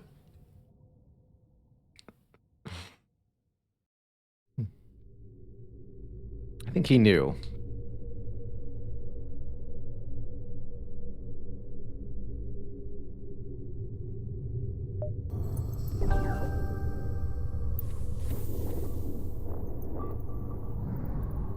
He did self-identify as a moron, after all. But I think he will learn with time that being trapped in an endless cycle of death and rebirth is what he was already doing, and what he will continue to do in his life as a monk. It's just going to be a much longer cycle than we were going to put him through.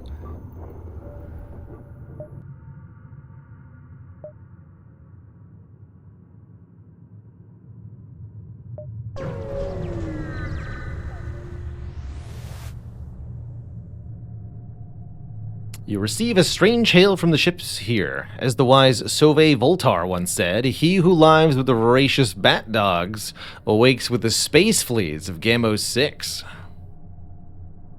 That's why you double bag. The monk says it's a proverb. It means one whom associates themselves with those who are devoid of morals shall find themselves in a similar predicament.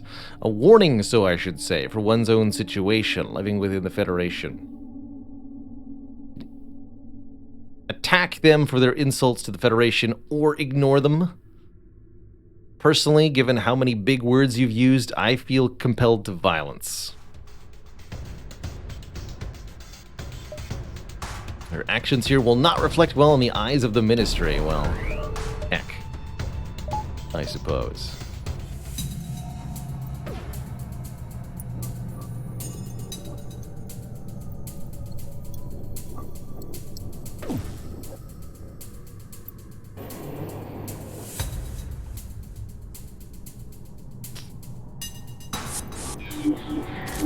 Oh, not that. Wait, the mind control wore off immediately? What? That was odd. Why? Because of their own Zoltan shield? Deeply unclear.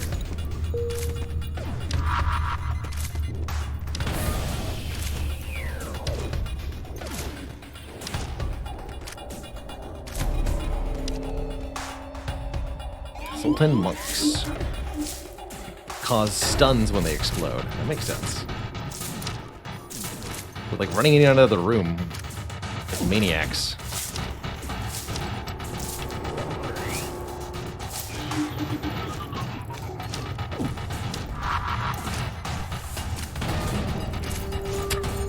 What is this? What is this dance they're doing?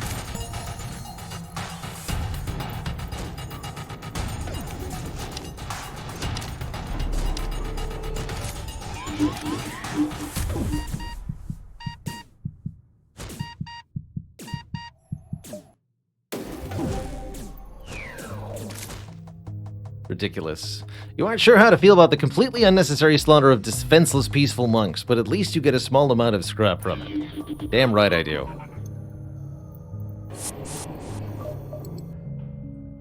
Take that. You You Federation insulting hippies. The Zoltan ship slips out of the nebula, its weapons drawn. It must have already been in the middle of a fight, and now that it has stumbled across you, it mistakes you for its previous attacker and locks on to attack. Guess we're fighting. Have some shield through. Well, this time the mind control stuck. Enjoy banning the weapons, I guess.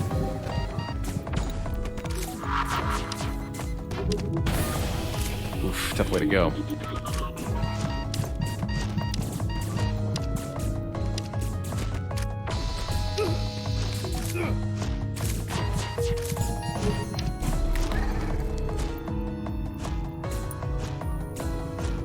Rockman versus Zoltans. Who will win? Probably the Rockman. If I had to guess.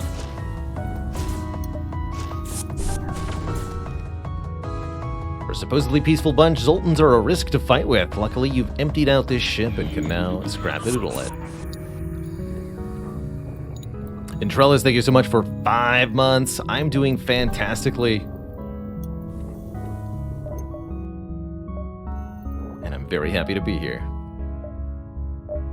Okay, so we're getting close to max upgrades here. This is only sectors. No, this is sector 7. Okay.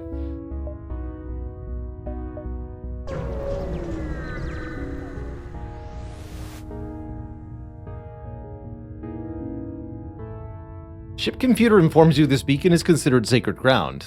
You aren't sure why, because the beacon seems rather empty. We haven't done a salvage mission here yet. To fuel.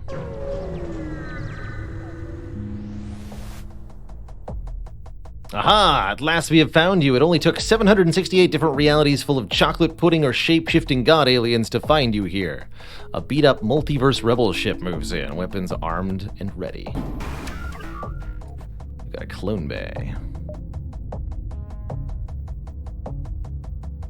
Not a problem.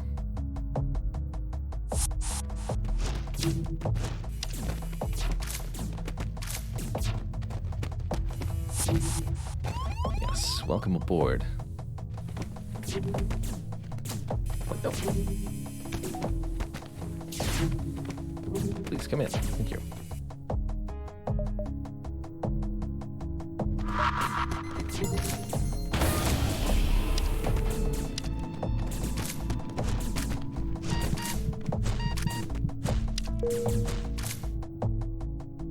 The Multiverse Rebel has been defeated, and it seems, to your luck, an augment was left behind in the wreckage. Long-range scanners give us a bit more information. Oh, the ship already has this augment, and its effects cannot stack. Break it down into scrap. Wait, we have long-range scanners? What do you mean we have long-range scanners?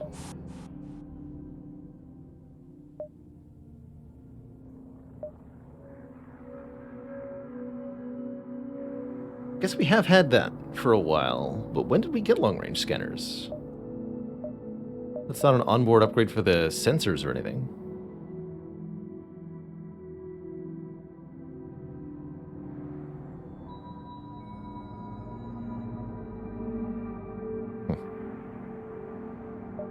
Interesting.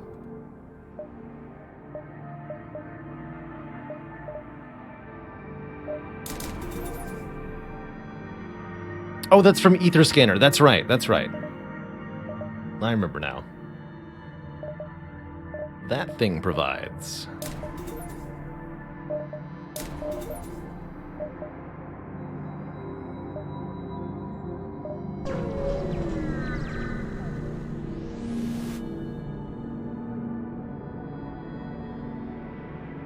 Here's the nearby monastery is in trouble. A slug hacker is holding them hostage and broadcasting a message to all nearby ships demanding they pay an absurd ransom for the monks. We'll fight the hackers. So you want to brawl? Prepare to die.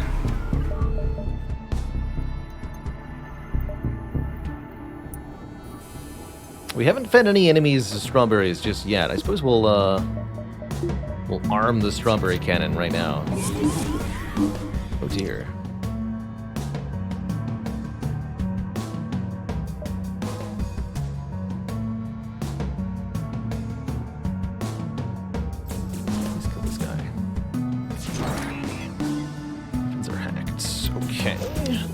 got a little complicated.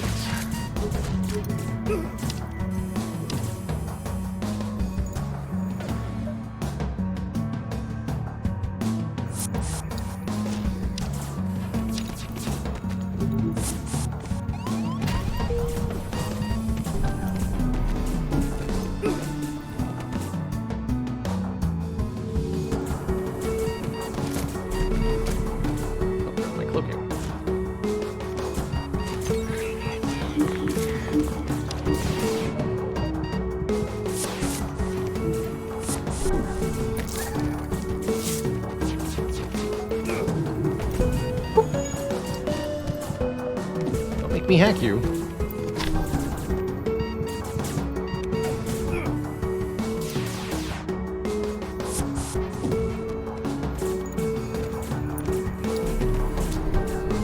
Got a wall of bodies and I'm ready to use them.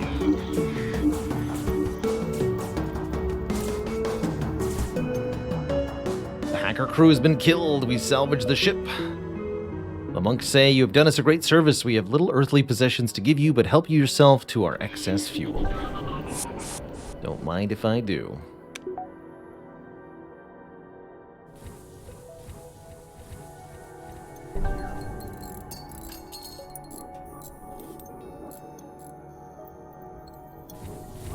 I have no idea what you get for paying the absurd ransom there. I kind of wish that I had not upgraded my systems immediately prior to that so that I could find out, but oh well.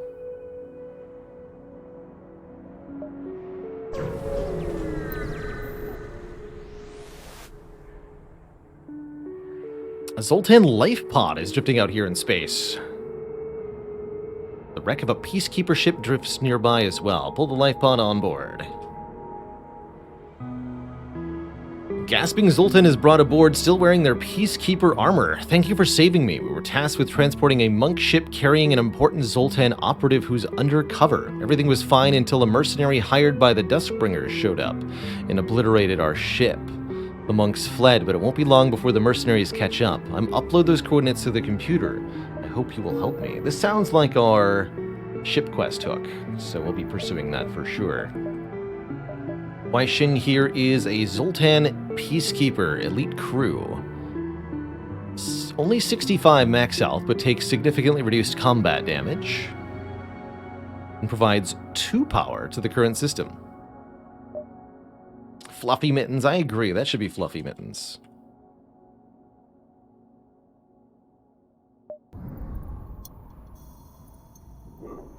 You have engine training already, too, so that's certainly where you're going to go, displacing Hugh Man.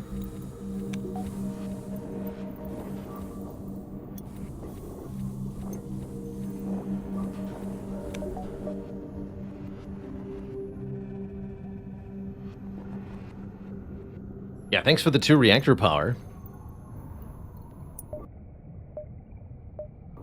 Okay, anything I need before we jump? I think just having some scrap on hand might be a good idea. Sometimes the quests require that too. I could take the opportunity to supercharge our weapons right now so that we can open our whatever combat we enter with a volley of the strawberry and the breach bomb. That's actually not a bad idea.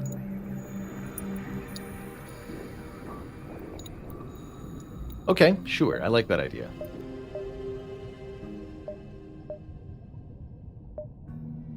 Oh, I need the weapon performance upgrades, which actually requires that I upgrade the weapons first, so we're actually a long way away from that.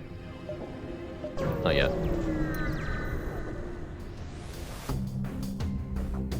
Appears we've arrived just in time. The mercenary ship mentioned earlier is assaulting the monk ship. They won't last long, so you intercept their attack and prepare to destroy the mercenaries. Some spooky-looking mercenaries. They have no crew healing, though, so it shouldn't be too hard to deal with.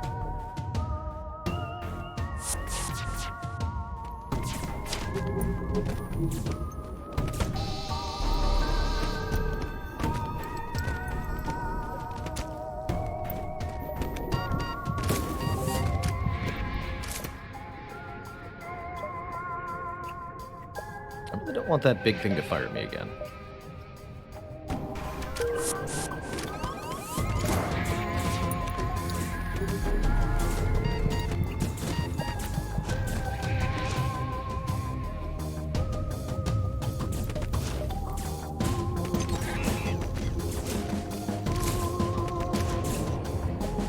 Mercenaries have been defeated. You scrap their ship first before contacting the monks. Thank you. It appears my cover has been blown. A shame. I will once again have to go into hiding and change my identity. Here, have this weapon. I no longer need it, and the monks on this ship certainly won't use it. Get a pike beam. That was just a minor quest. Nothing major there. Okay, that's fine.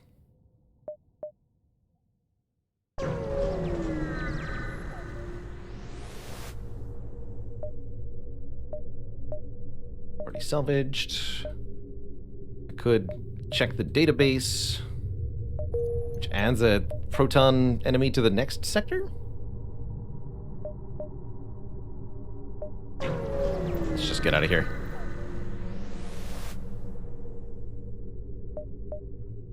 A ship with conspicuous Argeon markings is orbiting a nearby moon, broadcasting a simple message claiming to have equipment available for sale. Can hail him, attack him, or refuse the offer. Usually inclined to attack in such situations, although I'm kind of curious what might be offered to us. We'll hail. Under the banner of Argeon, I welcome you. I have many things. Would you care to take a look? Disable their weapon system before docking. Receive a hail as soon as your hacking system finishes. What have you done? You could never trust a Federation ship. Here, take your standard toll. I really should do business elsewhere. Successfully shaken down. Hey there, QTB Wolf. This is a mod. Exclamation point, multiverse mod. A absolutely massive content expansion for FTL Faster Than Light, made over the course of multiple years by a modding community. Oh, sorry. Just exclamation point multiverse. Excuse me. There you go. So I could deploy the boys, but I don't know if that actually has anything useful for it. Like, does that matter in the final sector? I guess we'll find out.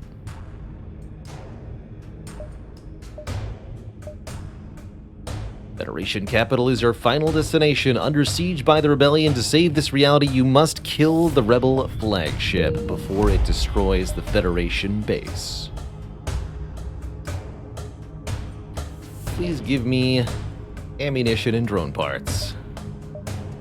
Thanks.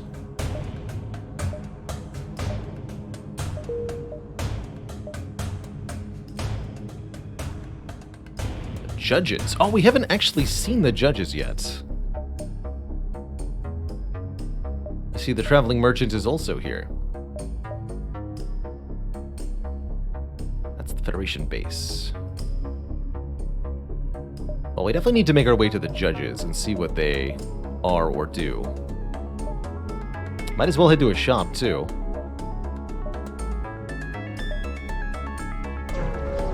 Because I've got many things I could sell.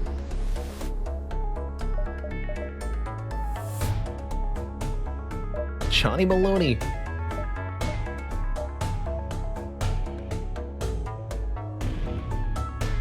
5-second charge. Try to fight Sylvan. Oh, that'd be fun.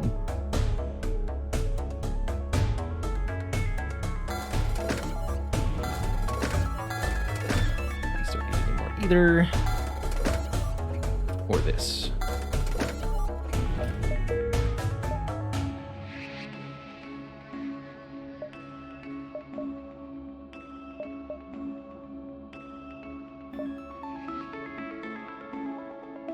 We get his ship if we kill him, right? Sylvan?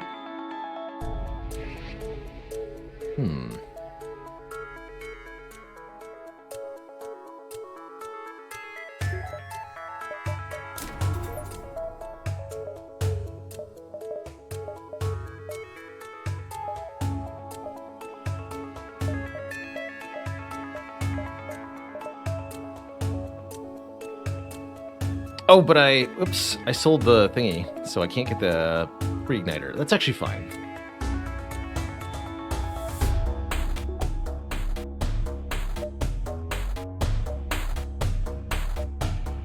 Closer to the judges currently.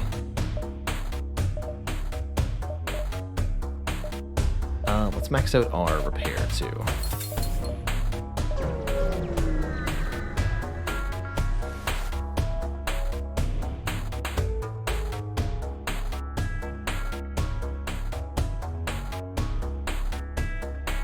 Strange vessel approaches, and on your screen appears 3 aliens dressed in long robes, their faces covered with ornate masks. The first, a Zoltan, speaks. Hello, we are the Observers. Maybe long ago we have met. Maybe not. We do not recall. But now we have returned. We seek knowledge. You seek. What do you seek? We will find out, yes? Allow us to get introductions out of the way. I am Thest, Judge of Diplomacy. I seek travelers who make it their passion to make peace with all species. Prove to me your dedication to building bridges, and I shall grant you great boons. The second judge, a separatist, appears next. Hail, for I am Corby, Judge of Technology. Mission of observation summary: analyze trends between travelers with advanced technology. Do you possess technology of the advanced form? Provide proof. Rewards await. Oh, I should not have just sold the thing I just sold. Rewards await. The final judge, a rockman with the marks of a former Lost Sun commando, speaks last. I am Wakeson, Judge of Warfare. A military vessel of yours would not be fit to be seen without an arsenal fit for a king. Do not disappoint me, for great rewards await those worthy of my time. The 3 finished each take a bow. Good, fantastic. Humph. You are our latest subject. You bring us tribute. We will observe, impress. He who think best suits your purposes. Yes, the data will be invaluable. We understand at this time you are unprepared. Yes. As consolation, we offer gifts, monetary supplement. We share the desire to see you again. We will see you again. Now leave. Your time will come again. Get the chain anti-hull laser. Interesting.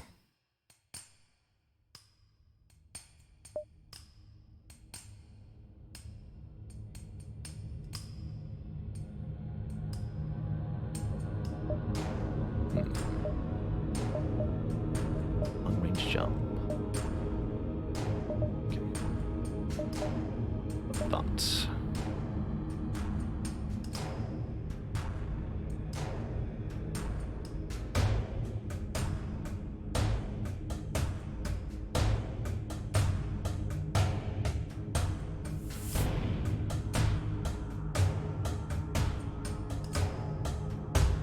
We have 6 jumps before the flagship. I think we can make it to the merchant here. 1, 2, 3. That's 1, 2, 3. Or we can go 1, 2, 3, 4, 5, 6. Do it this way.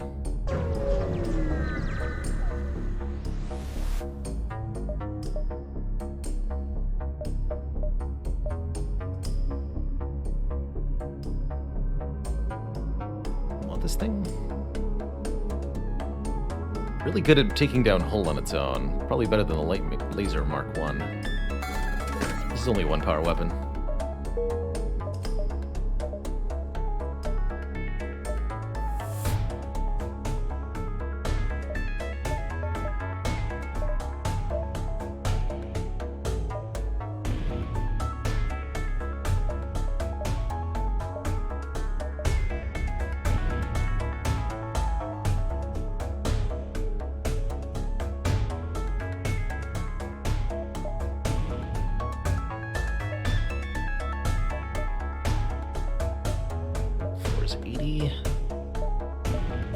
Oh yeah, we need ion field too. Okay, sweet.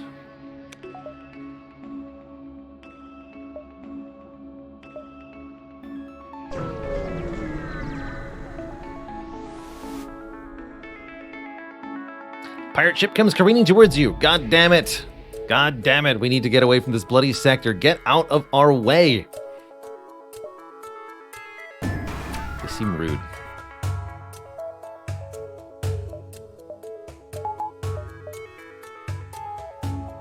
Nice clone bay, though.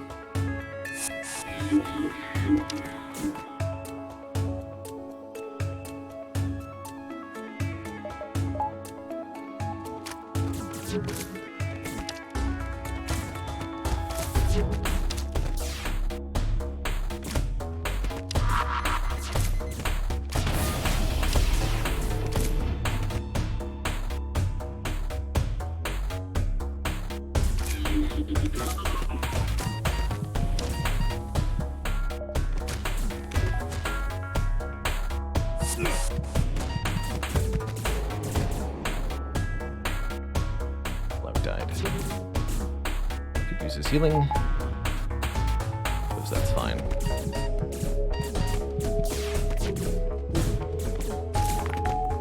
Let's try the strawberry launcher. Dang.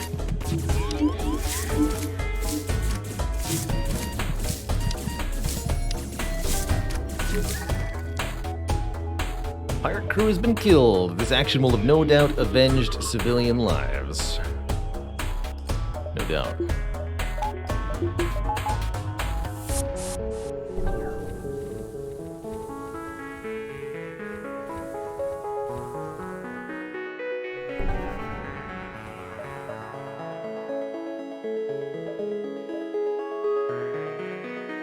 Anything else I'm gonna want for this? Let's make sure the backup battery is maxed. And actually, let's make sure the doors are maxed.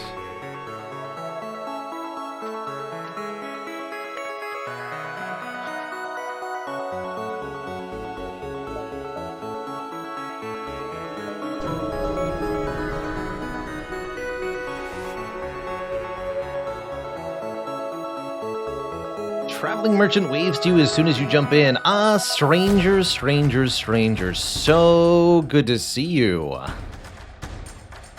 Yes, I agree. It is good to see you.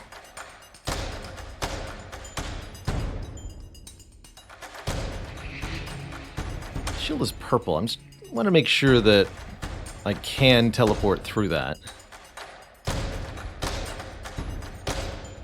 Door system is present. All crew will take lots of damage per second.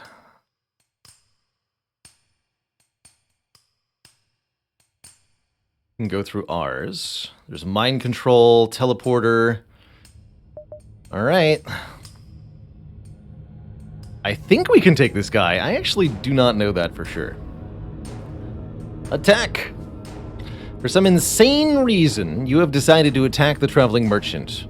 Are you really sure you want to do this? This might be the strongest enemy you'll ever face, so you'd better be prepared if you're going to take him on. Yes! Oh, he's got quite a crew. You raise your weapons against Sylvan. Ready to battle. Stranger, so it's come to this. A true shame to think I thought we could be friends. Intruders are on board. No augments that I can use here, right? No. Okay. Oh, I can't hack because of that thing. At least not initially.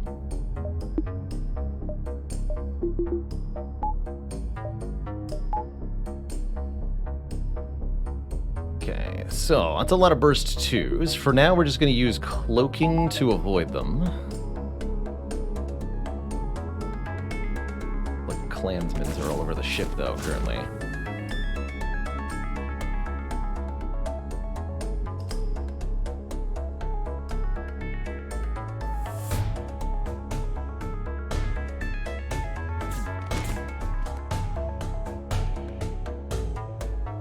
Nobody seems to be mind controlled at the moment. Yeah, the good news is they can't clone new crew.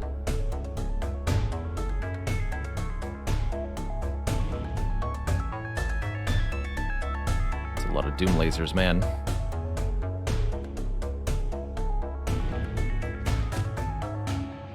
Assault and Shield shouldn't matter. It does say this enemy has an energy bypass. But maybe they don't actually know that they have it. And these resilient rooms can't take system damage from weapons fire. Further complicating the issue here. I need to destroy the medbay before I can really make anything happen. Oh, what, they're not all synchronized? Are you kidding me?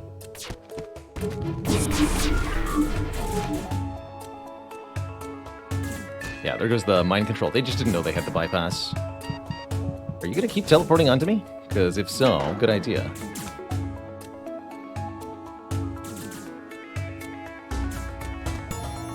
Perfect.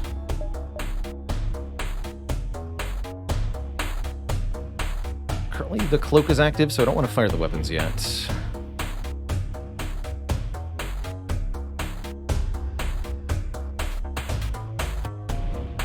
See, there's a boarding drone coming over as well.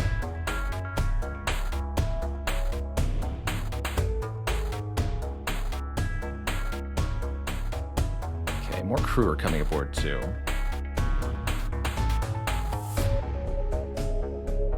Summon ship can't be captured by crew killing.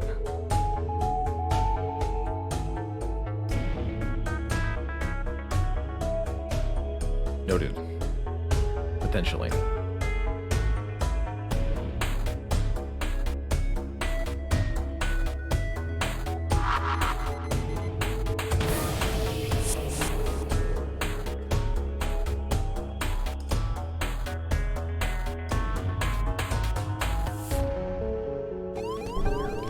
Shields are hacked. Oh dear lord, that's terrifying.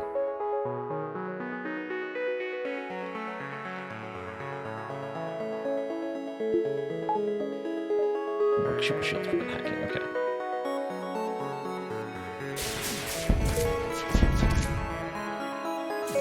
Wow. Uh-oh. Was not expecting to be unable to scratch.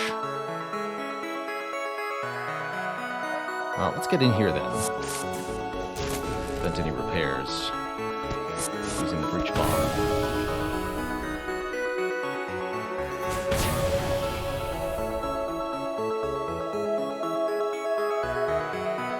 I'm about to take an enormous amount of damage.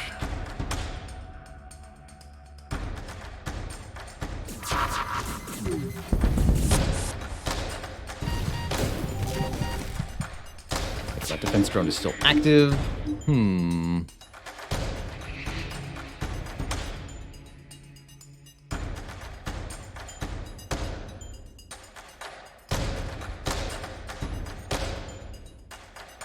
I think we might have to leave. Yeah. Wait, crew is still on board. I'd have to leave without them. We're definitely not going to be able to win this fight if it goes on for much longer, so it's time to get out of here.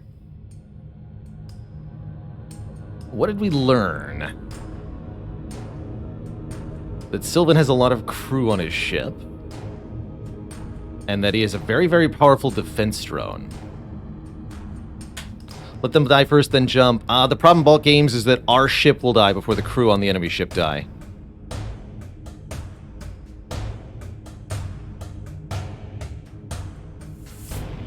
It's a Rockman and a regenerating seed thing, Bear and Romeo. Pointy's not on the enemy ship, though. We have crew to spare, so I think we're leaving.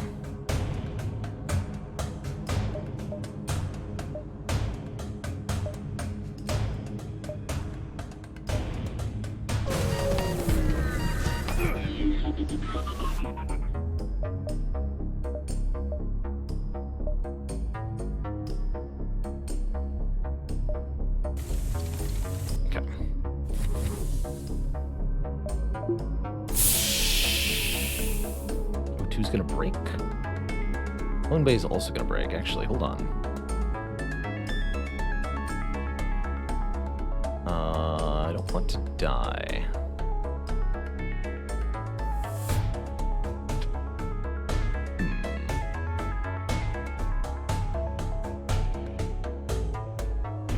Keep at least a couple of rooms oxygenated then.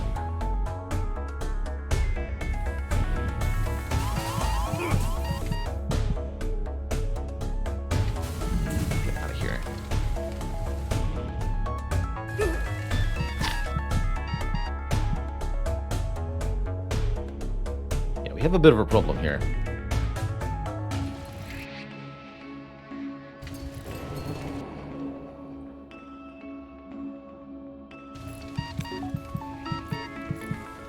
Okay, he's dead. You three have to fix this now.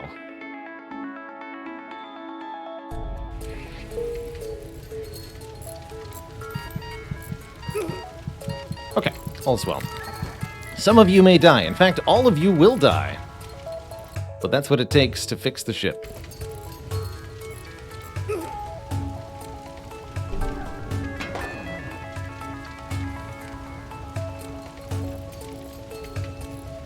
All of you may die multiple times, in fact. But that's a sacrifice I'm willing to make.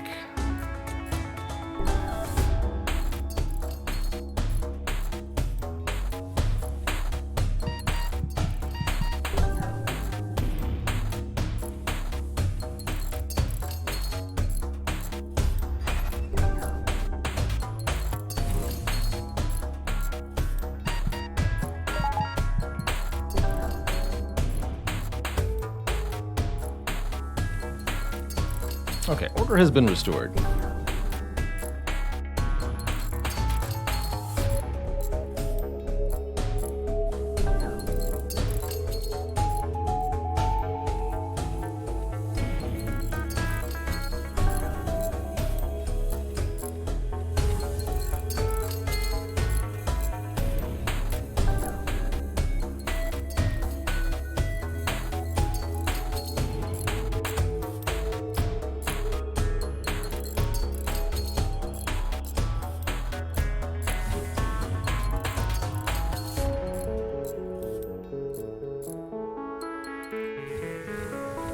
Yeah, to be able to get the whole crew back after that disaster, that's the real power of Clone Bay.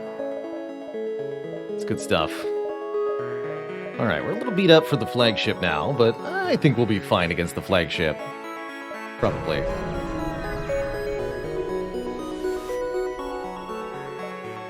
Definitely want a little bit more scrap. Oh, I should have done one last minute repair there, too. It's okay. We need new crew save positions, because somebody got killed.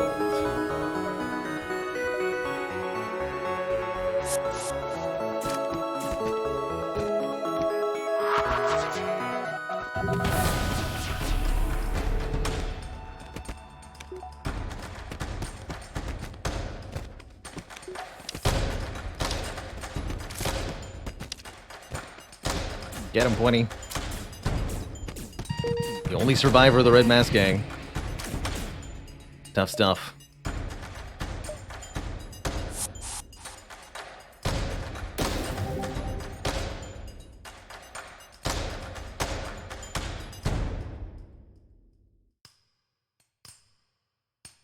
Sirs asks, does level 202 always outpace breaches no matter how many there are? No. You need... I don't even think level 302 can do that. Level 402 can. With the mod. Alright, time for... flagship phase 1, I guess.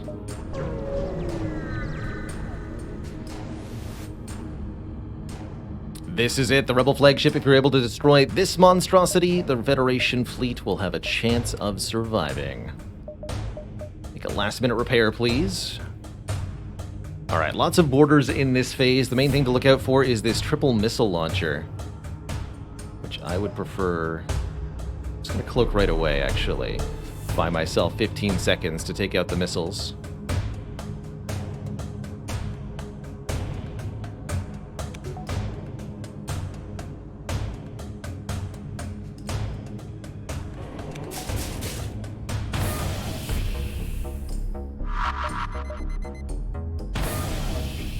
Okay, missiles offline. Let's further complicate things now, shall we? I want to fight people far away from the med bay. This will do.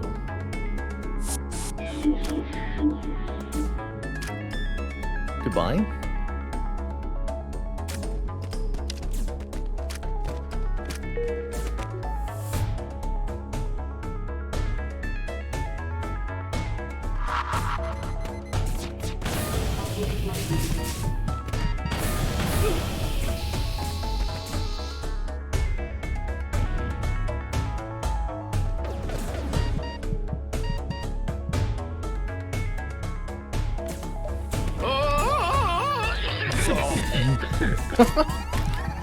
I'm not sure what causes that sound effect exactly. It's a death sound effect for somebody, but... Oh man. Does it tickle the funny bits? But he definitely had fun recording that.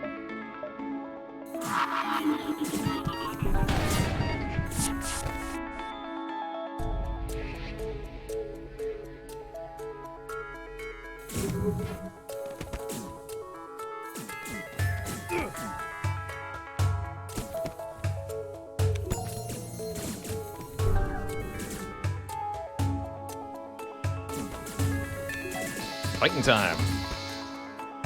The mid bay's down, the missiles are down. We haven't even been hit by a single attack yet.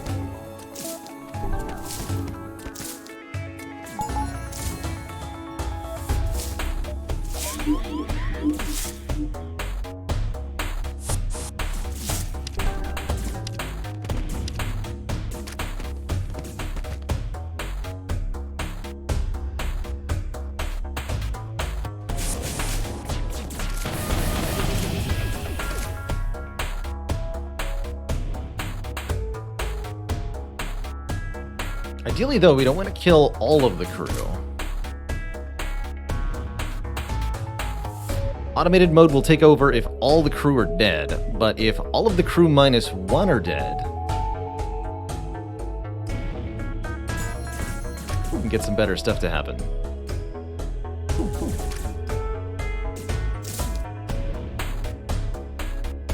Although we don't want that crew to be only aboard the enemy ship. So here's where the chain hole laser comes in.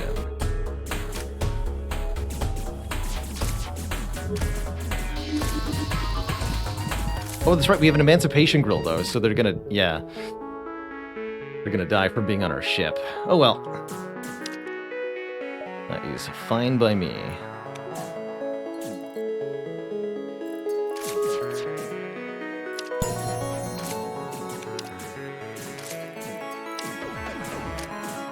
That turns off the oxygen at this point, that's right.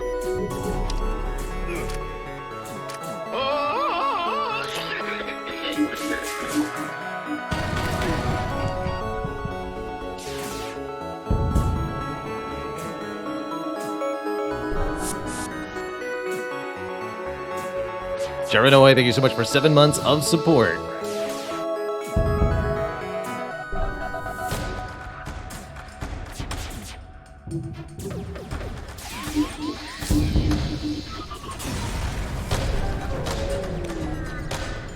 Just as we finally gain the upper hand, it finds a way to make an FTL jump.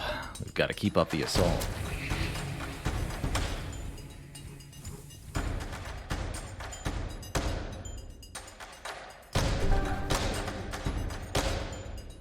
Damn foodle.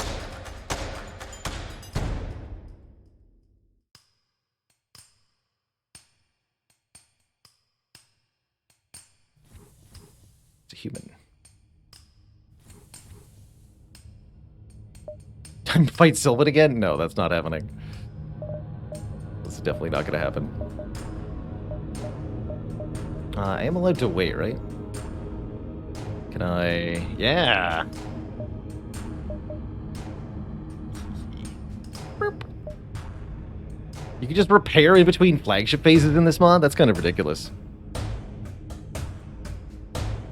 That is kind of ridiculous. You can even do that twice. Wow.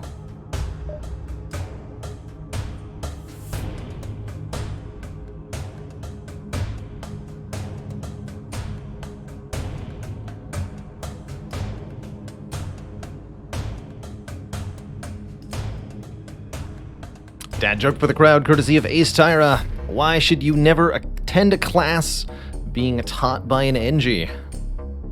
Because they just drone on and on. It's so boring, man.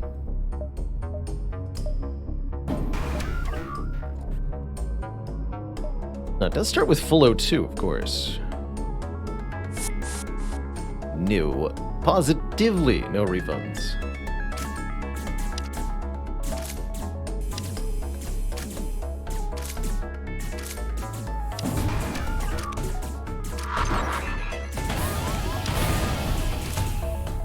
that shut down the defense drone? Yeah, looks like it.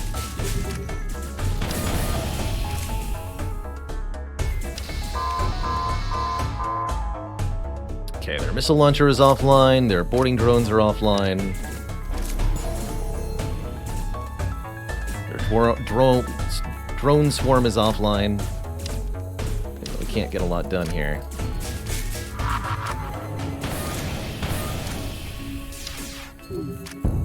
I don't believe it can repair systems that have been breached.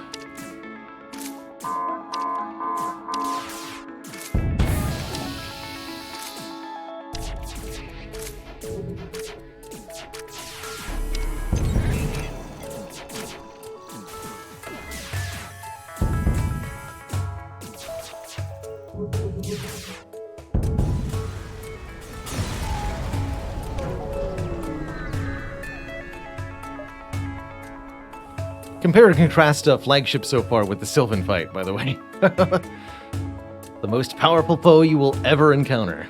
I think is what the mod called it.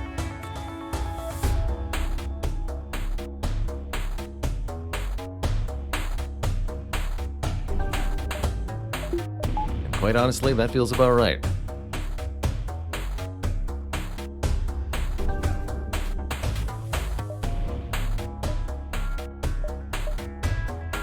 I think we'll follow it this time. Speed hole in the battery room. Yeah, we'll deal with that.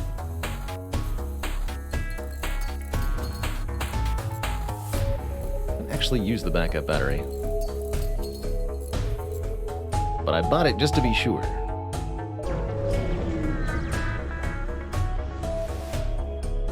I've definitely not used the backup battery yet.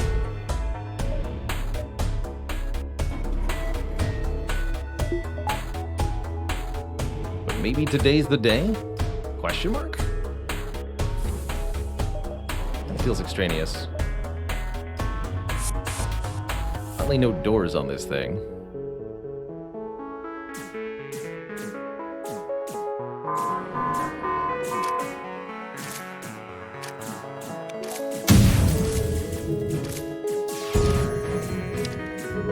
Shields held nicely there.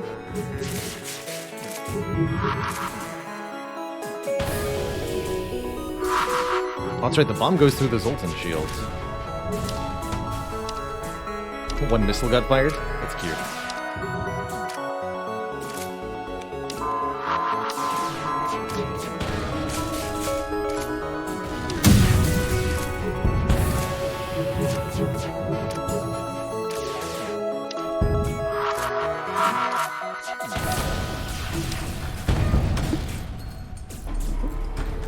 Guns broke.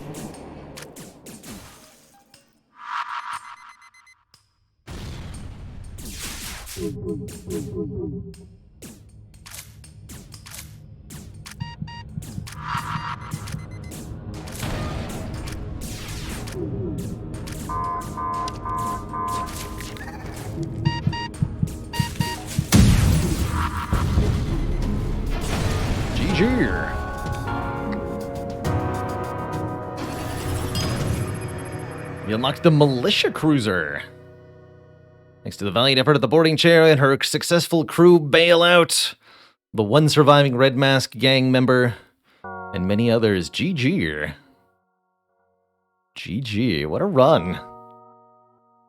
Feels like we got close to maybe a couple other ship unlocks, but only 2 this one. And I'm okay with that, because I think we got some really, really cool ships unlocked. Let's have a look at the hangar and see what is new here. The Militia Cruiser. This massive cruiser is the forefront of the militia's arsenal. Arsenal? Well, it's armed and staffed. It's better far better than you'd expect for a civilian militia to be able to put together.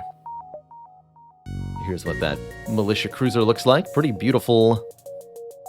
Yeah, we got close to killing the Sylvan, right? Yeah, kind of.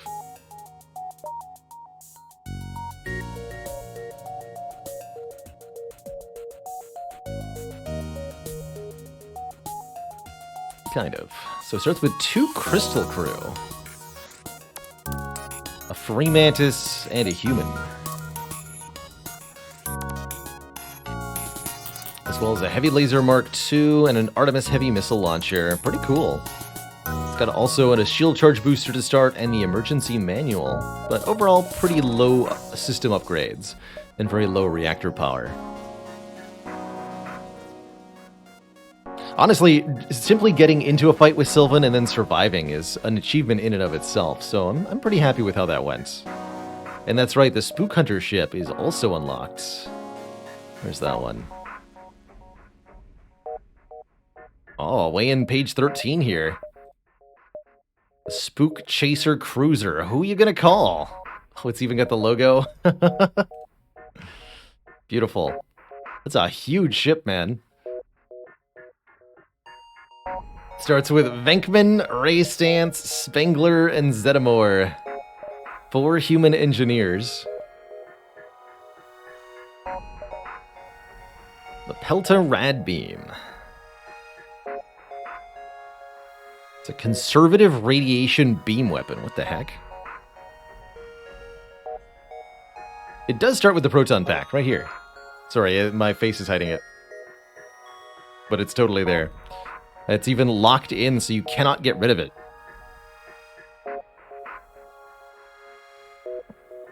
As well as life form scan. Detect the location of life forms even when sensors don't function.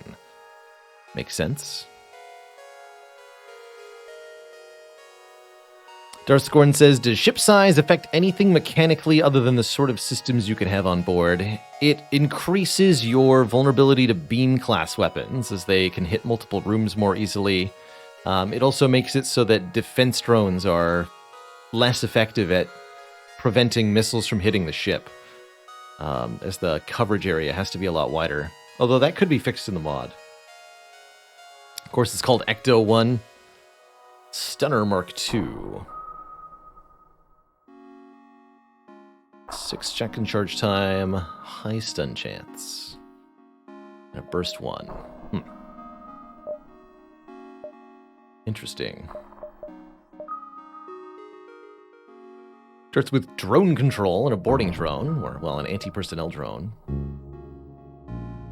Not quite clear what this ship's identity is at the start, but it's also got 9 reactor power to start. That's crazy.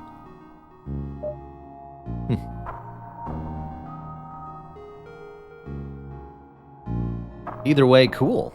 Glad we got some more ships to play with next time. I'm sure we'll be back to Multiverse again in the future. Still hunting for one of those alternate endings. But for today, I'm going to swap things up to Slay the Spire. And we're going to try to get ourselves a Silent Win to round out the stream today. If you're headed out as we switch games, thanks for watching our run of FTL Multiverse. Been having a really fun time with this mod, and it seems like the total amount of content is truly staggering. Truly, truly staggering.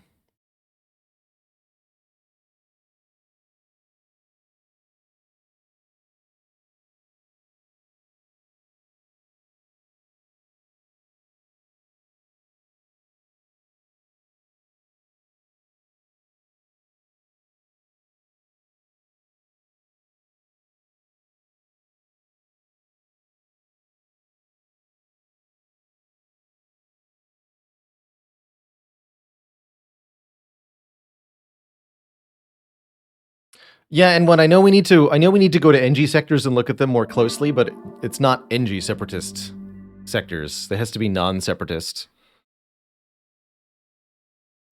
And I have not been offered any of those. Sector-wise.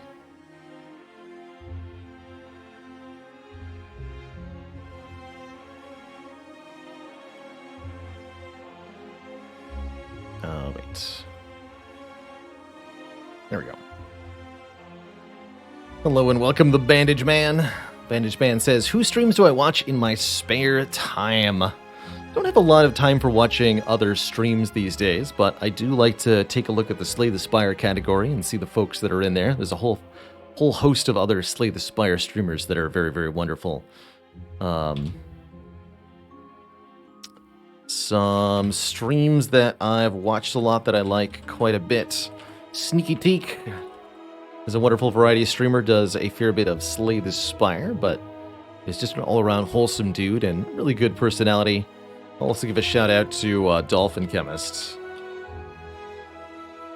He's had a really good time. A really good vibe to his stream too. There's a couple suggestions for you.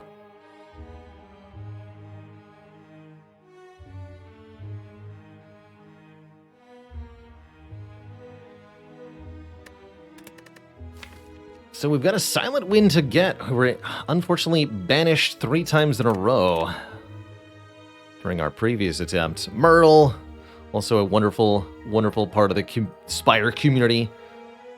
He's currently on a quest to get like 150 wins in Spire this month, which is truly absurd.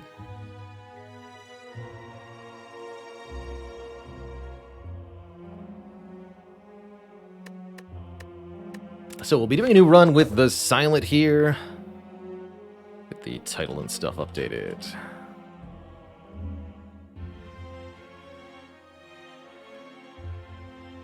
We're at 111, that's right.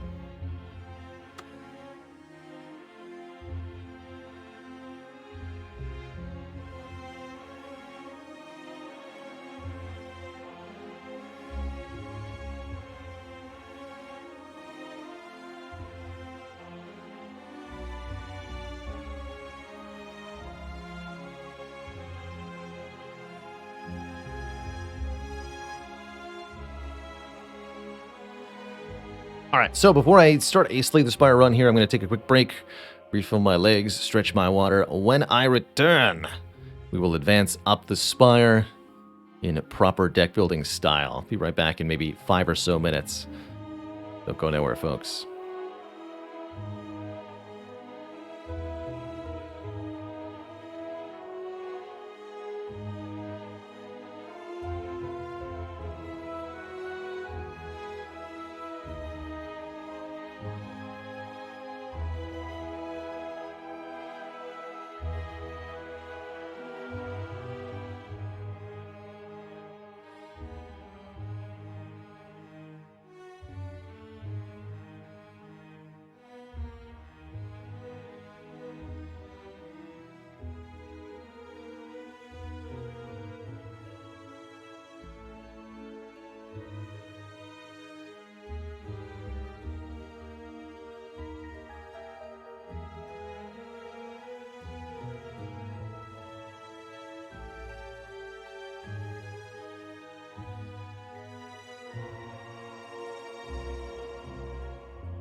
Okay, we're back. Appreciate that patience, everybody. I am excited for some silent. I hope we get to do discard. Discard everything. Tough bandages, maybe? Choose a rare card can be a pretty powerful bonus. Can't go wrong with choose a common relic, though.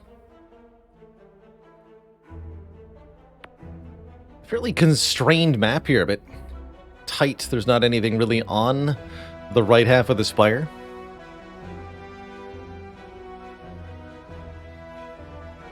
We do have Hexaghost at the end of the act, which incentivizes us to pick up some poison. And we've got a couple of those quote-unquote easy elite sightings. Elites that are after the chest in the second half of the act. Usually something I'm looking to kill. So on the way there, I think we want to visit this rest site.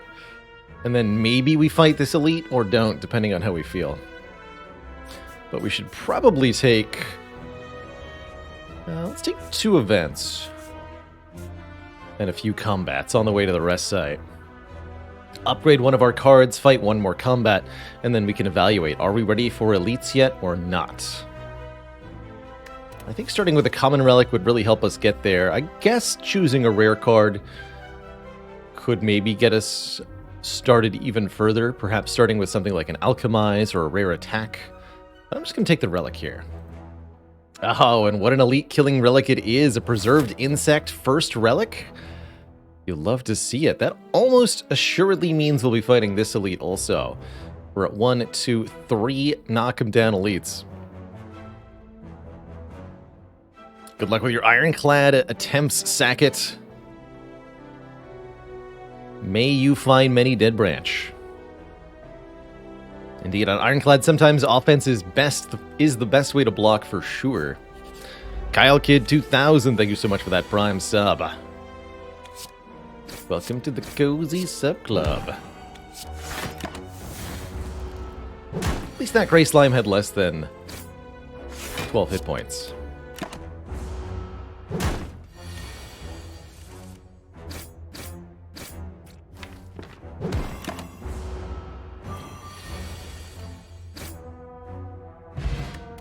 Gold and 3 different types of attack. I think 2 of these are pretty good picks.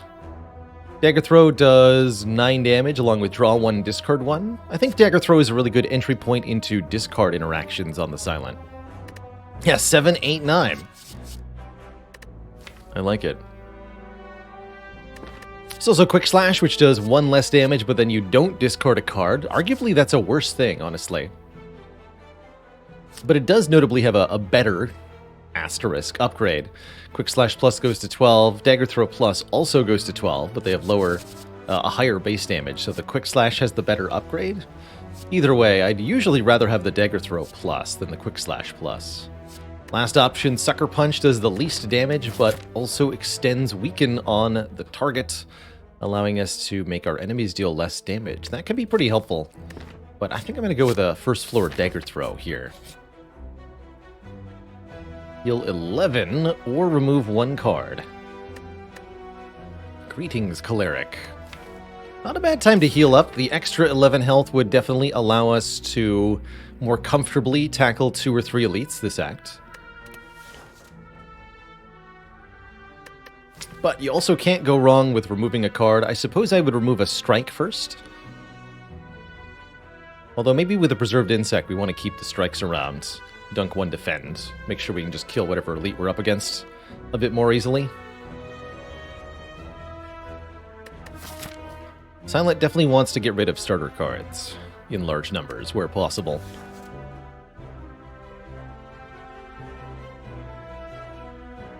I think I'll just take the heal for 11. That way I don't have to choose what I'm removing for now. And we have a bit more health to lose. Like 11 health for 75 gold.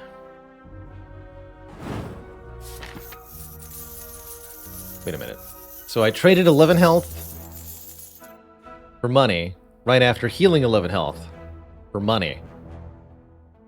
But I gained more money than I paid, so we gained money? Hooray, I think.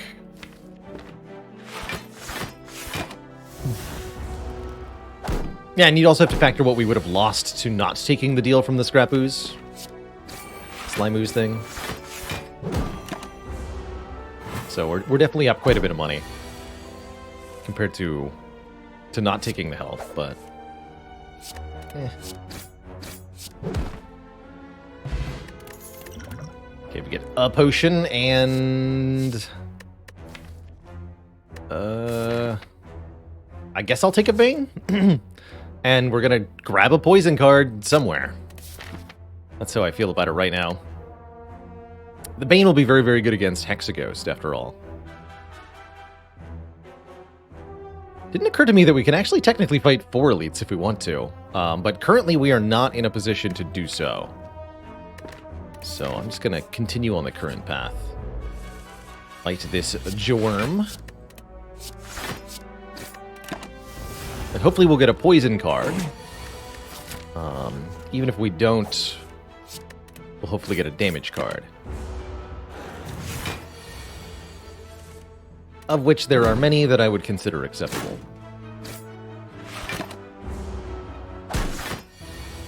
For this situation.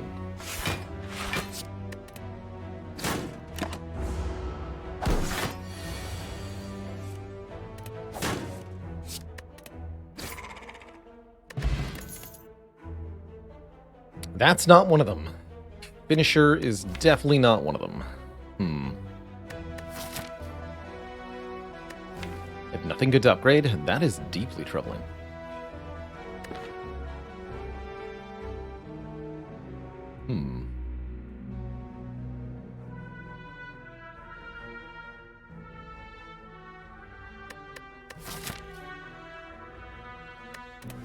Guess I'll skip.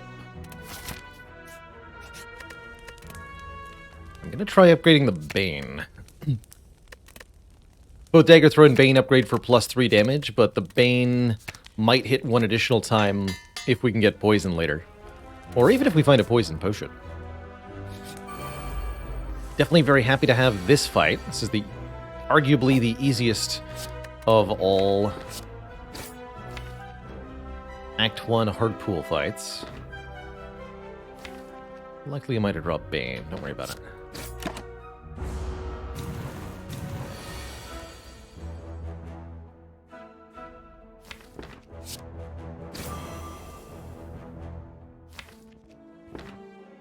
This does save quite a bit of health currently.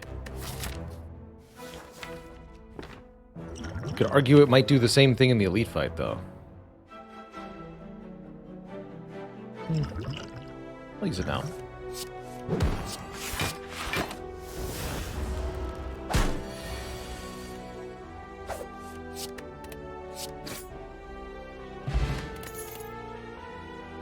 I found a poison card. Okay, we'll take a Blade Dance. That's a bit more damage. I am not happy with what we found so far. At all. Maybe I don't opt into this elite yet. But surely with a Preserved Insect, it's about as tough as a hard fight anyway. Let's see how it goes. 84 health Lagavulin. Sure.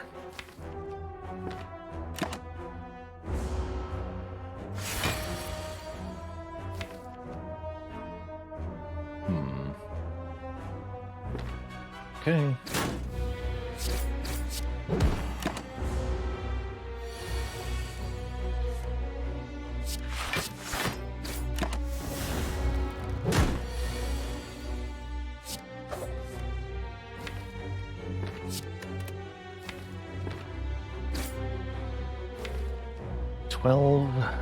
Plus 9. 30 brings it to 21.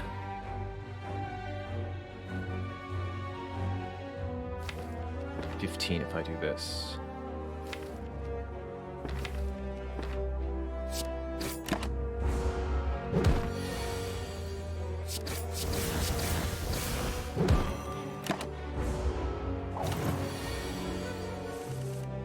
Ah, so close! Dang it. Well, that was way more damaging than I was hoping it would be. I guess we'll avoid the second elite? Yikes. Or we could just lose this run and do another one. Seems like it might also be an option.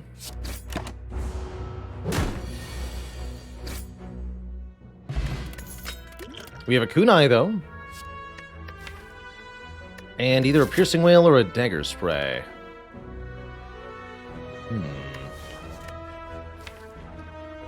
Guess I'll take the dagger spray. Courier gives me more money? Maybe? So, fight the elite or not fight the elite? I think I have to go with not fight the elite at this current moment. Might be able to take on the 3 sentries, although, again, with 5 health, that's almost impossible. Let's take the single blue slaver fight instead, and hope that this somehow goes better, although likely not based on what I'm seeing here.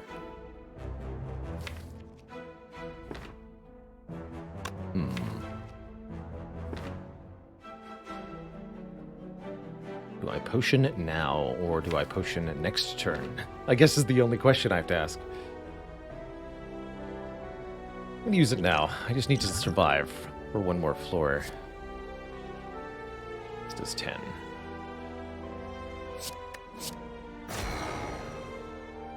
Okay. Let's defend 3 times. Could also dagger throw 1 time, but did not know if it would be helpful.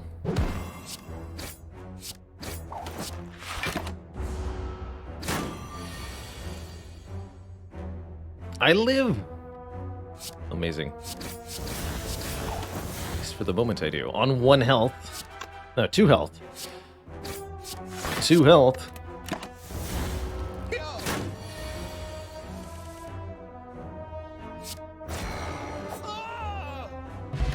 Spooky. The. Also another chance at a piercing whale here. Feels like this really solidifies our game against the second elite that we're going to face. So I should grab this. Shame we didn't get either a piercing whale that we saw, but that's okay. Still looking for a poison card. Any poison card will do. Whew. Glad we took this die. Here we go. Okay. And there's a poison card. So I'll take it. Okay, now I think we can actually kill stuff. Successfully.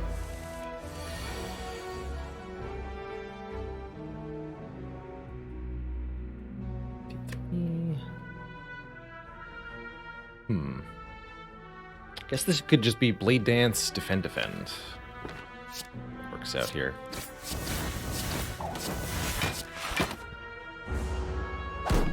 Like, almost possible to kill them both, but not quite. I'm just gonna become vulnerable here. This front one can't attack me next turn.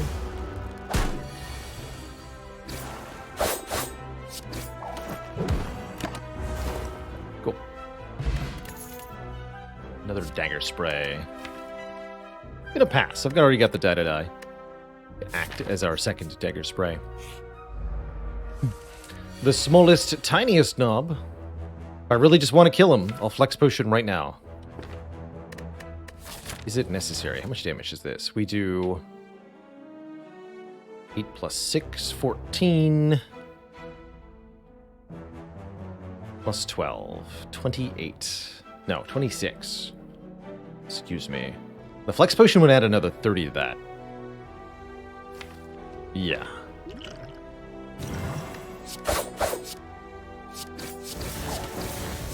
That feels pretty close to necessary.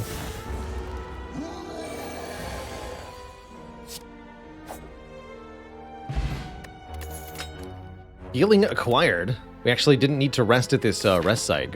At this one. Go figure. I think I'll be taking a leg sweep.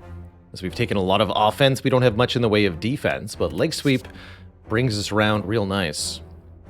Well, that and the kunai kind of creates a defensive strategy here. Beautiful. Burst would be nice, but we have nothing to burst as of yet. No poison skills have appeared. Nothing really that we took.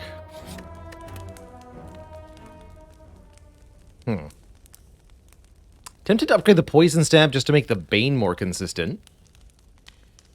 I suppose upgrading Blade Dance is also likely to give us another kunai when we use it. Could upgrade a Dagger Spray for the AoE, upgrade Die for the AoE. This gets +4 to all. So does this, though. Or we could upgrade one of our weakened cards, the Leg Sweep or the Neutralize. I guess for the sake of the kunai, I'll upgrade the Blade Dance, but I'm not sure if that's the right move.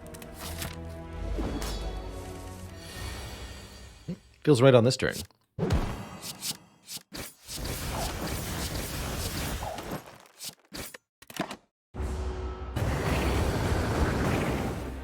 Yeah.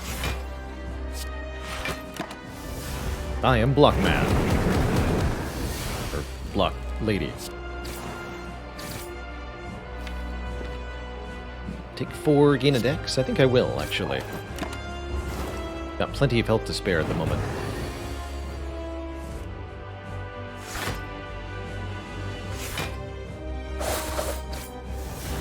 Note that our actual damage output isn't that good. We don't have any way to stack poison in this fight.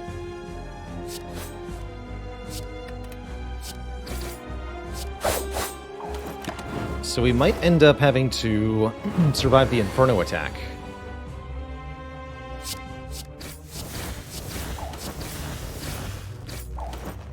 Which I guess won't be that hard with 6 dexterity.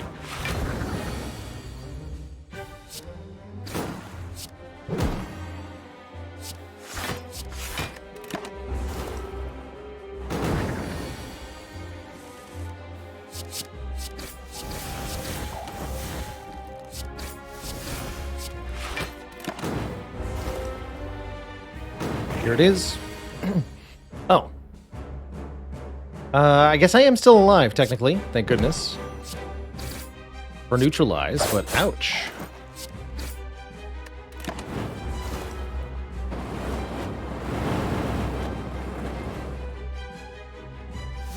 This does not bode well, chat.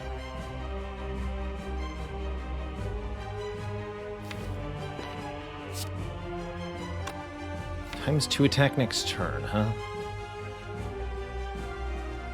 It'll be okay. I need to make sure I'm doing as much damage as I can here.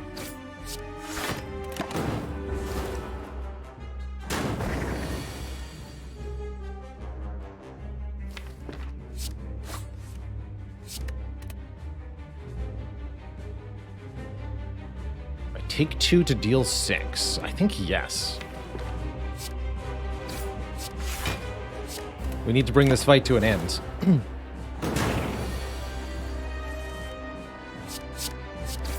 And we do! Amazing! That's the longest winning Hexaghost fight I've had in quite a while. GG. That's right, ready, willing, table. Inferno upgrades existing burns in the deck. Yes, it does. 666. Exactly as intended.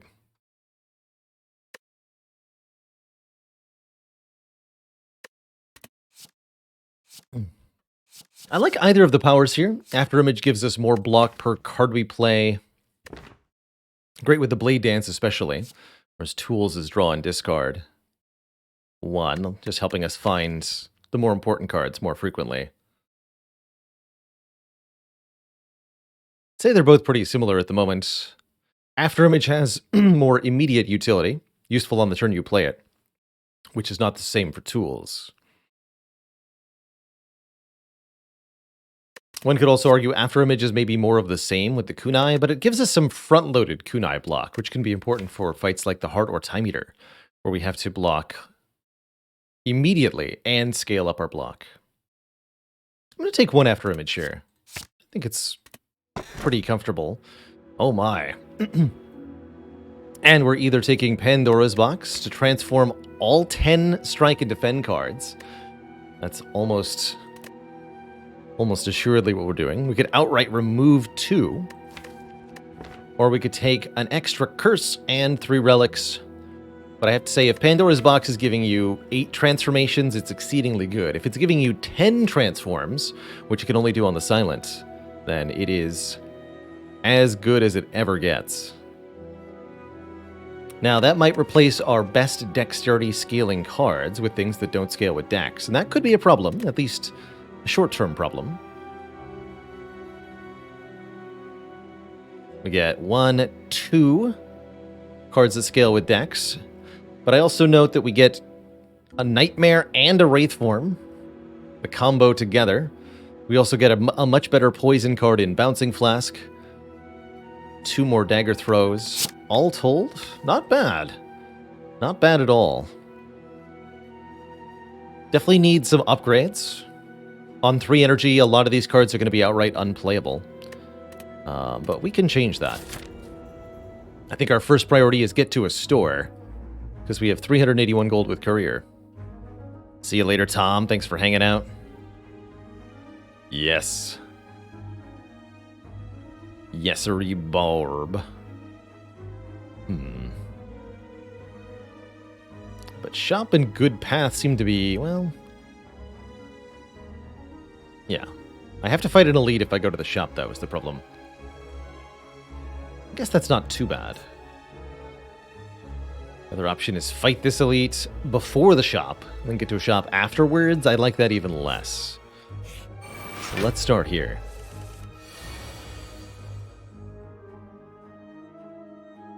Wrath198, thank you so much for that Prime sub. Welcome to the Koozie Sub Club.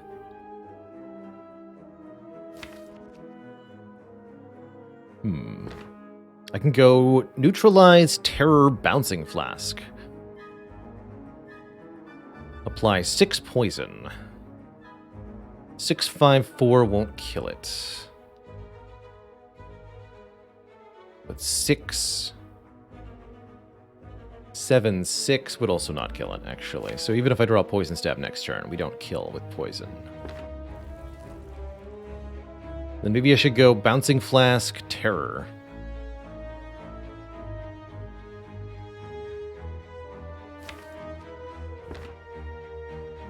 Could also do something like play After Image, play Nightmare, or play the Dagger Throws instead of the Bouncing Flask.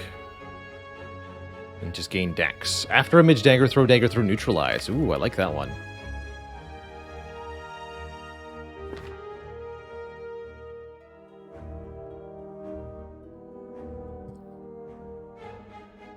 I actually guess the poison... I'm counting until the 11 times 2 multi-attack, but I suppose with the Wraith form in the drop pile, I don't really care that much.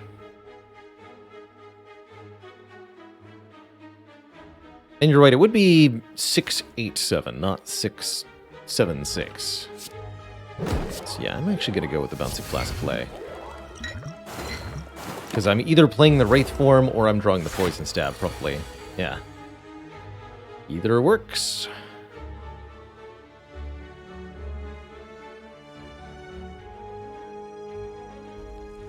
We managed to do both. And whether I play Dash or Wraith form, I take 1 damage here. Actually, Dash is the better play, because then the fight is won next turn. Just take the 1 here. Yeah. Easy. Pump those kunai stats a bit. Yeah. You're contributing, kunai. I swear it. Now we can take a Piercing Wail. Backflip's also exceedingly good, of course. Like, really, really good, actually. Definitely want one of the two.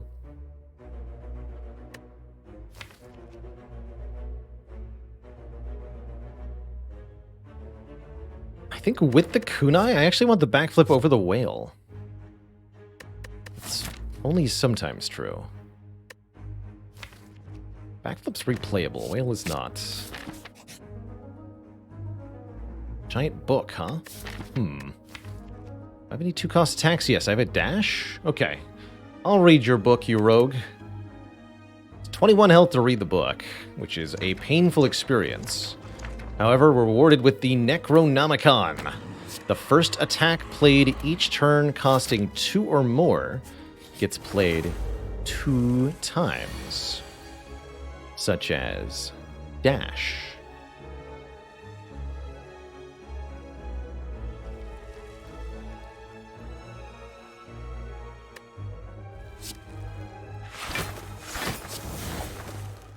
Oh no! Order?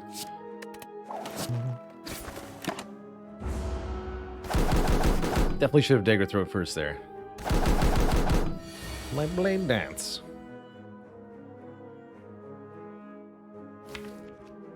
Gosh, that was rude. But leg sweep backflip full blocks this. Buys me a turn here.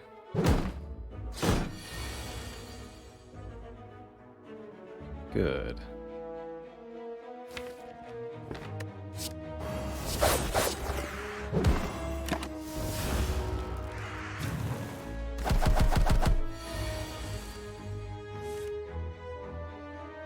Perfect. I can even distraction here if I want to. But leg sweep is a perfect block, so... not gonna worry about it.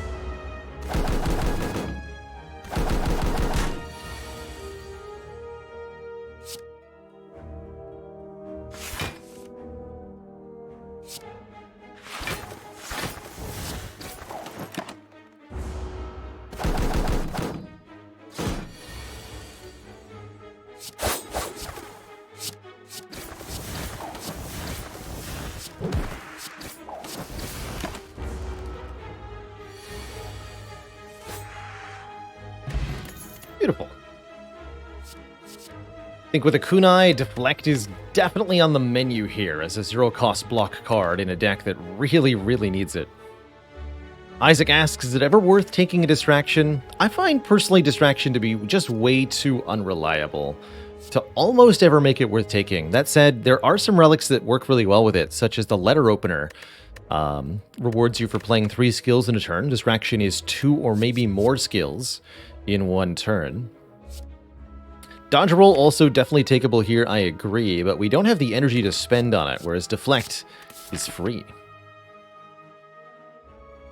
I'm gonna take event and then shop here. Yeah. Perfect.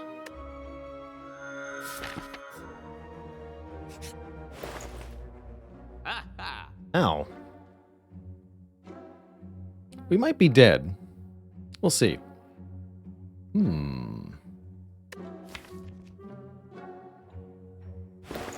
Oh, there is a fairy in a bottle. Yes, this is it, for sure. When we would die, heal to 30% of our health. Definitely going to take that. Free cards are the best? Well, free cards are the best when your deck is this expensive and you only have 3 energy per turn. We're in need of free cards right now. Do I remove one of my 3 dagger throws? No, I removed distraction. Yeah, I just removed distraction. Frozen Eye, definitely tempting for the really good card draw it can give us. Well, for letting us determine whether or not it's worth card drawing, more accurately. That's right, we'll replenish the stock of the shop when we buy something. So, for example, buying the fairy reveals a fruit juice behind it. I'm personally tempted by Eviscerate here. I think Eviscerate could do very tremendous damage for us.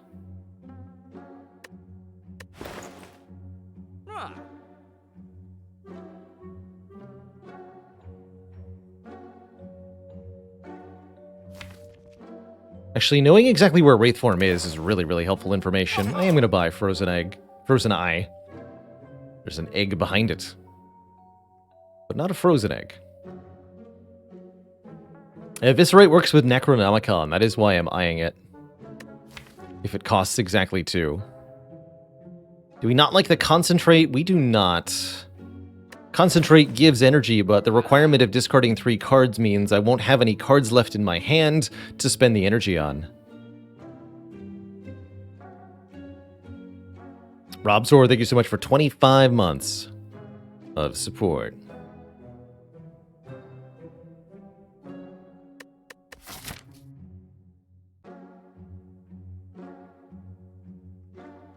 Definitely in a bit of a pickle here.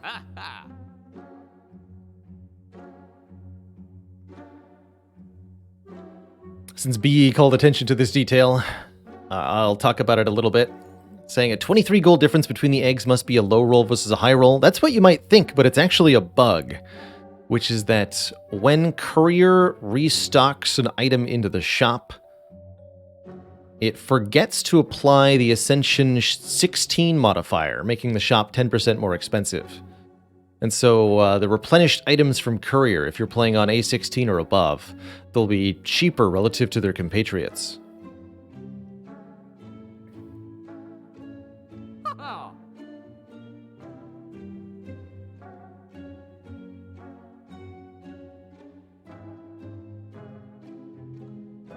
I guess I'll take this Eviscerate. We need some immediate power. See, for example, Skewer, even though it's an uncommon attack, costs quite a bit less than the Eviscerate did. That's for that same glitch, forgetting to apply the Ascension mod.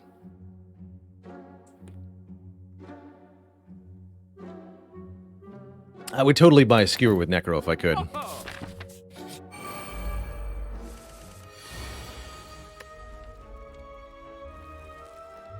Oh, you jerks.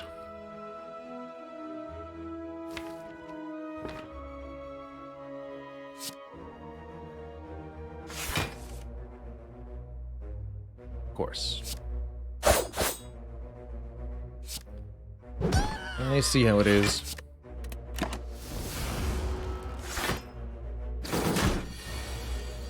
I see how it is.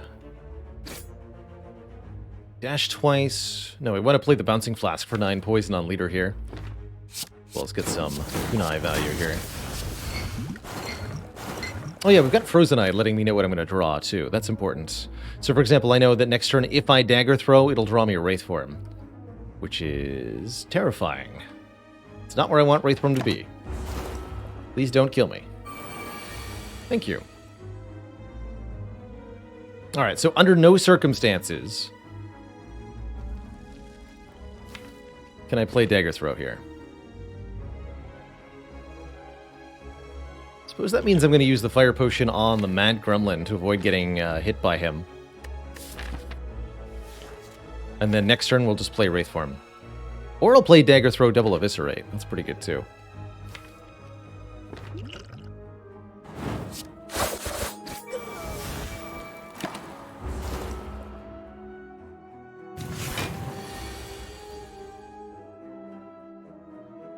Let's see, that would be 9 plus 42. That won't be enough. Here it comes.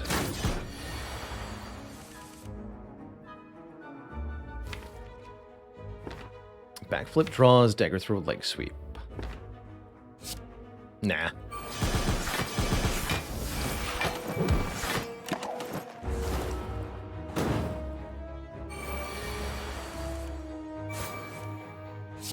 Bye.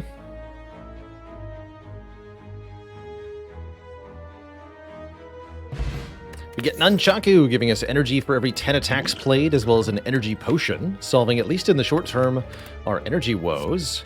And whoa, that's some energy.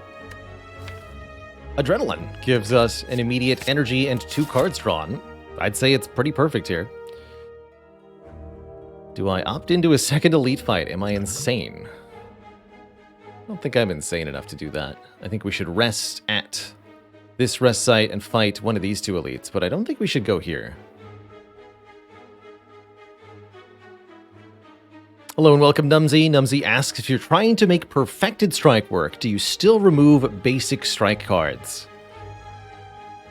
Possibly. I wouldn't say it's always correct to do so, but it absolutely can be correct to remove strikes if you have other strike cards that are increasing the power of Perfected Strike, or if you've got good use for your defend. For example, if you picked up a copy of Corruption in your Perfected Strike deck, you should absolutely keep the defends and remove basic strikes instead.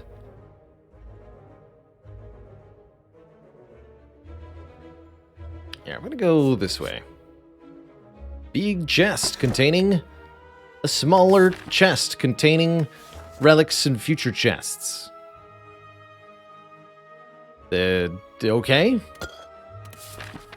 More relics later, I guess.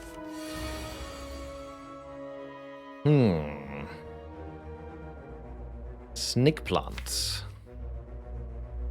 Very spooky. We have no piercing wails here. Could after image. I could even nightmare after image. But if I don't play this bouncing flask, how are we going to kill the enemy?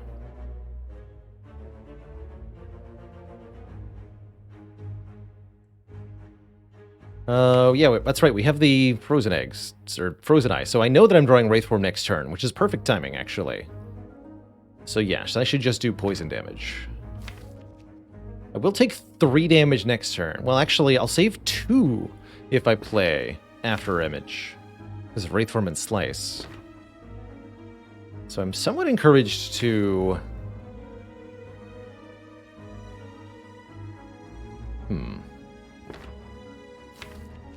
Some other things I can do, too, actually. If I backflip, then next turn I can play Blade Dance Plus, followed by Double Dash. And then 1, 2, 3, 4, 5. Wouldn't be able to get to the leg sweep, though. Simpler to just play this Wraithform, I'm sure.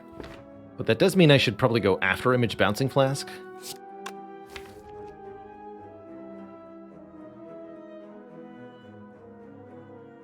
But then I have to kill the plant after that. Good luck to me.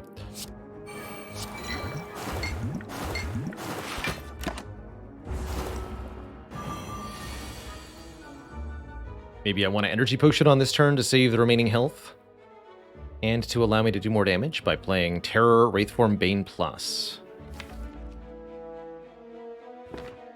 Let's do that.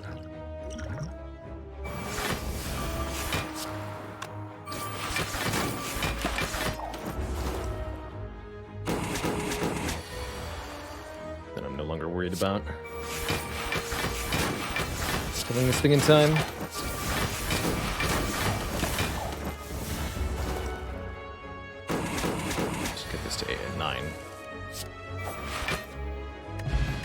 Let me get a potion back, so I feel pretty good about what I chose to do. Blade Dance versus Piercing Wail, you kidding me? Unfortunately, with Nunchaku, with Kunai, and with an After Image, Blade Dance is going to be the winner here of the card that I choose. Close call, though. Alright, we have successfully survived everything that just happened to us. Good job. Now we have a Molten Egg, upgrading any attacks we had from here on out. I'll take that. A few that I would like, you know, since we have the Necronomicon, Dash Plus, Predator Plus are things that I would definitely enjoy adding to the deck. Hypothetically speaking.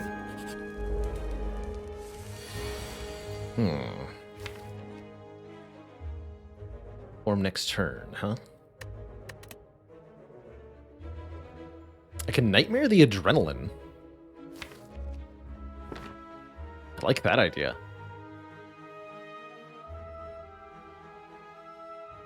I want to use the Ancient Potion to block this Hex. I think I do, actually. This is a tough fight and a nasty debuff.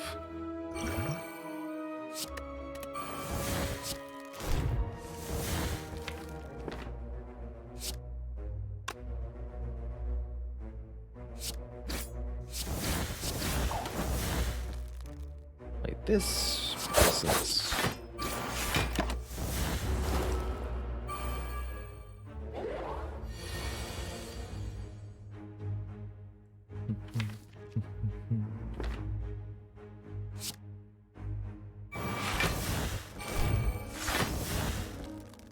I don't think I need to play this Wraithform with the direction I'm about to take this fight. Or chosen.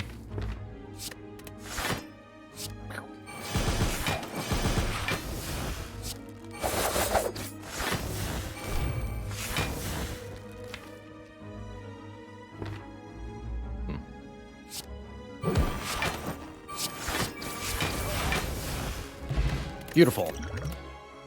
Leg Sweep Plus versus Tactician versus Concentrate. Wow. The choices. Tactician with 3 dagger throws and Survivor to discard it in a deck that's energy hungry. Pretty tempting. But so is an upgraded version of Leg Sweep.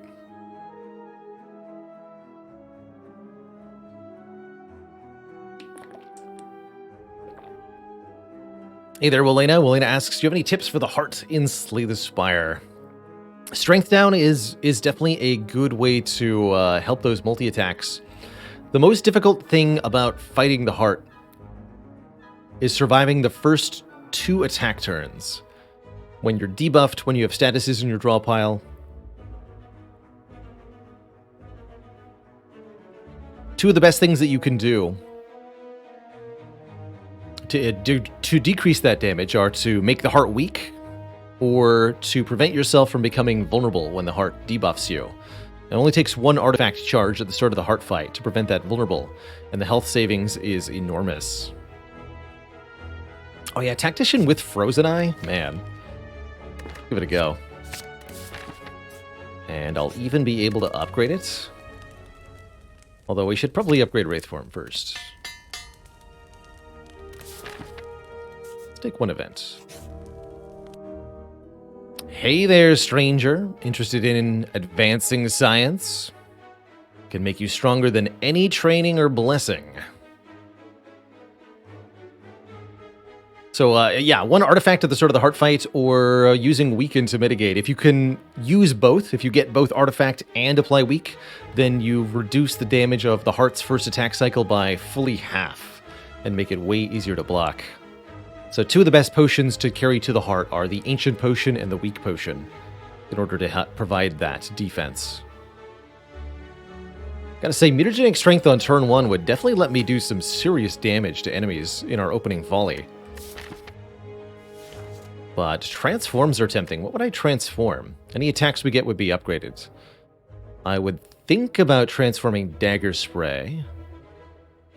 Kind of like our Bouncing Flask at the moment. I want the Dagger Throws. I want the Neutralize. I want the Leg Sweeps. I want the Slice. I want most of these cards. Let's just take the Strength. Marvelous. How is Poison Stab in this deck? Currently passable. It is a... Yikes. An enabler for Bane, mainly. Ouch.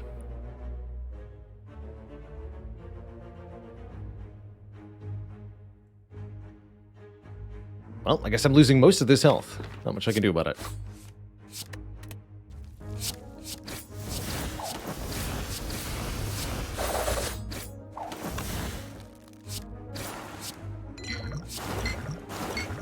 Of course, we're also basically winning the fight on this turn.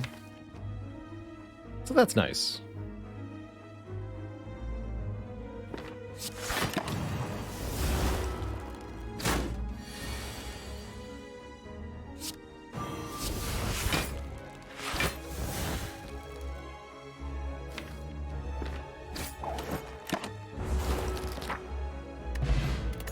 Bottled Flame means we can choose an attack to have in our opening hand. Oh, man. What? Another Wraithform. Oh, man. Choices. Choose an attack to have in our opening hand. We start combat with that card in our hands. 2 Wraithforms is pretty cool. I'm eyeing this Sneaky Strike, honestly. This could be a really powerful card for us. Sneaky Strike is a 2-cost attack. If you have discarded a card this turn, gain 2 energy. And it's getting played twice. If we've discarded a card this turn, it generates energy. That's pretty hype.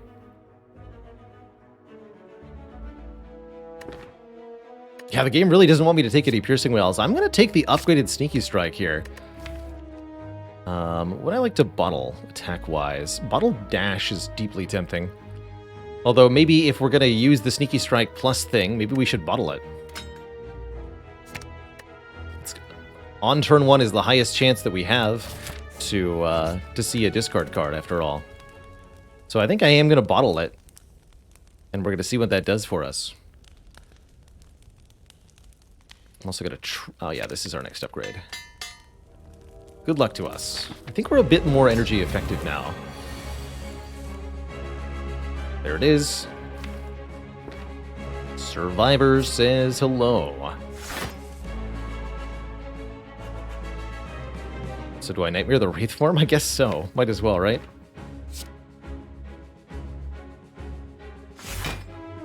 Might as well.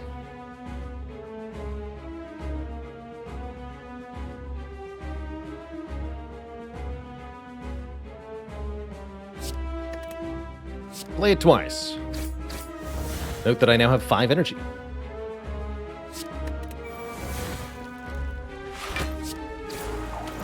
Should discard a Bouncing Flask.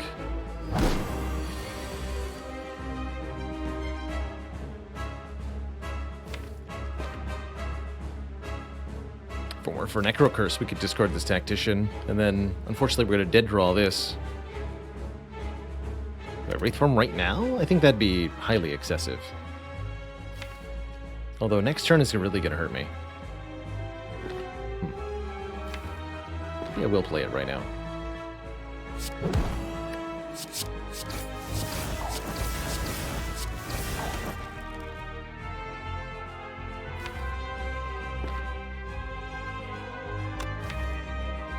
I'll be able to block regularly.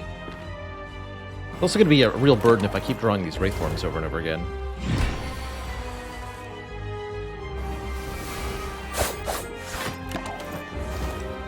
That was actually a giant waste. Understand.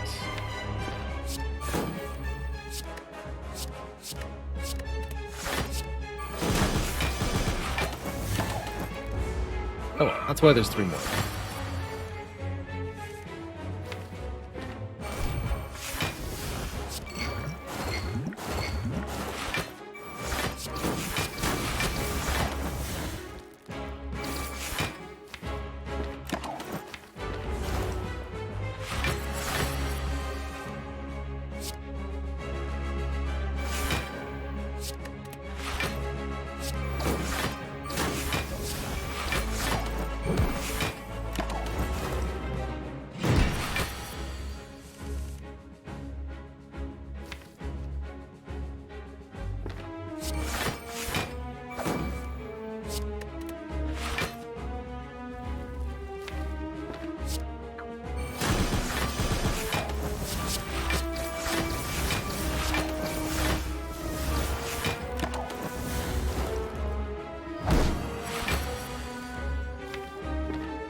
Play this one, and I play the next one, too.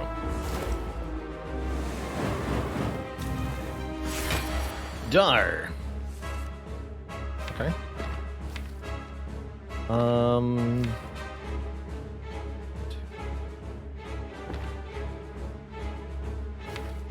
Sad. Sneaky Strike. Yeah, let's play the Wraith form.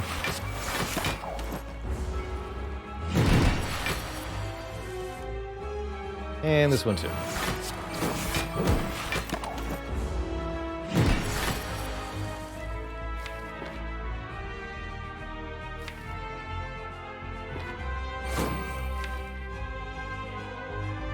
Throw across Tactician. Okay.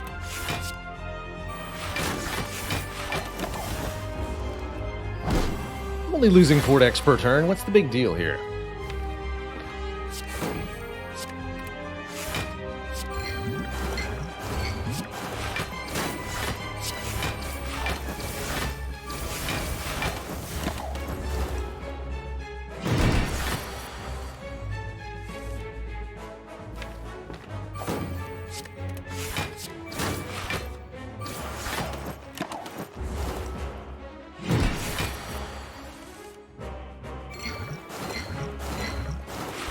GG, Mr. Champ. Or like Mr. Chump. Got him.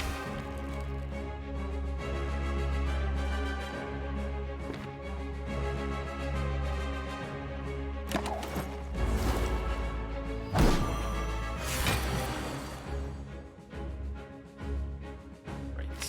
Take 1 here to not roll over the Nunchaku.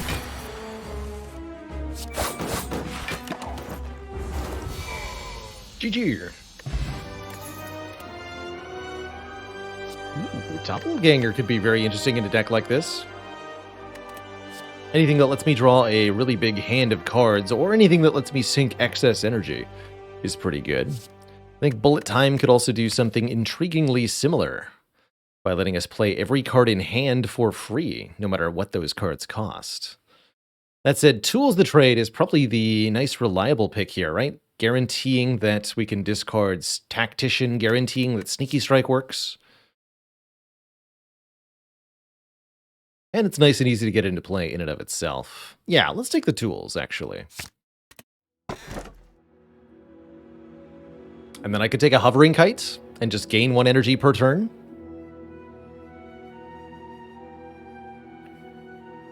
You could also Ring of the Serpent here for more card draw every turn, minus card draw on turn 1. Last but not least, Sozu. Gives us energy every turn, but we can no longer gain potions. I think we'll just take the Kite. And we've got a nice, easy discard stuff.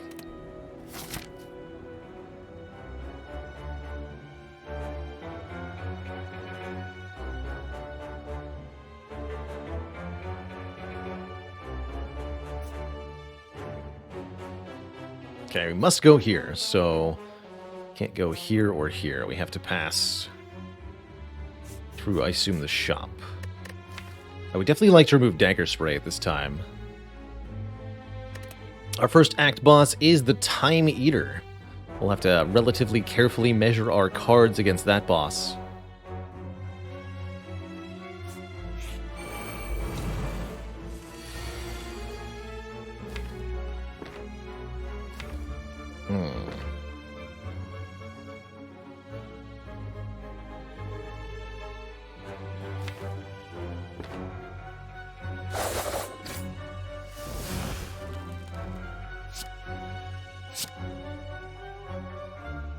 Seven kills you. That doesn't quite kill one of the others. Backflip Poison Stab we'll have to do.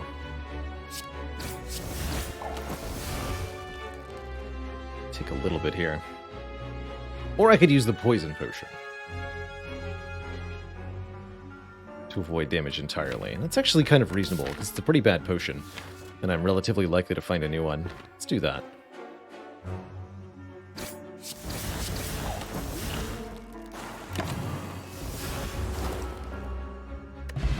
Yeah, exactly. A Dagger Throw Plus. Could take a Footwork here, but it feels kind of redundant, honestly.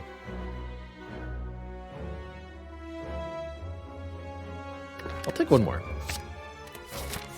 This deck would really like a Reflex now. How about Madnesses, though? Allowing me to make cards in my hand 0 cost. Cool way to generate energy, but could deactivate our Necronomicon. Yes, we are allowed to look at the draw pile with Frozen Eye while choosing what to discard. You can also do that with, for example,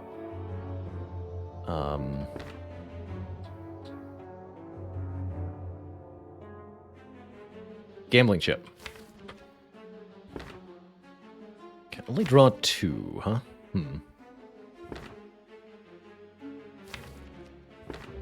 Not being able to use the Sneaky Strike on turn 1 sometimes is definitely a little detrimental.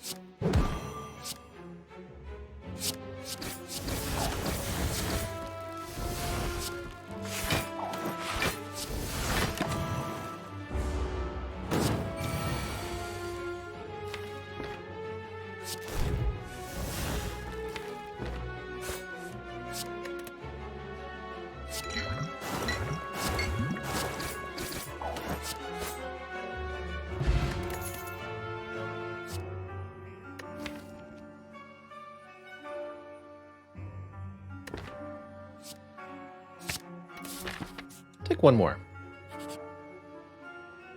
Just one more. Okay, you need to be free.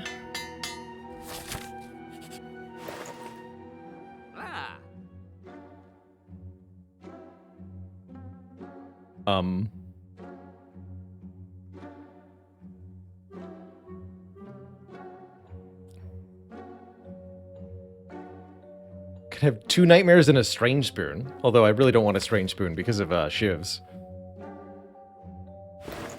Second Nightmare is definitely intriguing.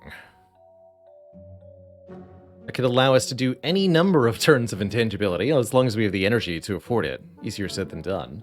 Although the second Sneaky Strike does make that easier Easier than you'd think. I think I am going to buy this second copy of Nightmare for maximum shenaniganitude.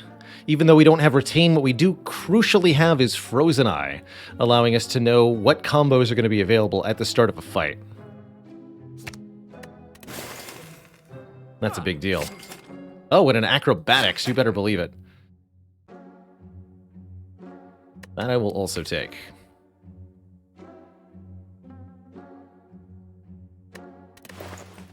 Accuracy was also an option here to make our shivs do more damage. That's somewhat tempting. Although I think you might be surprised to find out how we damage stuff in the late game here. It's gonna be sneaky strikes. Okay, there's at least one more upgrade site coming up later. Let's just get an upgrade now. Upgrading one of the nightmares is definitely tempting. I think that's actually very important. That way, if I do duplicate a nightmare, it's going to be a 2-cost nightmare. Okay, we did get Dagger Throw on turn 1. Here's the Nightmare line. But only if I don't Dagger Throw right now.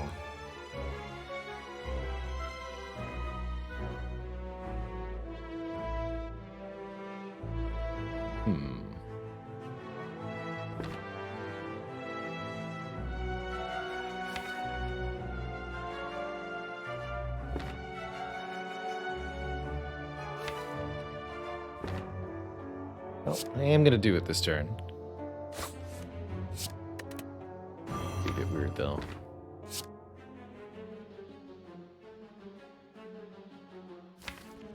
Dren Dagger backflip is not 5 draw because I can't draw the backflip.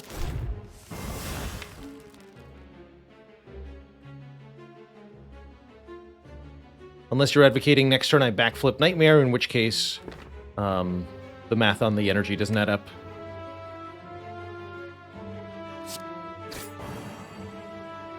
You can't do that play. I could Nightmare the more expensive one, I guess.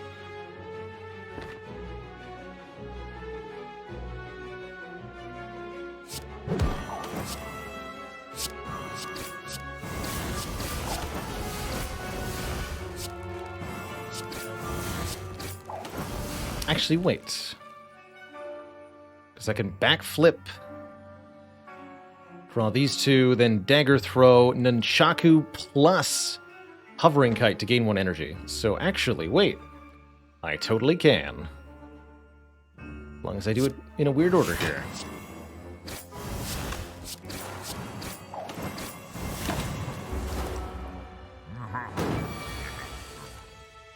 Also, we seem to be winning. So that's nice. In fact, we're not even drawing the Wraith form until several turns later, right?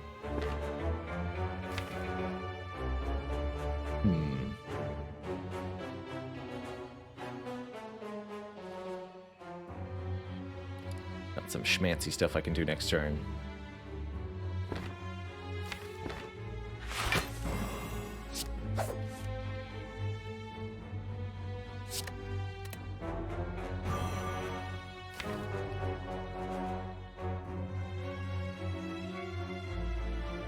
Dagger Throw, double Sneaky Strike, dash, leg sweep, Survivor.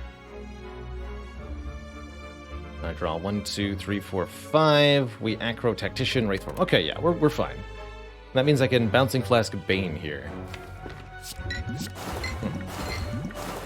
Didn't even need the Nightmares, but it's cool that we had the potential to do so. We also actually do not get attacked this turn. We're 1 turn behind where we are. In that case, I will leave the Survivor out of it. Leave that die instead.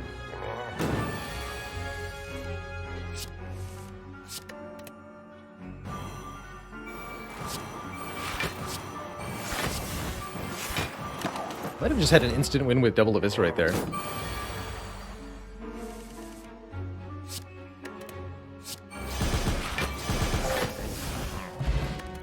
Ink Bottle is amazing for its card draw. Cloak and Dagger and Tools the Trade, also both pretty sweet. Second to Tools.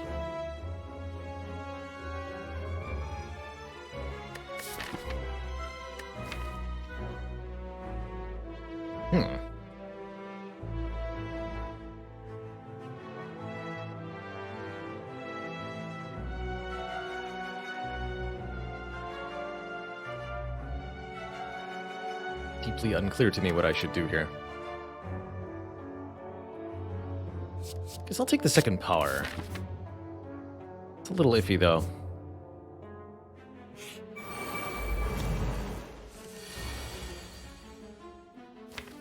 No ordinary shapes.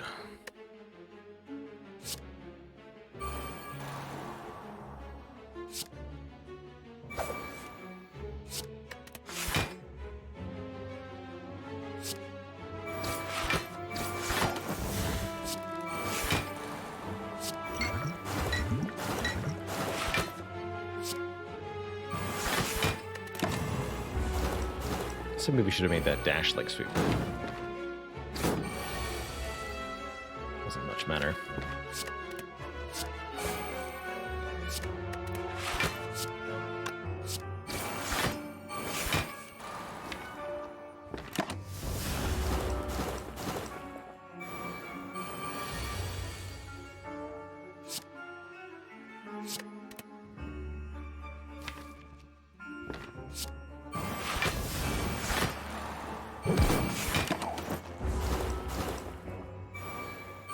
Is there a reason for not drinking the fruit juice? Exclamation point. I think juice. That's a good summary of why. The short reason is it's possible for us to find relics that will reward us for holding on to the fruit juice. For example, if we find a toy ornithopter, we'll heal 5 extra health when we drink the fruit juice after picking it up.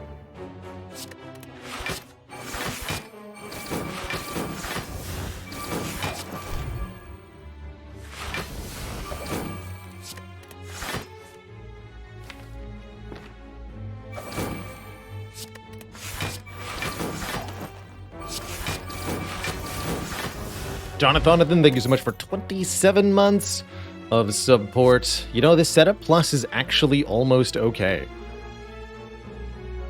But I'll take another acro. Deck wants to draw and discard the day away. That's 3 babies! That's too many babies. Please stop having so many children.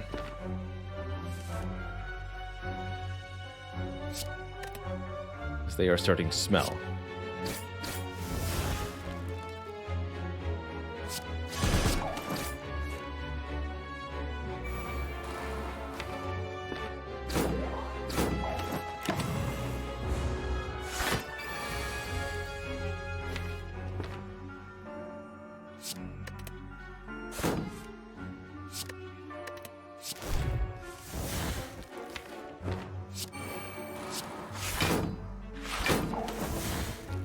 Right.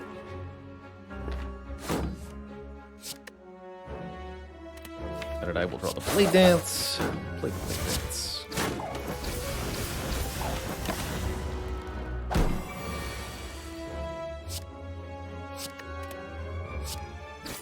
Espsor, did you hear about the silent that was allergic to knives? She broke out in shivs. Finally, I'm allowed to take a piercing whale, if I want to. Although, there's not a bad endless agony here, too.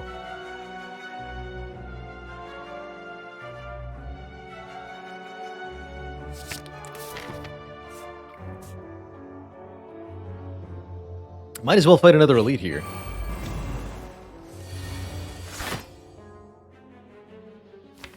And yes, I can still discard a card. Gonna draw the Eviscerate. Let's discard the dash.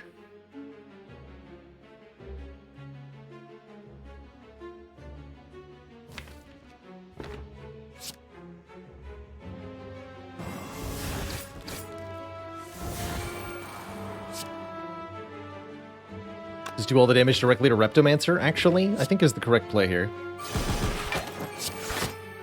Yeah. Screw these daggers. Look at that. 3 health. Be gone, lady. Take your 100 damage turn that I absolutely can't block. Just get out of here.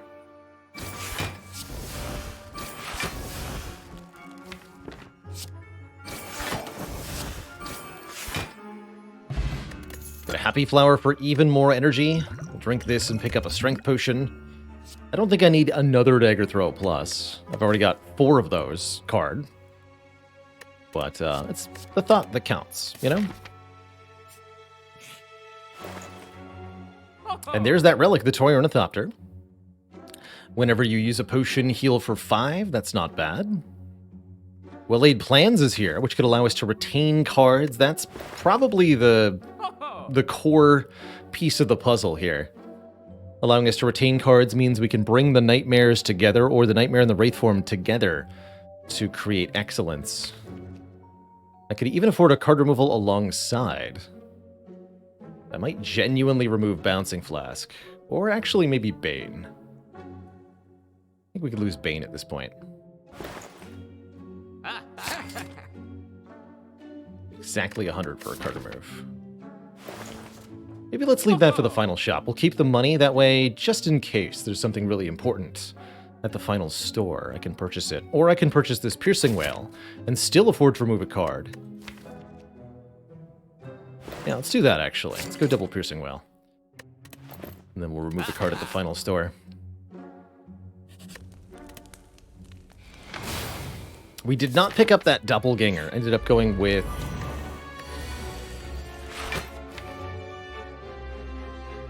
Tools to trade instead.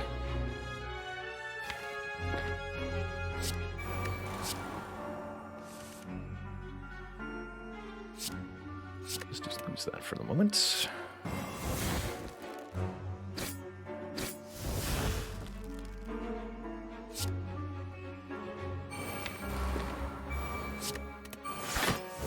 It's gonna be invincible for a while. Sound good with you?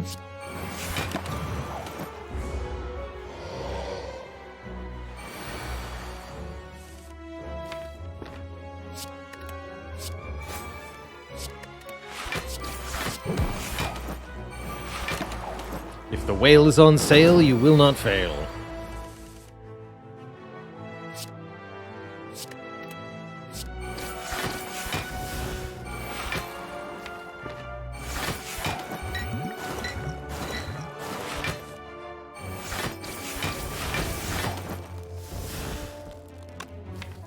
Get him.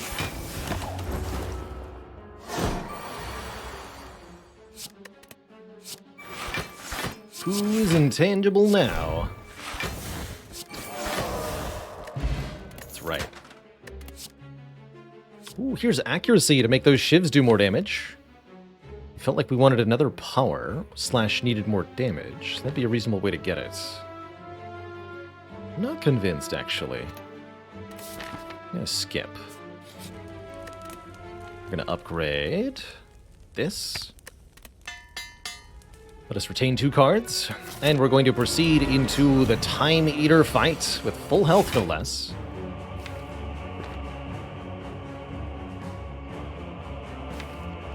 I'm going to hit this Time Eater in the face very hard this turn.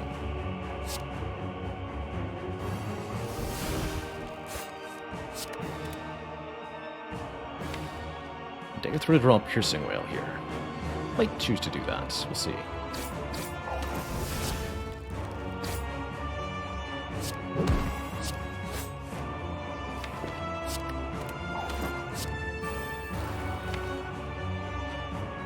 Okay, pretty good turn next turn. I will play this. Just negate the damage for now.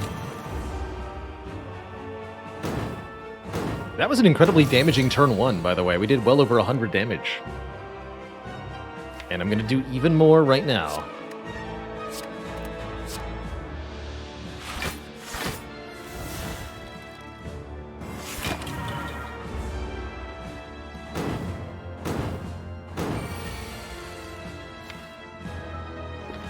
Okay, we're being debuffed this turn.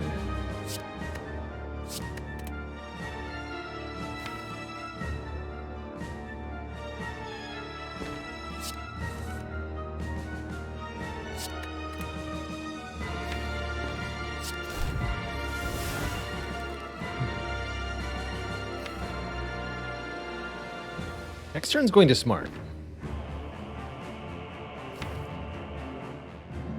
X only barely helps.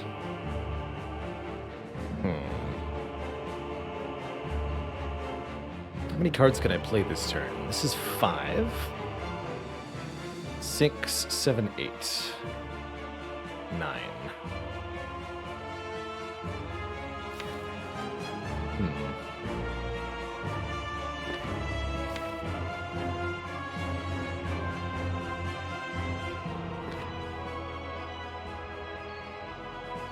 I think I'd be better off nightmaring the piercing whale, actually, than nightmaring the afterimage.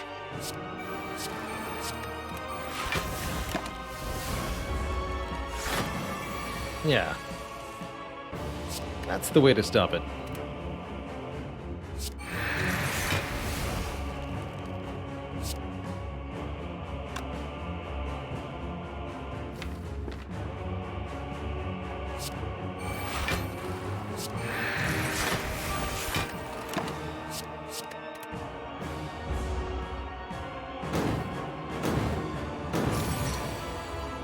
So that means we still have one nightmare, of course. So I could still create more copies of Wraith Form momentarily. And I may choose to do that.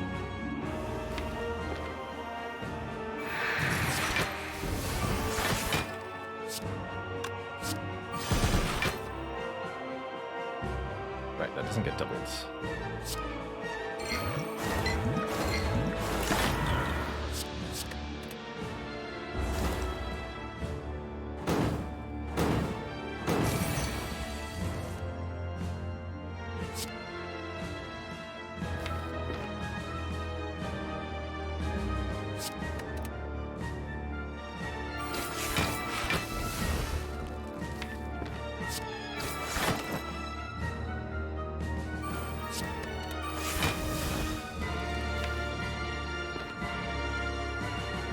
Below half health this turn, so it's better not to play a Wraith Form this turn if I can avoid it.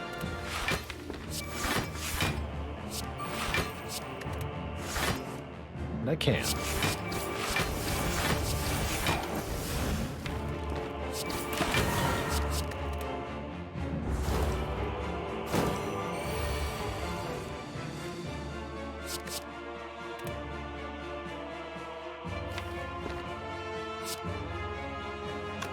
I can gain more dex this turn if I so wish.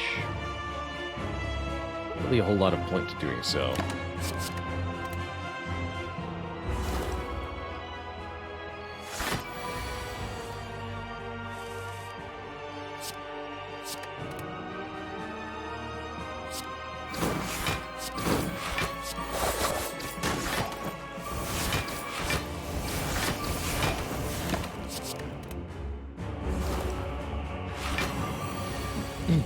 $57. How about 0? I like that number more.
Farewell, old friend.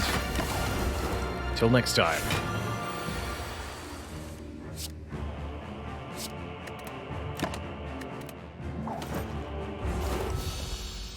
GG. Second boss, Awakened One. Awakened One will, of course, gain strength for every power we play. Ha! Thankfully, thanks to Ink Bottle, we get to draw Adrenaline, so we can draw Acrobatics, so we can discard this. Otherwise, this would be pretty sad turn 1. We do get the Nightmares together. Wraith Form and Well-Laid Plans are much further down, however.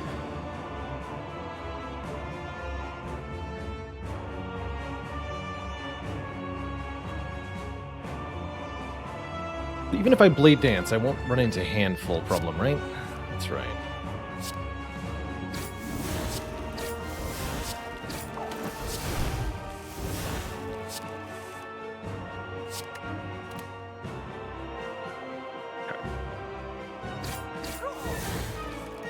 Now I have 8 energy to spend.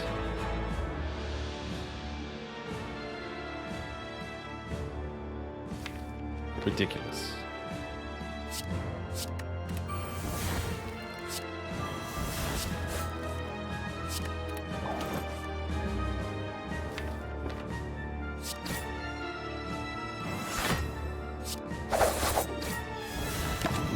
Could have done that.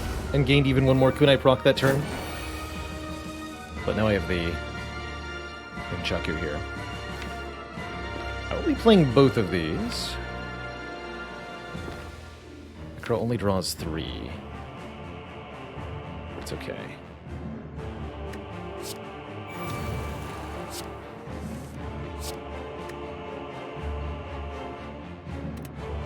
Can I afford to Nightmare any cool cards this turn? That's the real question.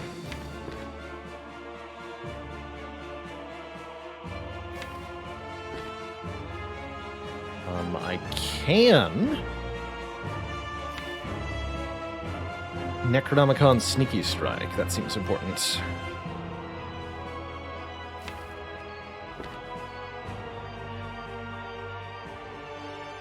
I have to go Deflect first for that, unfortunately. But I want a Nightmare Deflect, don't I?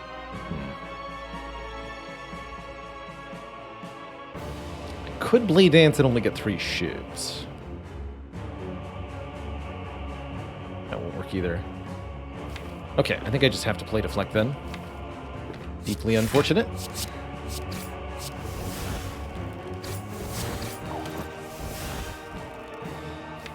So now we Dagger Throw you.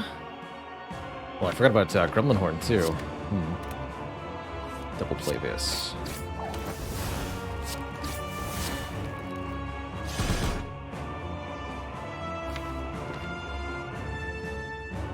So just, I could just Nightmare both copies of Wraithworm right now. Seems excessive, actually. Do it this way.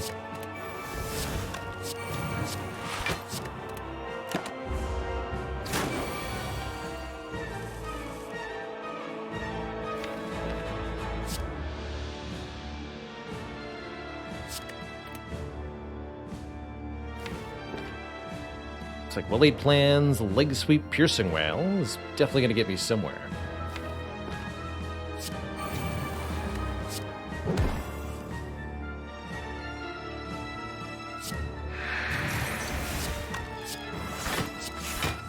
Perfect. One of these.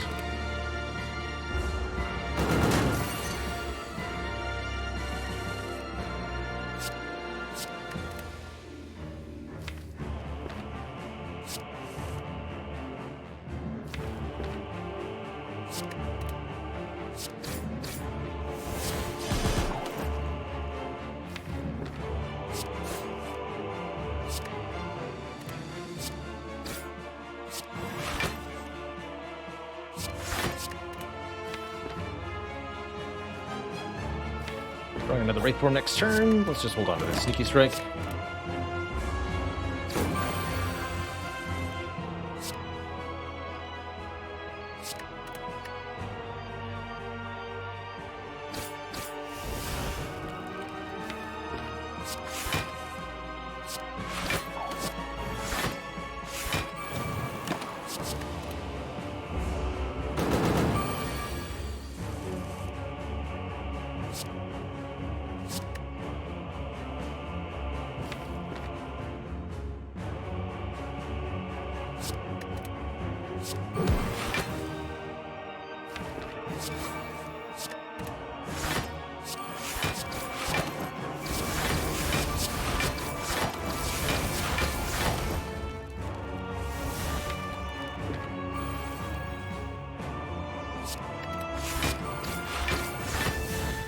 Oh, I was supposed to play Piercing Wail before I did that. It does not matter. You got him.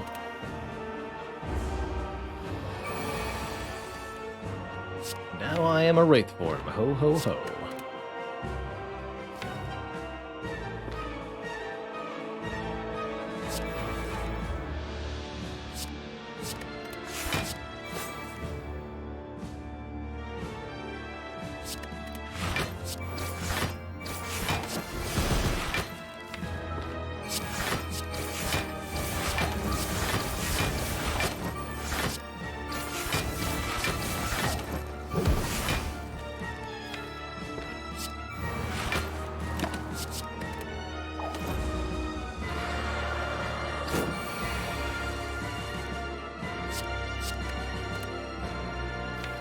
Won't take long to get to 0 decks if I keep making more Wraith Forms.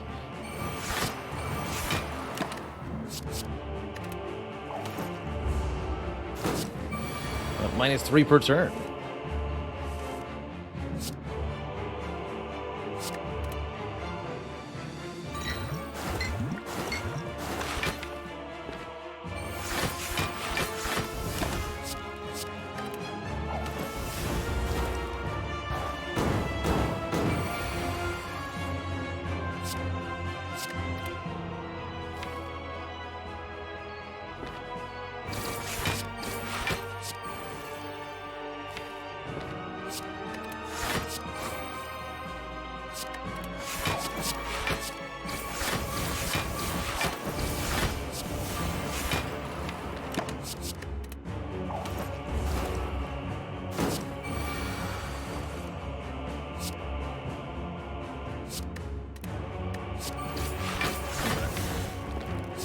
Fine.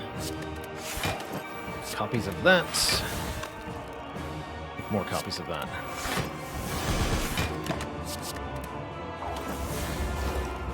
Behold the ultimate hand of cards.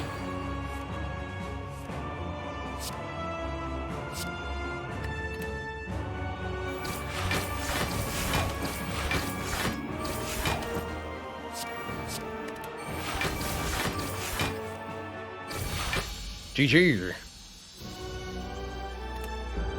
Two thump, a deep pulsing dread can be felt throughout the room. Is this the heart of the Spire, the source of all this sneaky striking? Bear your sneaky strikes. Deal 2230. Although we did mostly fail to set up our relics for the elite fight. I hopefully don't think it'll matter much. Though it could. Definitely could. Getting Bouncing Flask could really help my heart damage a lot, actually. Let's do that.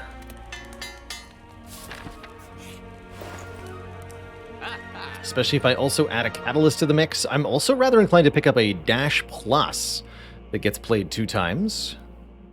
Talked about how blocking debuff with Artifact can be a valuable way to mitigate the heart. We can also do that here.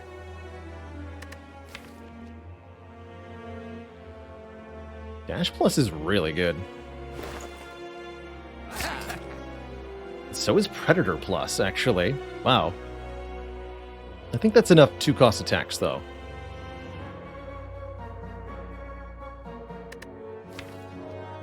Strength Potion's also pretty good, is the thing. I'll go without the Ancient Potion. Oh, that's right. Plus we have mutagenic strength, so we can't use the Ancient Potion to block the heart debuff. It'll just give us 3 strength instead, which I guess is better than 2 strength, huh? All right, then. I guess I will take it after all, because it's better than the Strength Potion.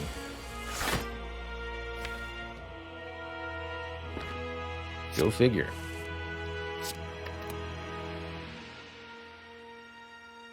See, can we just kill the shield on turn 1? That would make my life a lot easier. Especially when next turn... Well, I'll just draw Nightmare Piercing Well Dash. I won't see this Acrobatics. Although Tool's the trade. Yes, we will. Okay, sweet.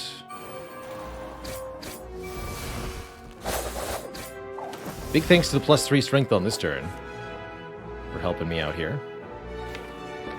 I want to Nightmare anything. Nightmare Sneaky Strike would have been the play. Ultimately, it doesn't matter. We're full blocking next turn. I'll just discard this.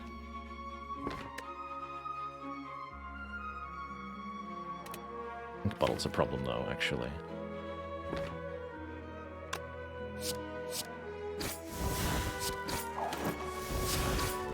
Oh, and that.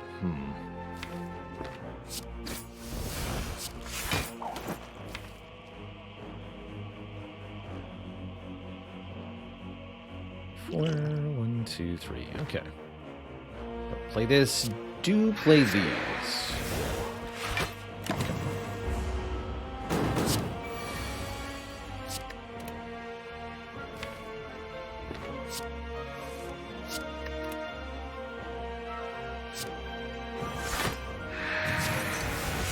And even if we had taken damage, we have the pantograph to mitigate.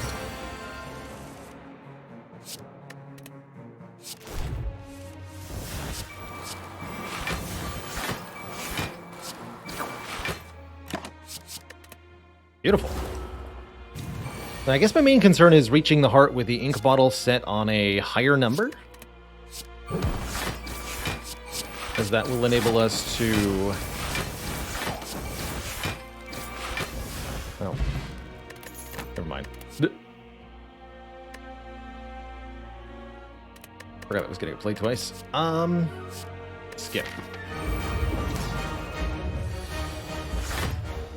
Wraithform turn 1, huh?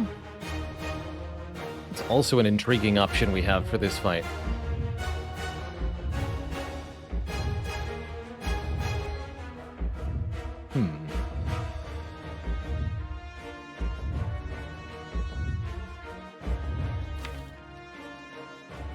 No discard on turn 1, unfortunately.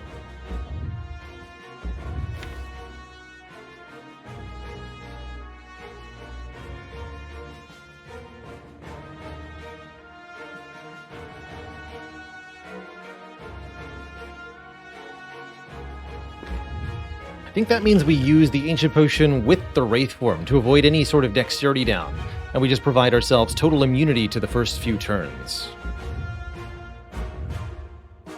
We'll have to survive the heart normally after that, but with 4 turns to set up, I think we'll manage just fine.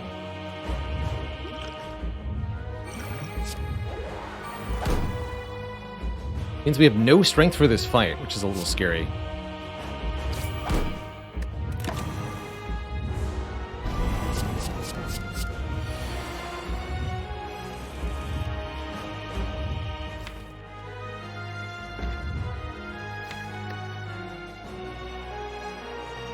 Nightmare on Tactician? That's my question to myself. Is that an acceptable way to take this? Might be.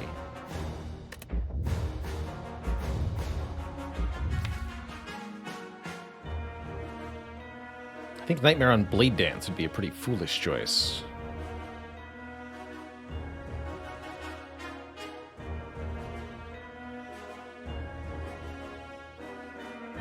Shivs aren't individually doing enough damage. No, I think that would be a mistake.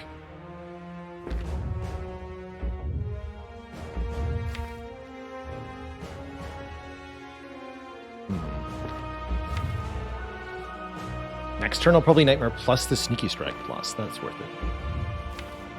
Okay, so we're not Nightmaring this turn. Maybe I Nightmare the Piercing Wail? Excuse you.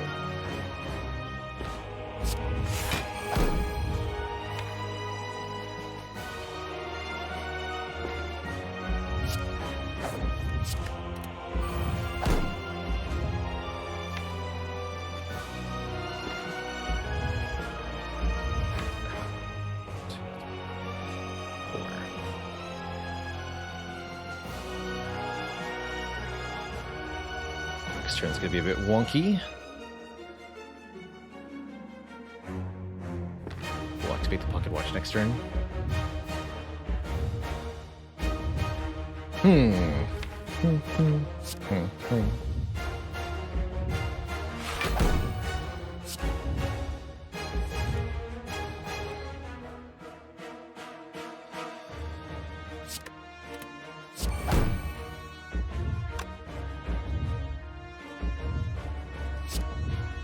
Flashing, so we haven't used it yet. Let's do it. This discards a Shiv, but lets me do the other thing. Okay.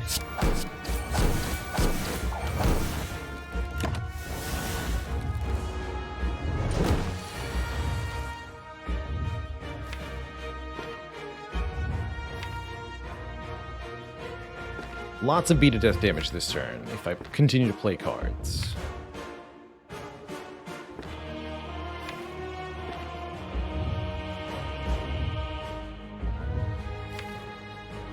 I think I just Dagger Throw into Nightmare. Could Nightmare the Adrenaline, actually, instead of the Sneaky Strike.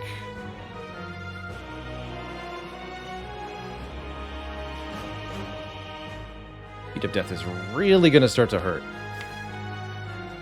Based on what I'm seeing here. We draw 6, 7, 8. Absolutely no block next turn. Okay, that's definitely going to hurt.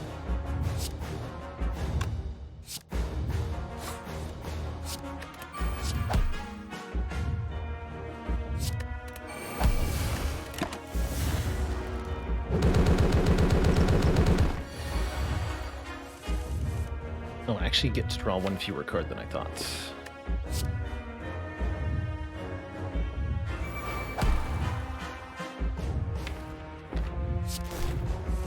Two fewer cards than I thought.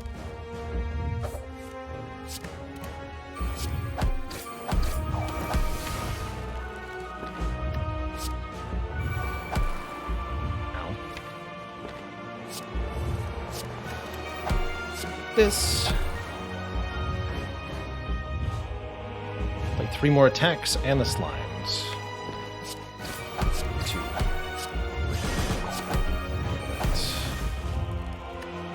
Keep these 2.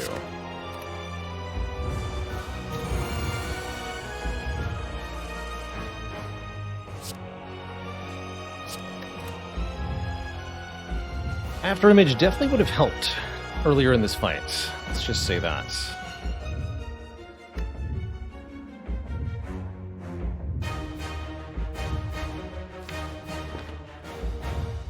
At the moment, it's helping mitigate the Beat of Death, but it won't counter it.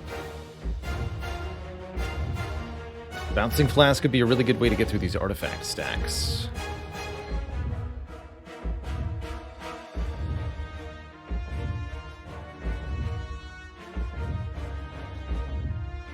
Dash, Bouncing Flask. Can Piercing Whale next turn.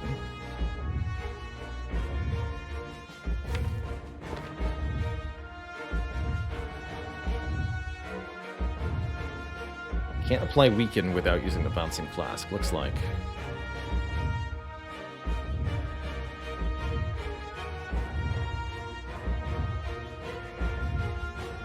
Turns on 5.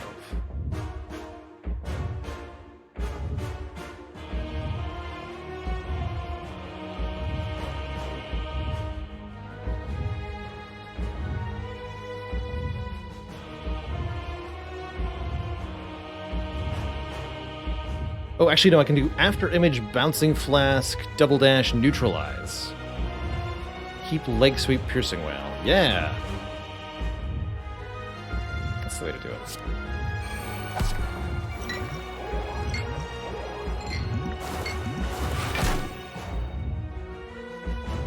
And that also gets me a Kunai proc at the very end here. So we take relatively little, keep the good cards. Block this with Piercing Whale. Probably gonna Nightmare the Piercing Whale, actually. That seems like a really good idea. Maybe not this one, though. I've already used the other Nightmare? I have.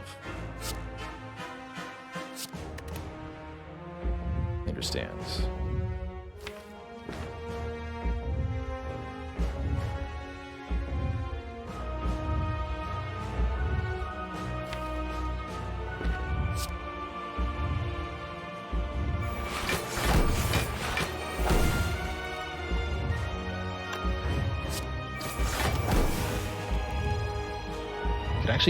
Actually, I can block without using the Piercing Whale here. Let me do that.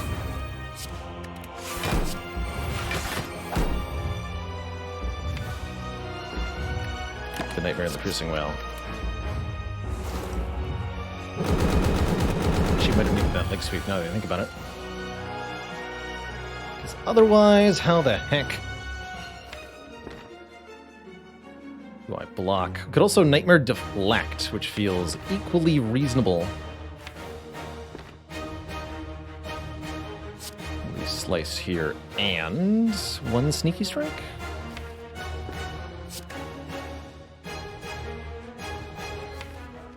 Dagger throw, backflip.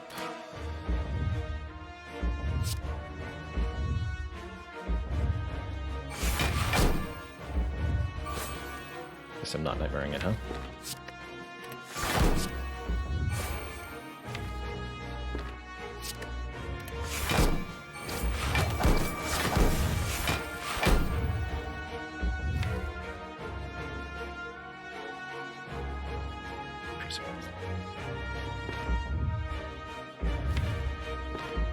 No. Do the damage.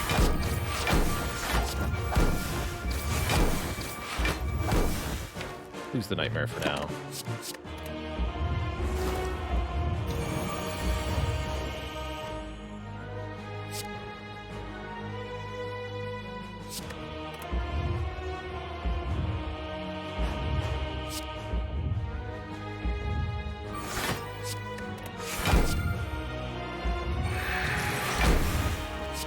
Strong burst.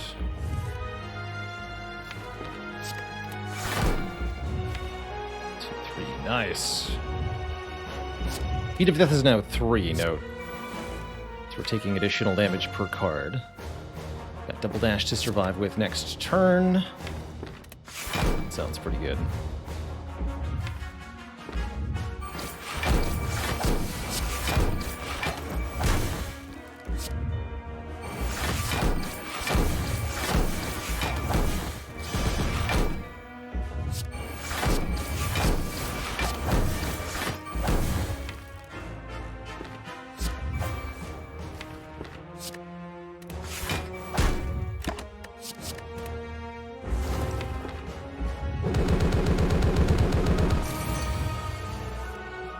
One block times 2. Here we go. This is starting to work out.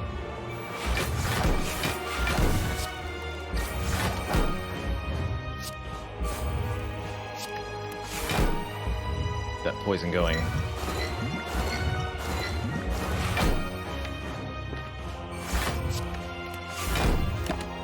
Think we're gonna do it, chat.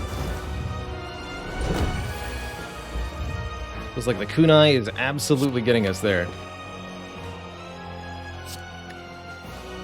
That's right, I lose 2.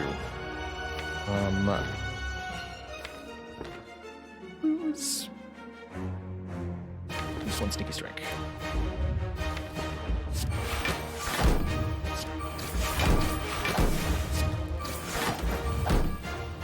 I'm gonna do it. I think the secret is Nightmare this Deflect at the moment.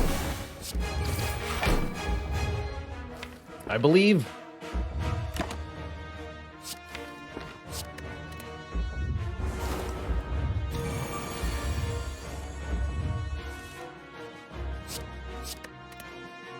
Top card is Dash Plus. You got it, buddy.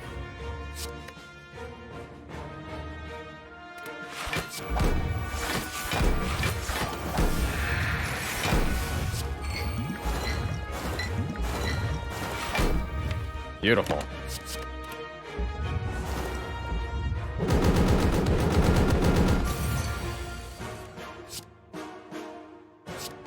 No, keep that. Lose slice.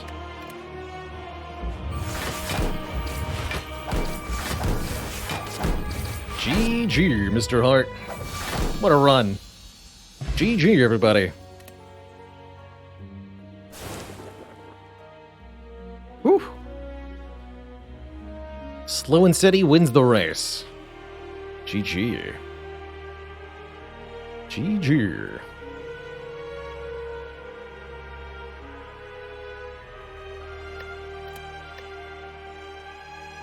Not too bad at all. Definitely scraped by on this one. We got really battered in Act 1 after that Preserved Insect start. Remember, we had 5 hit points when we picked up the kunai. And yet, here we are. Yeah, what has it been done? Spire sleeps, and I shall too. GG. Look at that. 44 damage, 7-turn Lagavulin fights. Almost died to this Slaver. Rested and then ended up being unnecessary. Ended up at 11 health, 4 floors in Act 2. Purchased a Fairy in a Bottle. Never used the Fairy in a Bottle. Instead, resting and then healing multiple times, carrying that fairy all the way to the end of the game, and then freeing it at the top of the Spire. GG.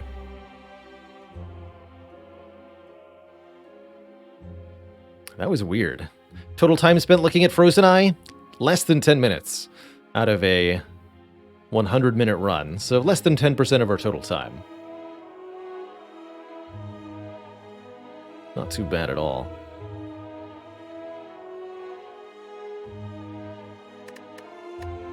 Yeah, I think this was a fantastically done run. Very unusual.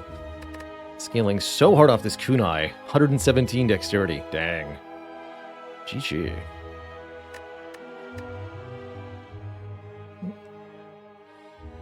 See you later, Twitch Tarek.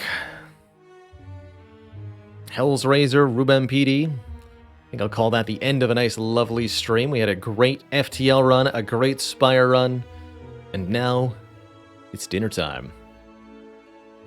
Got some roast veggies to make tonight.